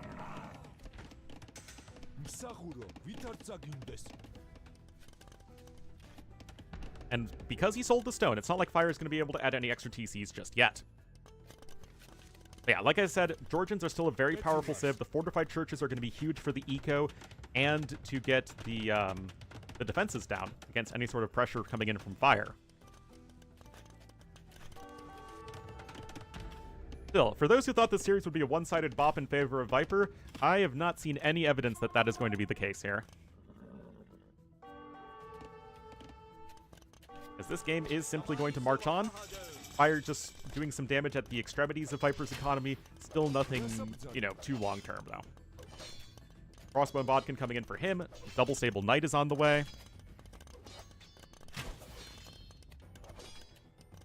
TC... Oh, yeah, like I said, Gurjaras, I think, are going to be a much more common pick on these more aggressive feudal age-centric maps. Hello, Bloodless. Alright, look at this. Elite Skirmisher and Ballistics both on the way.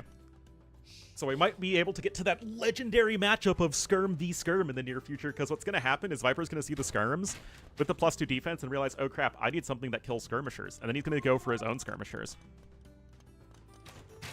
Gurjara's change, they have 100 more food under their TC at the start.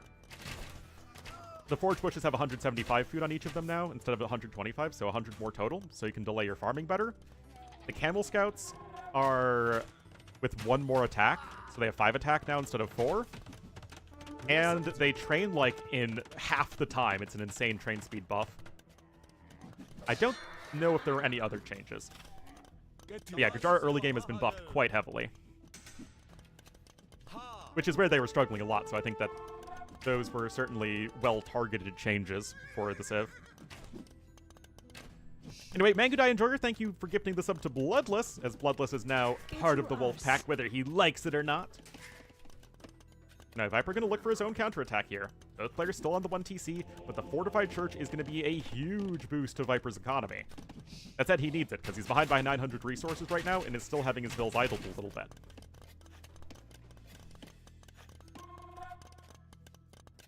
Osaw coming in for Viper too, and he also has Wheelbarrow, so Viper is really trying to get his eco-efficiency running.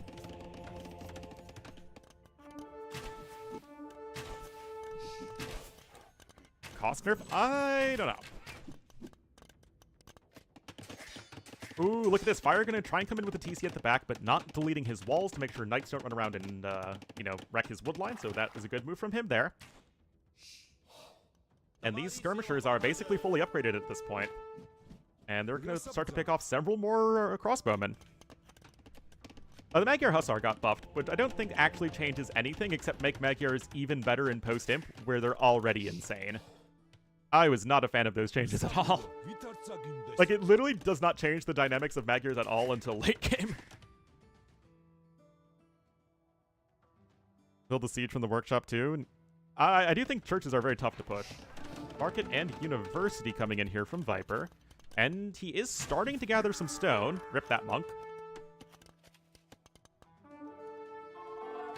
Oh, crossbowmen are going to escape a little bit, and Viper's Knights are showing up, but they have no defense upgrades at all. So this random blob of range units is actually still going to be able to deal okay with them. Yeah, I don't know. They're tricky civs to balance. Because I think that Armenians are perfectly fine on land maps. I think Georgians are still too good.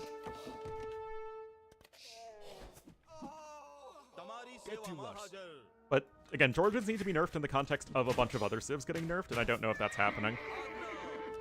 Yeah, I mean, Viper is running out of army because he's trying to expand his eco-efficiency with all of these fortified churches, and he's going to be going up to 3 TCs in the back. Viper's trying to play the long game here, but Fire almost a 2-to-1 KD, just a little bit less, and he is well ahead in resources destroyed. Bosaw coming in for him as well. And you'd think that with Fire's army advantage, he's going to be able to keep Viper's eco idle, at least a lot of it. Oh yeah, that game was such a disaster for him, oh my god. Ladder, which goes to show that Georgians and ladder stats do not really mean all that much.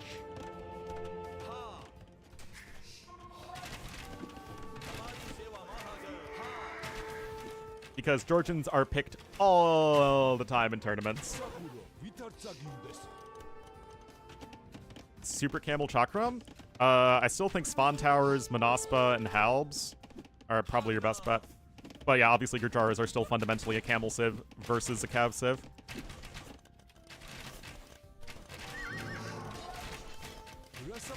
Anyway, Viper's defensive crossbowman here at least holding on. He does have ballistics, remember. Both sides do. But without any siege units, this is going to be difficult. In further? Sure. Alright, so a little bit of dancing back and forth here with the camels, with some really nice pixels going on. I'm sorry, I'm such a mean streamer, guys. Why am I such a toxic member of the AoE community? Mass stone? I think there should be enough stone. Yeah, there's 8,000 stone left on the map. Viper's getting a castle up here in the back. Whoa! Fire going up to 5 TCs! Holy cow. Again, he still is ahead in resources, just due to idling Viper's own eco.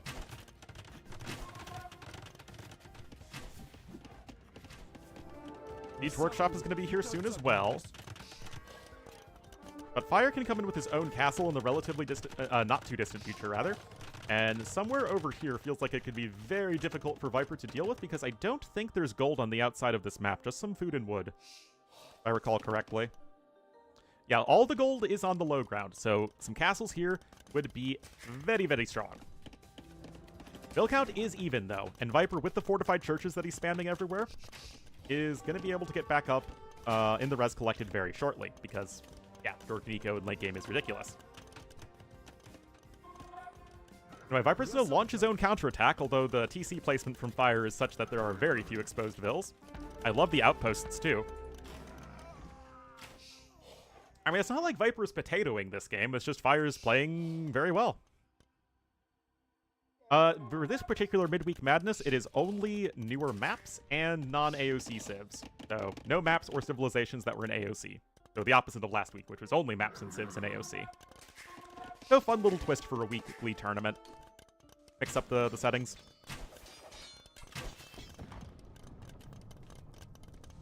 Yeah, but bombard cannons, camels, and hand cannons are an extremely gold-intensive army that require a lot of different upgrades. Anyway, this is what I was saying, guys. The Ford Castle could be really tough for Viper to stop. Now, there is a Mangonel and a Scorpion here, but is it going to be enough as the units are kind of derping around a little bit? Yeah, BBC equals bombard camel, don't you guys know? Alright, those vills are forced away for the time being, and that palisade was important to rush up. But now the camels are coming in, and those siege units aren't going to stand much of a chance. And the vills are going to go right back to work. Good micro there from Fire. A little bit awkward here at the back, but this is just going to be super tough for Viper to deal with. Castle in a very strong position. There's no stone on the high ground either, so Viper is going to be out of that resource entirely, I think, unless he can safely gather some over there. I didn't say Andres, I said Spawn Tower, Monospa, Halb, which is much more reasonable. Oh, you gotta pay attention there, Viper. Yeah, their reaction time definitely is a little bit slower than normal. Viper is still on his way up to Imp a little bit faster.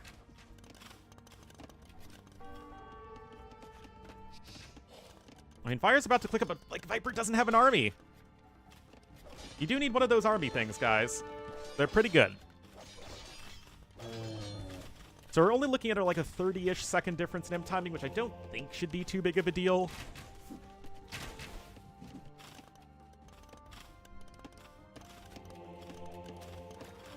Especially because I just don't see where Viper is going to be going militarily in this game.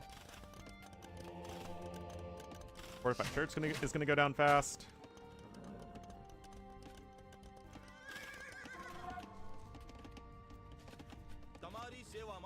Fire has no business being in the game?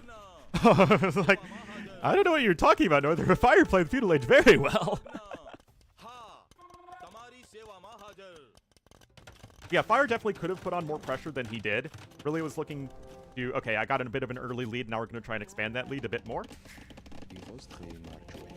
Which normally is a terrible idea against Viper specifically, because he's so freaking good at coming back into the game. But considering Viper's been playing somewhat subpar, and Fire has still been playing quite well, I still think he's in a solid position.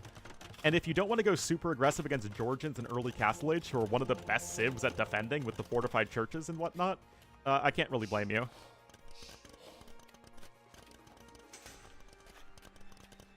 Yeah, Viper has a son, not a daughter.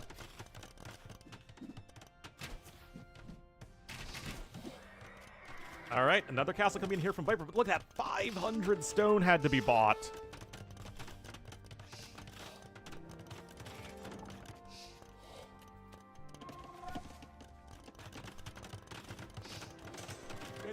So, yeah, if you guys are hating on Viper because he chose his financial security as a freaking AoE 2 player and content creator over maintaining maximum dominance into his 30s, you are what the Vietnamese villager would call a young fool.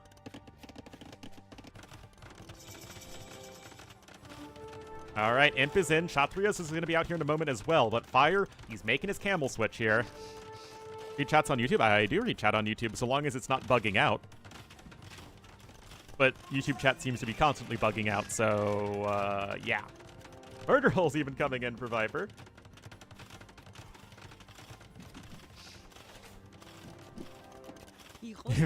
I say that one all the time. I like every streamer, I recycle the same 3 or 4 jokes over and over again because I'm not that creative. Ah, there we go. That's why Murder Holes.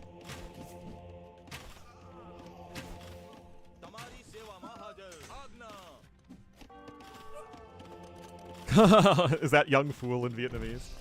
All right, Trebs are coming in. Again, Viper isn't dead. He's 700 score behind. And Viper's still really good at finding ways back into a game.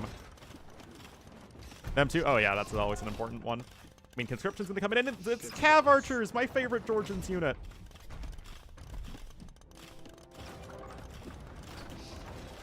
But it is heard. Yeah, again, I can't show both chats on screen at the same time per my Twitch partnership contract. But Viper literally just knocked down the enemy castle. The populations are basically even. Viper is 100% trying to find a way back into this game. He's not just wasting everyone's time.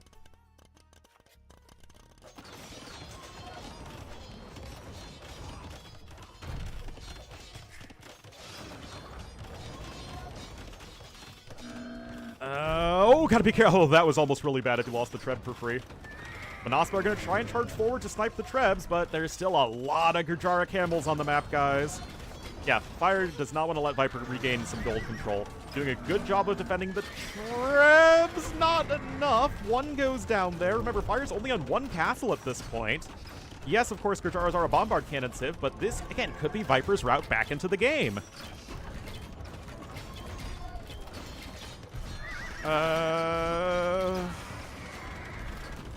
Camels still not able to get that much value. These fortified churches are, again, making it really difficult to push. I think Viper is actually one of the few players here that I'm actually feel is making good use of the fortified churches. I remember seeing a game where ACCM did the same thing. Again, just really leaning into the fortified church aspect and how good they are at stalling. But, again, I feel like it's kind of underutilized.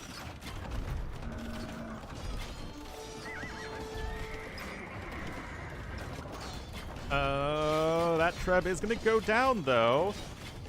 And red has still 20 vills on stone, so he can get back with another castle here in just a second. And Camel's going to start killing vills. Fire now with a bit of a population lead. He's also going to come in with some TheViper riders, which can help tank a lot of Cav Archer shots. And remember, Fire also did pick up Kshatriyas, so that efficiency in the late game is really good. Kshatriyas is the military bonus that most mimics an eco bonus because it applies to so many freaking units. At least in the late game. There's Elite TheViper rider coming in as well. Viper's trying to get to, I guess, pikemen with some Cav Archers and some Manas, but it doesn't really feel great, does it?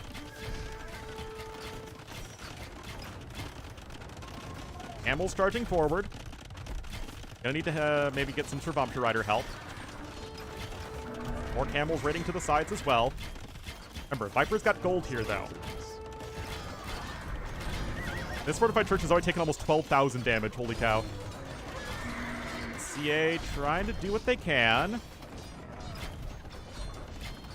It's not the best Castle Age unique tech, but it's probably top 5, yeah.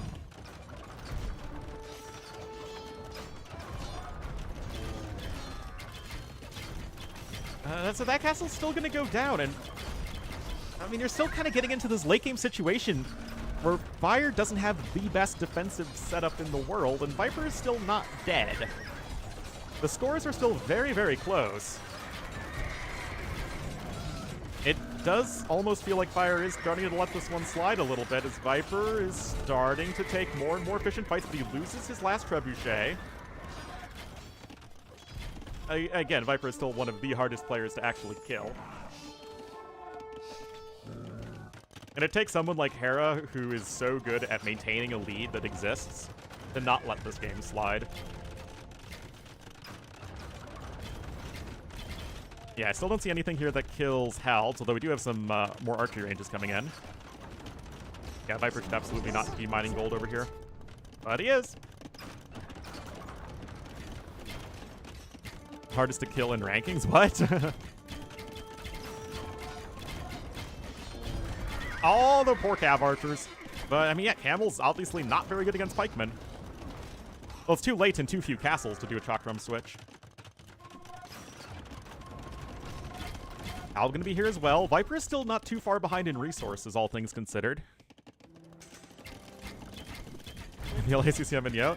To be fair, those are some of the hardest players to kill off as well. Throw Hera and Viper into the mix, and that's who I'd have as my top 5 hardest players to kill.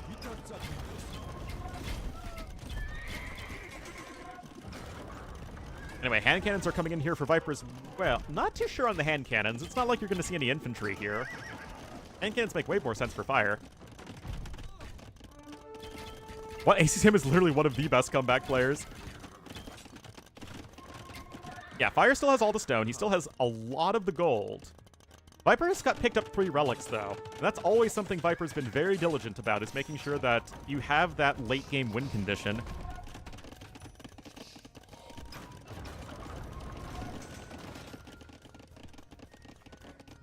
All right. TheViper's riding around here to the west.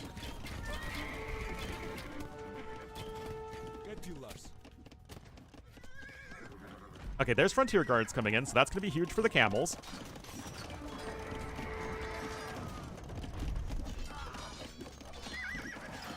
GG. I mean, it's true, he doesn't do that either, but the reason ACCM takes a long time to GG is because there are so many games where he just kind of exists and then eventually wins the game because he's so freaking smart. I think the best example of it was ACCM versus Leary on Regicide Fortress, I think, in Warlords or something, where ACCM was completely dead to rights but just played perfectly.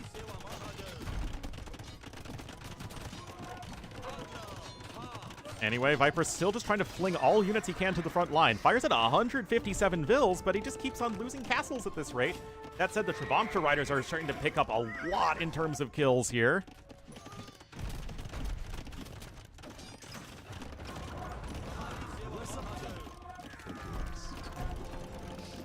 Bombard cannons are coming in as well. Oof. I mean, Fire set himself up very, very well for the late game here. Viper's doing a great job trying to make the comeback happen, but in theory, he should be way too far behind to make this work. Game's that style. To a degree, yeah.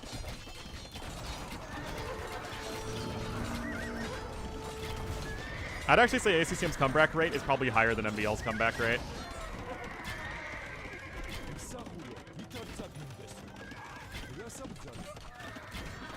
Especially recently. Is it Nomad? It's Hollowed Woodlands. Also, hello, Naomi.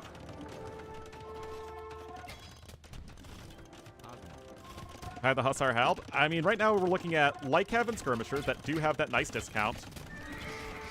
That said, Georgians without gold are a way better civ than Gujaras without gold. Gujaras are one of the worst civs in the game without gold. Their trash is very bad. Even with the food discount. Especially since the fortified churches make it tough to raid and give you a super eco. It could be tough, and guys, the gold is going to start to run low very soon. We're 55 minutes into the game, and there's 370 gold left on the map, and Viper has 3 relics.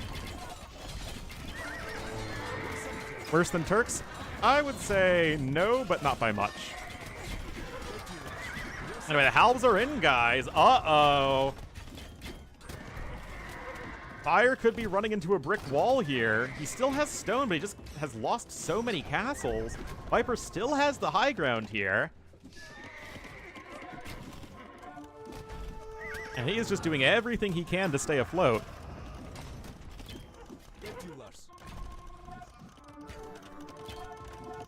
The relics? They are thinking this... Okay, there's one in that fortified church and one somewhere else. In another fortified church somewhere. Fire just has not gotten the relics, even though he's had one in his base, and I have no idea where the other one is.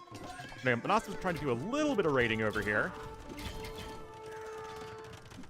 But, yeah, like I said, Gurjaras without gold. That's tough. Spearmen we're seeing? I've seen it as well. I've seen literally Gurjara Spearmen versus Turk Spearmen. The Gold Burner 2000. Yeah, Shravamshas feel... Shravamshas are a unit that feel both really bad to play with and against. It's amazing how there's a unit in the AoE 2 that's so unfun. I mean, Turks are at least really good at keeping their gold units alive. That's less the case with Gurjaras. You do have Chakrams and Elephant Archers, which can both be kept alive pretty effectively, but Camels are going to be burnt through pretty quickly, as are Shravamsha Riders. And Turks at least have top-tier Hussars. Pure Spheromites. Oh, no, still you need Skirmishers.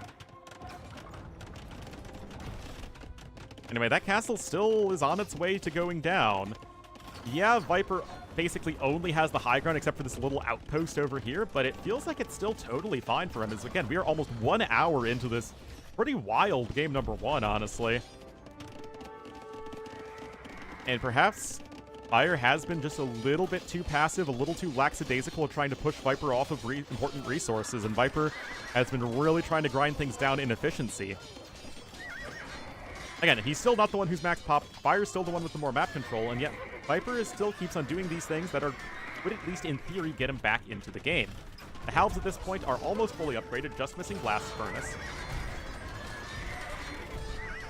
And again, like, how many castles has Fire lost this game? Long best of 3, I don't care, man. If it's a fun series and people are enjoying it, make it long! There's definitely a joke in there somewhere that I am way too classy to make. Anyway, guys, army value is in favor of the Sneck here. And could Fire's passivity really bite him in the butt? And I think that's honestly exactly what's happening. 152 vills here for Fire. His eco efficiency isn't even all that bad, but just no gold. Viper at least has 3 relics. Neither player is really making that many gold units. Uh-huh. Infantry armor? Oh, well. Not that big of a deal. You can just rebuild a blacksmith. And even though Fire has been idling Viper's eco. He's killed 128 vills, but that just means he's lost so much army. And again, the resources destroyed are very, very similar. So if Fire was a better Civ here in a post-imp scenario, I'd still think he's totally fine. But it's so freaking hard to push Georgians. Yeah, and not getting any relics is in a game like this is pretty wild, honestly. Especially since Fire knew that this game would go late as soon as he added up to 5 TCs. Like, you're probably not going to try and win the game instantly at that point, right? So it makes sense that you try and focus a bit harder on the relics. And there's the other relic. So there's one to the far south and one to the far east, both of which could be available for Fire.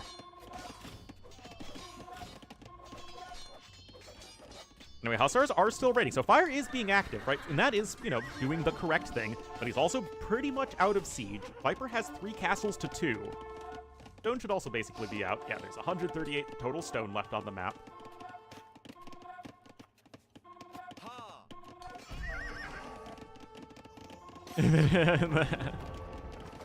Oh, no. Anyway, another Treb is going to be sniped. The Blast Furnace is going to be here in a moment, and that's going to mean that the Georgian Hussars are going to win very comfortably versus the Gurjara ones, because you have the HP regeneration plus Blast Furnace. Gurjaras do not have that upgrade, remember. Although the discount is awesome. Also, not even getting Heavy Plow, man. Both of these civs are crop rotation civs. I want to see some crops get freaking rotated. Also, Gurjaras are not a guild's civ, whereas Georgians are. Yeah, Hussar isn't in, but it's still something that Viper can work towards. Fully upgraded Light Cav trade basically evenly with Hussars that don't have Blast Furnace. Crop pervert. Oh yeah, I love seeing those crops rotated, baby. Oh, ACCM absolutely would have gotten crop rotation and guilds as soon as he hit imp.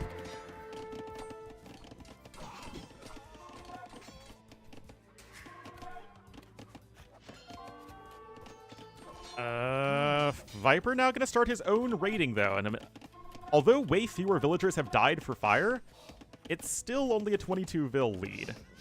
And Fire's still not even... Okay, I think he's now finally thinking about relics, but that's a pretty late relic switch. And remember, guys, Viper's castles are positioned very well defensively to protect him from raids. Fire's, this helps him a bit, but isn't that insane. And Fire doesn't have fortified churches because, yeah, that's not his civ.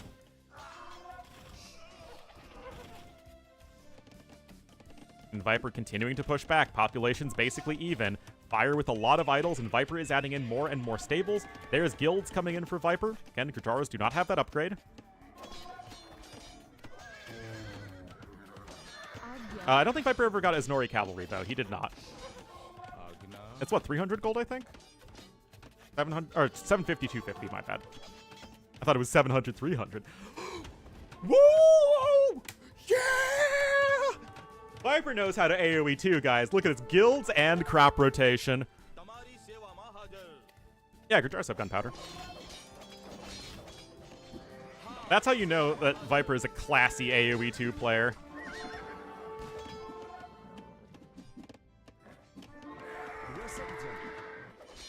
What was that noise? It was the sound of me being excited that guilds and crop rotation are being researched. I don't know what's confusing about that at all. Now remember, no +4 archer defense for either of these civs. Crop perversion. It's another bombard sniped. And we're just not really looking at any siege at this point. Fire has at least picked up one relic. The last one here is to the south. I hope they... Oh.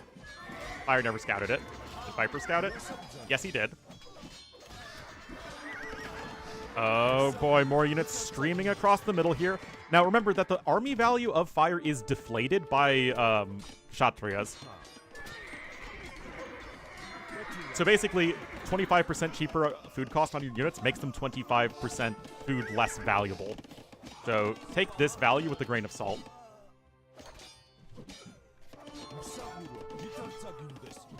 Yet. More skirmy McSkirm faces. Another huge fight here. Villager numbers are exactly even. Fire still only a little bit ahead in the overall KD.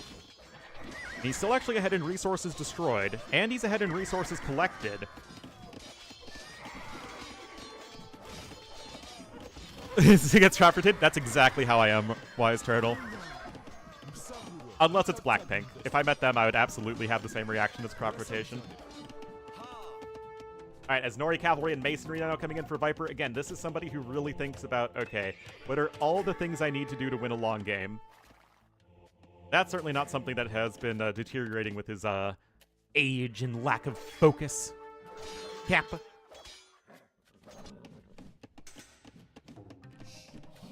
I mean, population's good for fire, but how valuable is that population if it can't destroy buildings?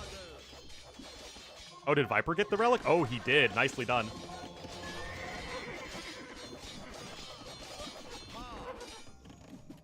Let's see, 4 skirms versus 55, and that queue is looking real healthy for fire. Again, Shaspriya's is insane. But still, 4 relics to 1, plus guilds versus no guilds. Also, honestly, I love just keeping a camel here in the back, as this camel's going to do super well at killing random hussars to try and raid you. Goes full hussar.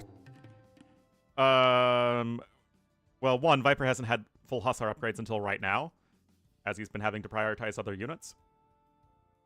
But, yes, in theory, full hussar should be very difficult for fire to stop if he cannot produce enough camels. But that's what he's trying to do right now. It's kind of low compared to the game volume.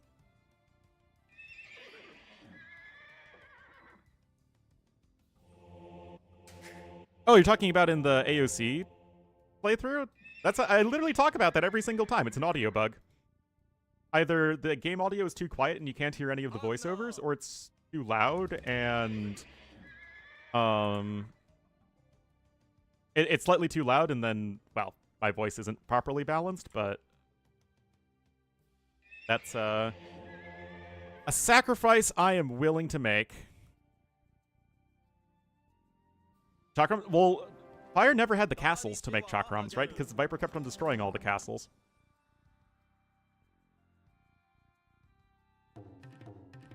Yeah, but guilds makes the market exchange rate 15% instead of the usual 30%.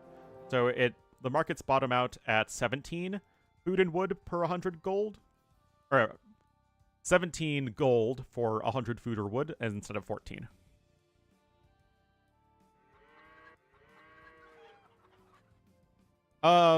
This means the total amount of villager work time in the last minute.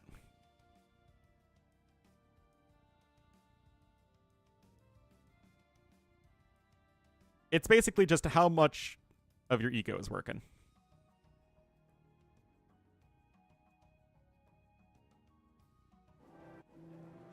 Yeah. Get you arse. No idea what the pause is for. Fire said sack, my bad. Are an hour and 10 minutes into this game number 1. Remember, it's just a best of 3, so this game does matter a lot. Stories like T90? I could never be T90 if I wanted to. I don't have an interesting enough life, and I'm not a good enough storyteller. I have to do my own thing.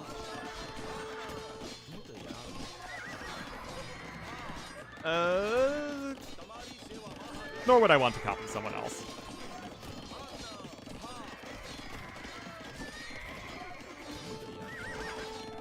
His own words. Yes, but he's a good storyteller. There's the difference. I am not a great yapper.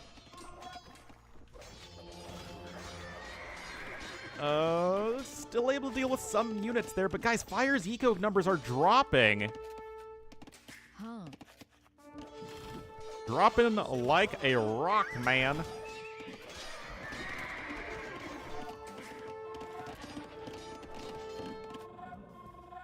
Namaste.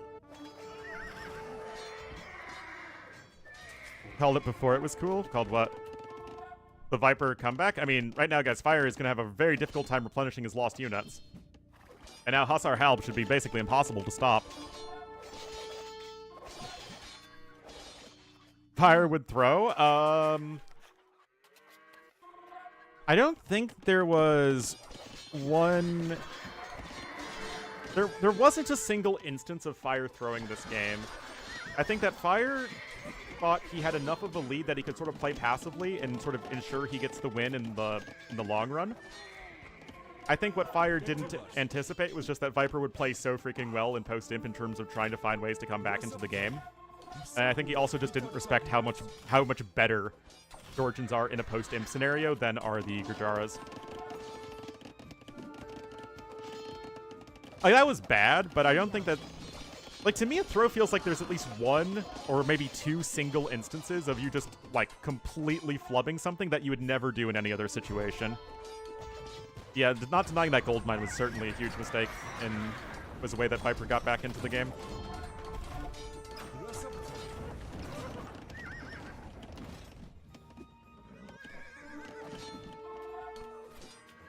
Is a bit cocky. Again, sometimes people... Like, there is the thought process that, okay, I need to respect my opponent and say that there's a chance that if I go too aggressive here in early castle age and Viper just defends and booms, he'll just kill me with a way better eco, right? So it's all about trying to think what is your most consistent way to win. And I think Fire just miscalculated it. Anyway, Viper actually won that game with a positive KD, fewer units trained. You can see he was actually ahead in gold collected. He had barely had any stone collected all game, but he just kept all his castles alive.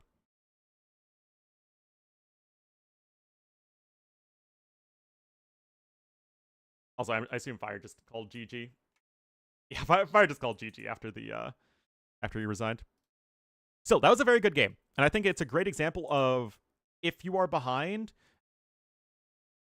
like, unless you're playing against basically Hera or maybe Leary, depending on the situation, if you're behind, try to think of a way to come back into the game if you aren't already dead. And Viper is really good at trying to find that way back into a game. So again, defend the high ground, make sure that you keep your castles alive, start to raid when you can, and just take those efficient fights.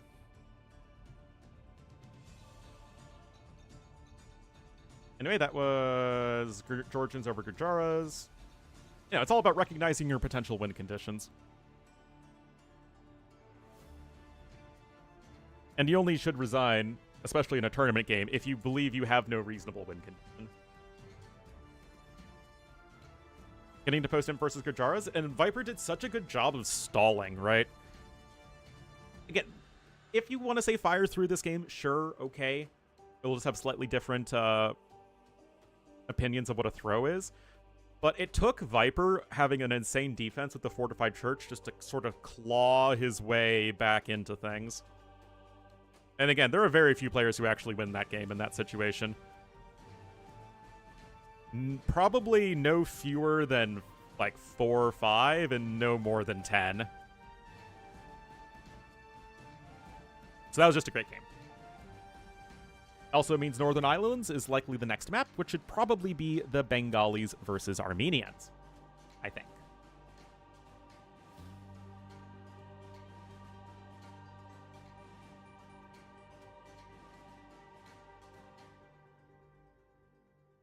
Was the win condition? That doesn't make any sense.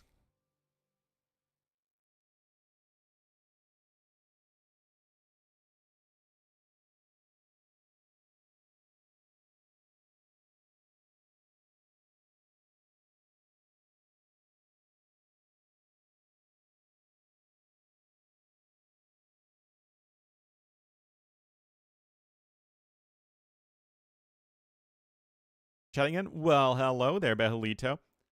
Anyway, might be a short break before the next one. I'm gonna take a quick break, guys. I'll be right back, and could be up to two more games today, or one. We'll see. But remember, we got stuff happening all week. Also, there's sudden disaster that we're gonna be weaving in and out of Midweek Madness as well, so yeah.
What's up, baby?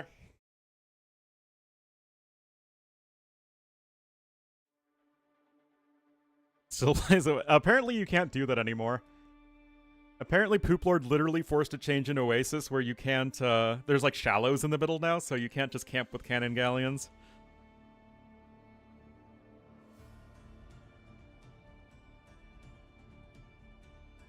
The Johnny Bravo vibe, I do that all the time.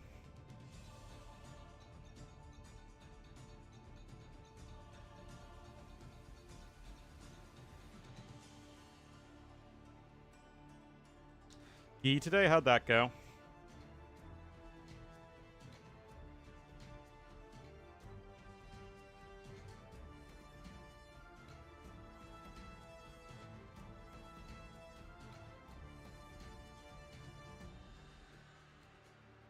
Spell is offset? Oh no.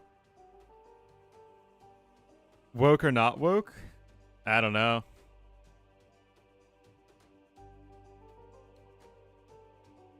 Johnny Bravo was like every single negative machismo stereotype of men, and it was he was entirely unsuccessful with it.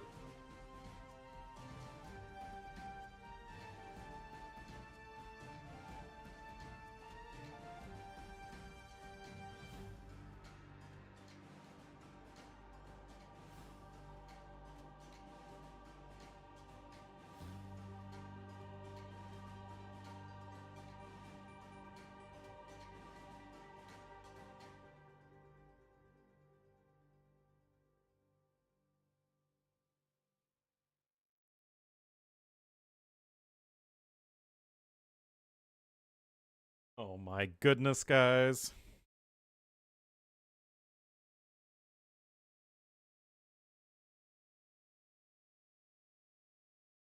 He was just rolling over.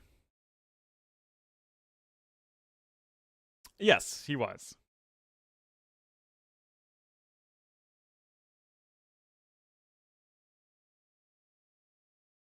Uh-oh, guys. Uh-oh. Uh-oh. Dash. Do you need to go outside? And we lie right back down because that is the correct answer.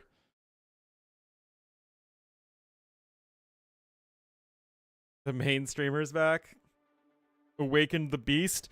Nah, it's just around this time that he usually has his going outside, then getting food, and then getting played with, so gotta go do that, guys. But they haven't even started the game yet, so we're fine. Be right back.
All right.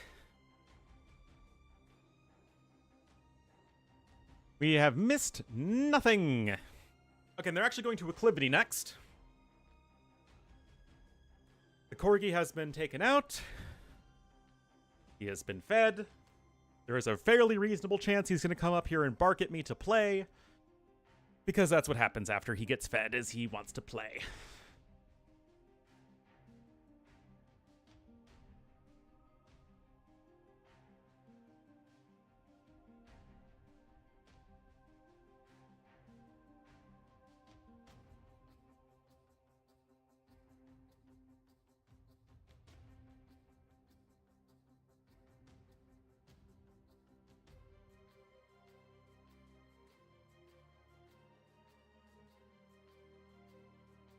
And the castles were defending well, but Fire just kind of... The map ran out of gold, and Fire didn't really do enough to apply pressure.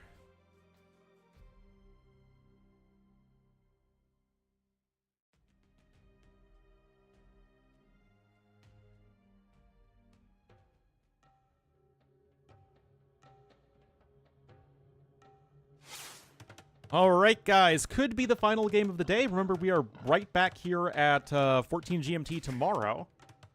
If not earlier, if there's like a sudden disaster match, like an hour or two earlier, I'll do my best to cast that. But Viper going to be in the yellow as the Hindustanis to the west and to the east. In the blue as the Lithuanians, it will be Fire. Yeah, Lithuanians and Hindustanis, two of the most common Civ picks in every single tournament for years now. Very, very, very common picks.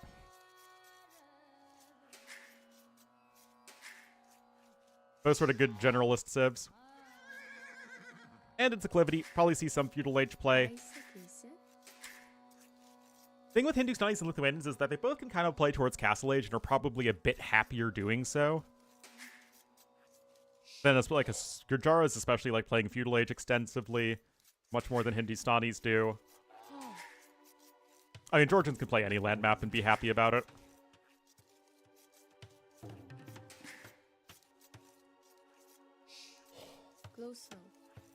With bumps? Kind of.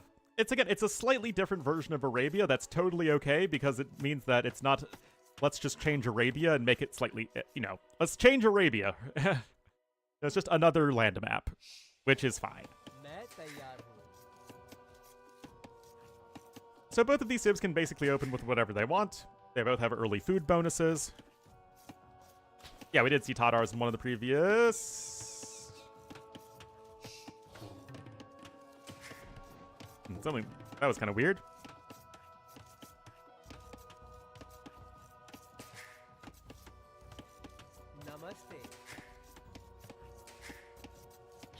All right. Beer Skirm is very good for Lithuanians. Substantially from Arabia. I mean, it's definitely much more wallable in the early run, but then you have to expand out and gather more resources as Fire is pausing once again, because it's what Fire does.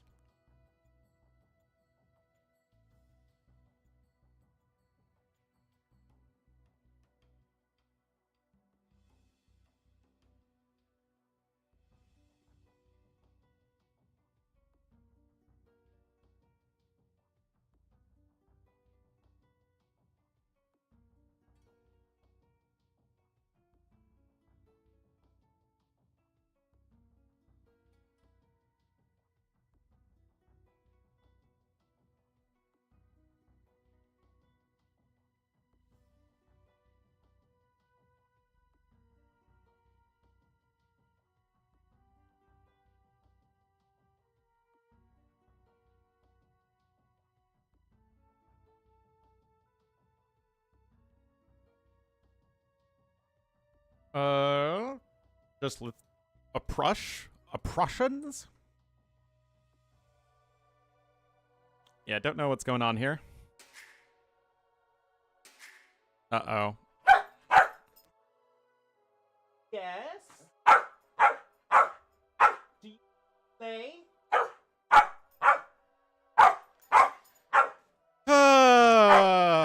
The life of a single corgi parent.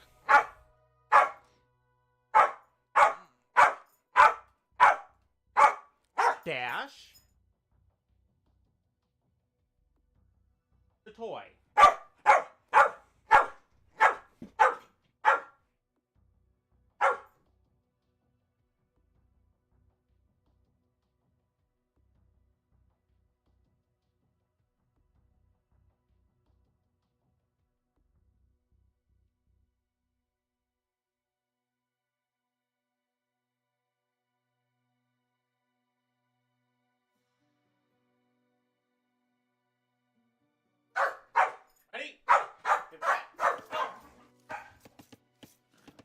All right, looks like we are continuing, thankfully. Ready? Go. This is what happens when no one else is here to take care of a corgi. Ready? Get set. Go. He gets very excited. Oh, he's a cutie. He's also very active. You know, it's when I'm home alone. I've been live for 5 hours now.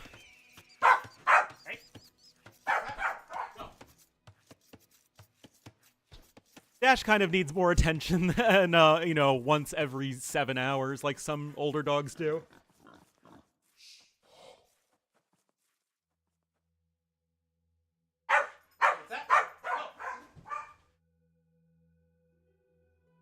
Oh, pushing deer from the middle. Really? Ready? Get set.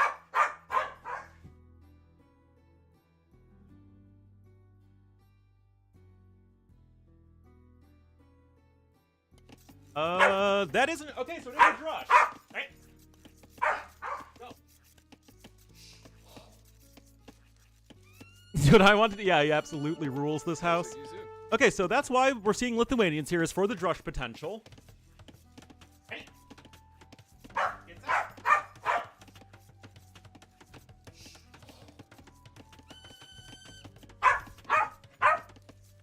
Go. Play.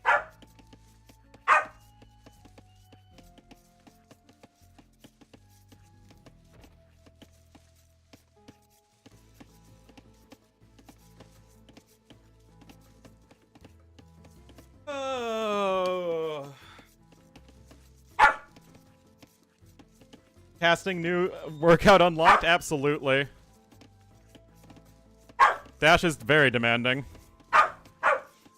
Like I said, I haven't paid attention to him for like 5 hours.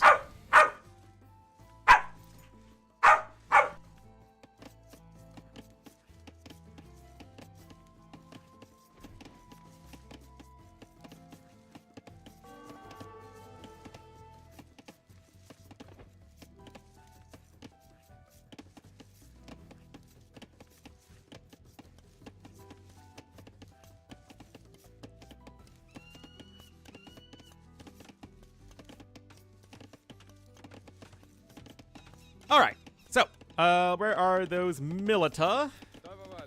Okay, so first a little bit of a wall there.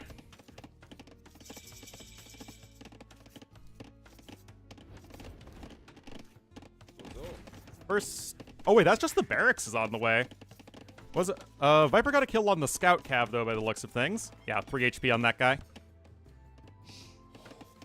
Still, it does seem like a little bit of an awkward start for Viper, especially since Fire is continuing his militia production. Interesting.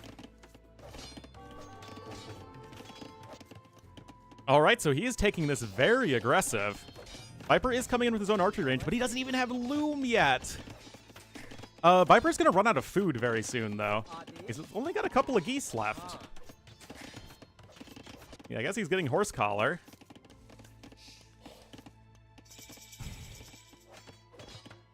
Alright, DBA on its way. Still need a little bit more gold to go ahead. Oh! Rip. Yeah, no, good thing he's got cheaper bills for sure, because, yeah, this food is not going to last very much longer, and he does not have access to forage bushes. That said, men-at-arms are coming in. And I really don't see a whole lot here. Because remember, it started with 3 militia. And then Fire decided to go the extra step and go for the 4th militia and the men-at-arms upgrade. But Viper's already got an archer out. So how much is this realistically actually doing for Fire? That said, Viper can only make skirmishers because he doesn't have any gold income. He's got that 1 bill on long-distance gold mining. It's not that impressive.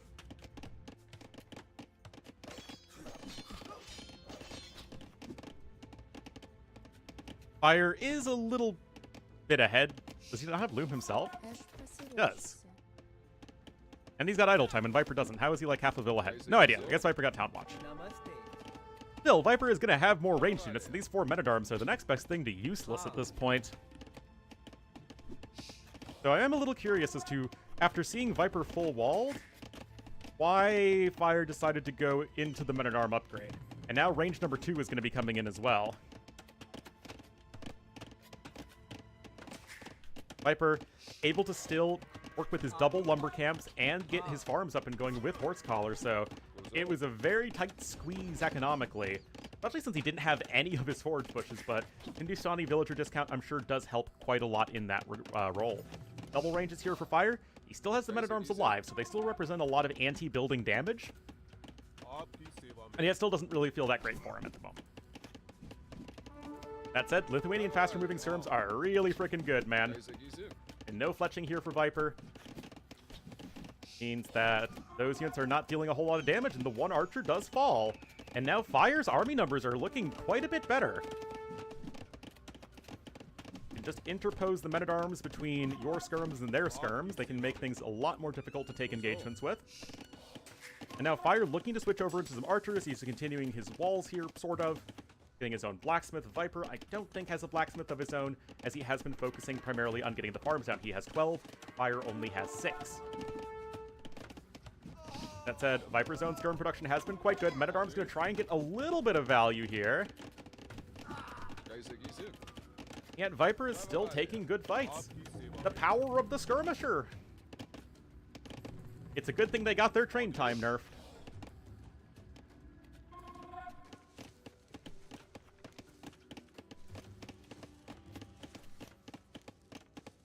Oh, boy. I mean, it's 11 skirms to 7, and fletching is about to be in, but the issue is that it's only going to be able to do so much here. That was a terrible fight for Viper. Really trying to force his way up the hill, and yet Viper's only making skirmishers. Where are the men-at-arms? What? Why are they not doing anything? What? Why are they all the way over there? I mean, Ren, the resources are basically even, but Viper has invested way less into this. He's got the cheaper villagers. He didn't get any men-at-arms. He's got 14 farms right now versus 10, and those bills are all about to be idle. He also got the horse collar upgrade. But yeah, this is so far not exactly what Fire's looking for. I just think he's going to have a hard time taking good enough fights. Again, Viper still doesn't have... Okay, just now finished the blacksmith. But up until now, he didn't have a blacksmith. It is just double-range skirmishers. That said, Viper did get cleaned up right there. And that certainly isn't great for him. Fletching is now on its way, and that's going to be essential. It's going to make the men-at-arms basically useless, unless you got the +1 defense, which no one ever does. And there's actually another swordsman on its way. No dice there. Viper does lose a villager. By the way, I'm giving Dash pets on the bed while all of this is going on. So I'm, like, having to extend my arms. It's a good thing I was doing those flies. Working out helps with the arm muscles needed to continuously pet a corgi while also casting.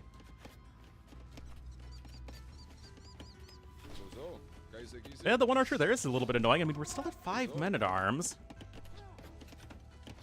My daily petting quota, basically. Alright, are the quick walls there going to be sufficient? Yes. Still, you could be between a rock and a hard place here in the very near future. Viper does have way better eco upgrades, to be fair. And now he's going to have more skirms here. The faster movement speed is going to help you escape the fight, at least to some degree.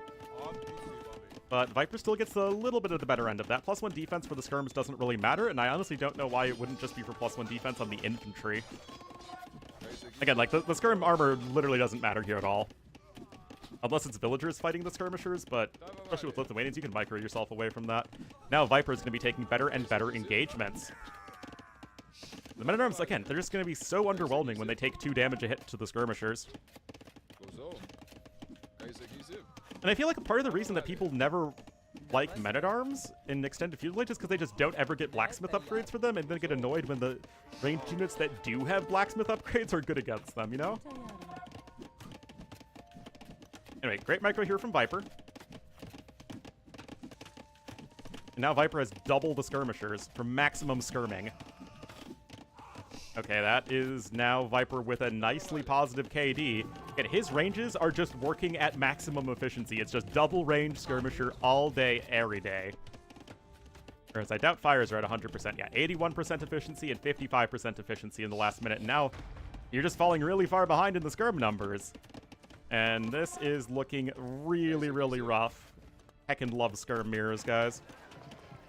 Viper's also closer to castle age. I imagine he's more food collected. Yeah, he does have more food collected. Yeah, 5 seconds idle TC is very impressive.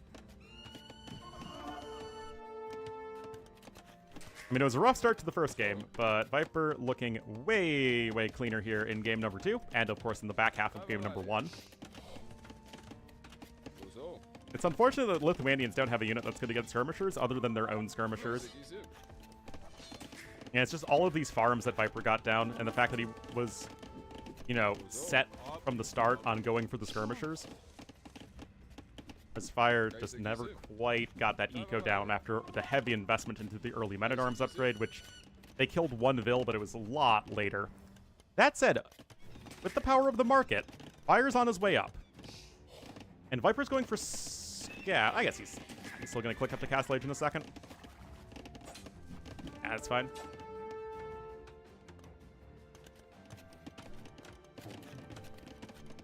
Right, Wall's coming in over here. That said, if you're playing mid-game and it's more skirm v skirm, that feels so underwhelming for Lithuanians because the skirms are going to become very expensive to mass in mid-game. And yes, you have the faster movement speed, which is nice, but Hindustanis are likely going to be doing that a lot better due to their food discount on their villagers. Viper now going over to actually even more gold. That's going to be, what, 12 Vils on gold? So I guess he could be looking for a camel switch.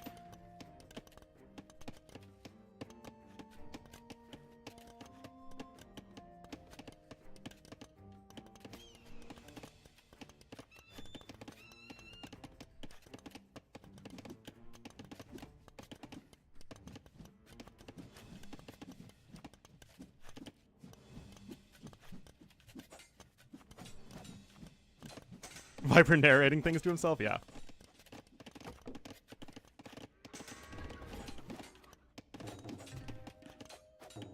Alright, +1 defense is in, and there's that extra bonus damage versus buildings coming in. Still, Skirm's hitting, or Vil's getting there just in the nick of time. Well, I mean, Age of Empires really is all about the skirmisher. Nothing else really should matter in this game. Oh, but they broke through anyway. But what's Viper gonna do here? Does he have a second stable? No, just 1 stable. I don't know what the 9 Vils on gold are for then. Oh, it looks like Viper does get 1 villager kill there. He's still slightly behind in res collected, though. That said, Fire's getting pretty close to his own castle here.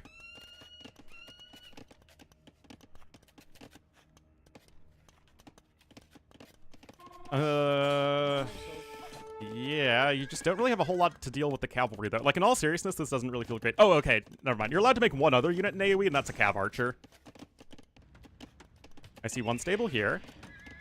Where's the other one? Oh, there it is.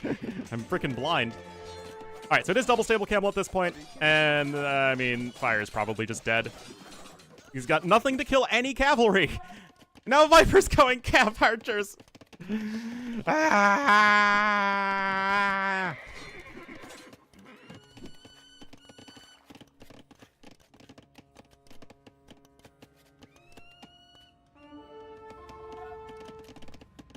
Okay, Viper just getting some more eco upgrades, Fire getting some eco upgrades. He's adding a second TC, but he's mining all of this stone, and I'm not too sure what this accomplishes at the moment. Not like you even really want to get to Latus right now. I mean, Latus plus Pikeman could work with maybe some Monk support, but you can't really do that if you're focusing all of your upgrades on skirmishers. Cav Archers, welcome to modern-day AoE 2. Viper doesn't want to run under the TC, but still avoids some hits. Minimum range? I don't even know at this point.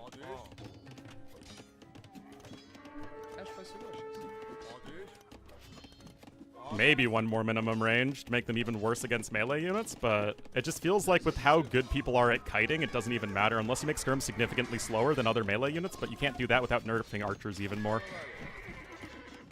But it just feels like skirms and cav archers are just almost always the best option.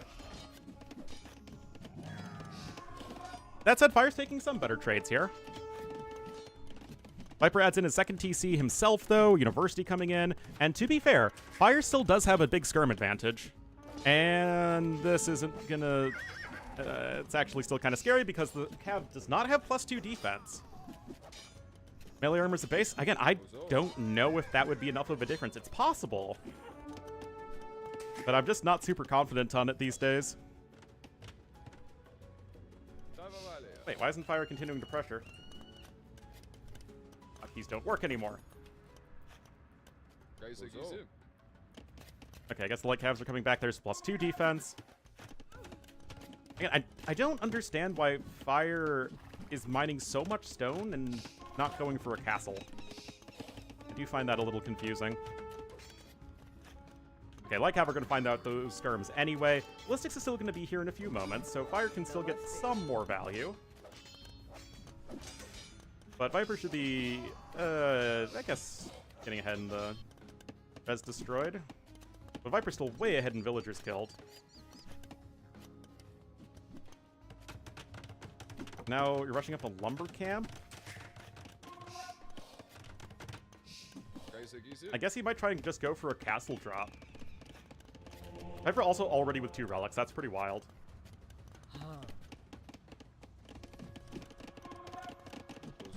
Remember, Viper does not have ballistics.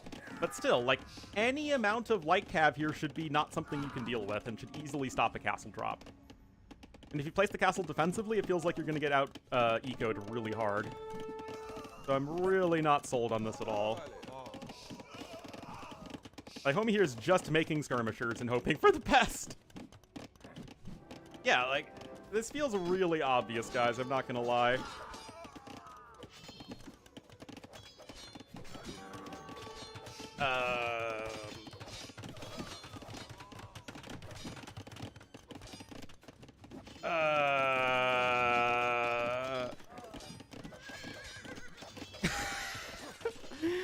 What the heck? What do I like? I have 80? Okay, this is over, man. This is freaking over. Once the yeah, but like, you can't do that.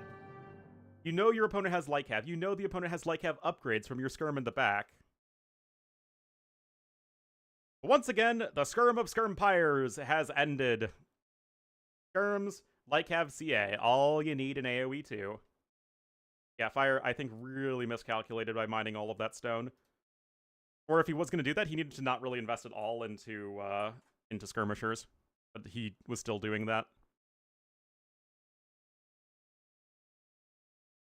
So Viper does get the 2-0 and moves on to the next round, so clearly he's not too washed just yet.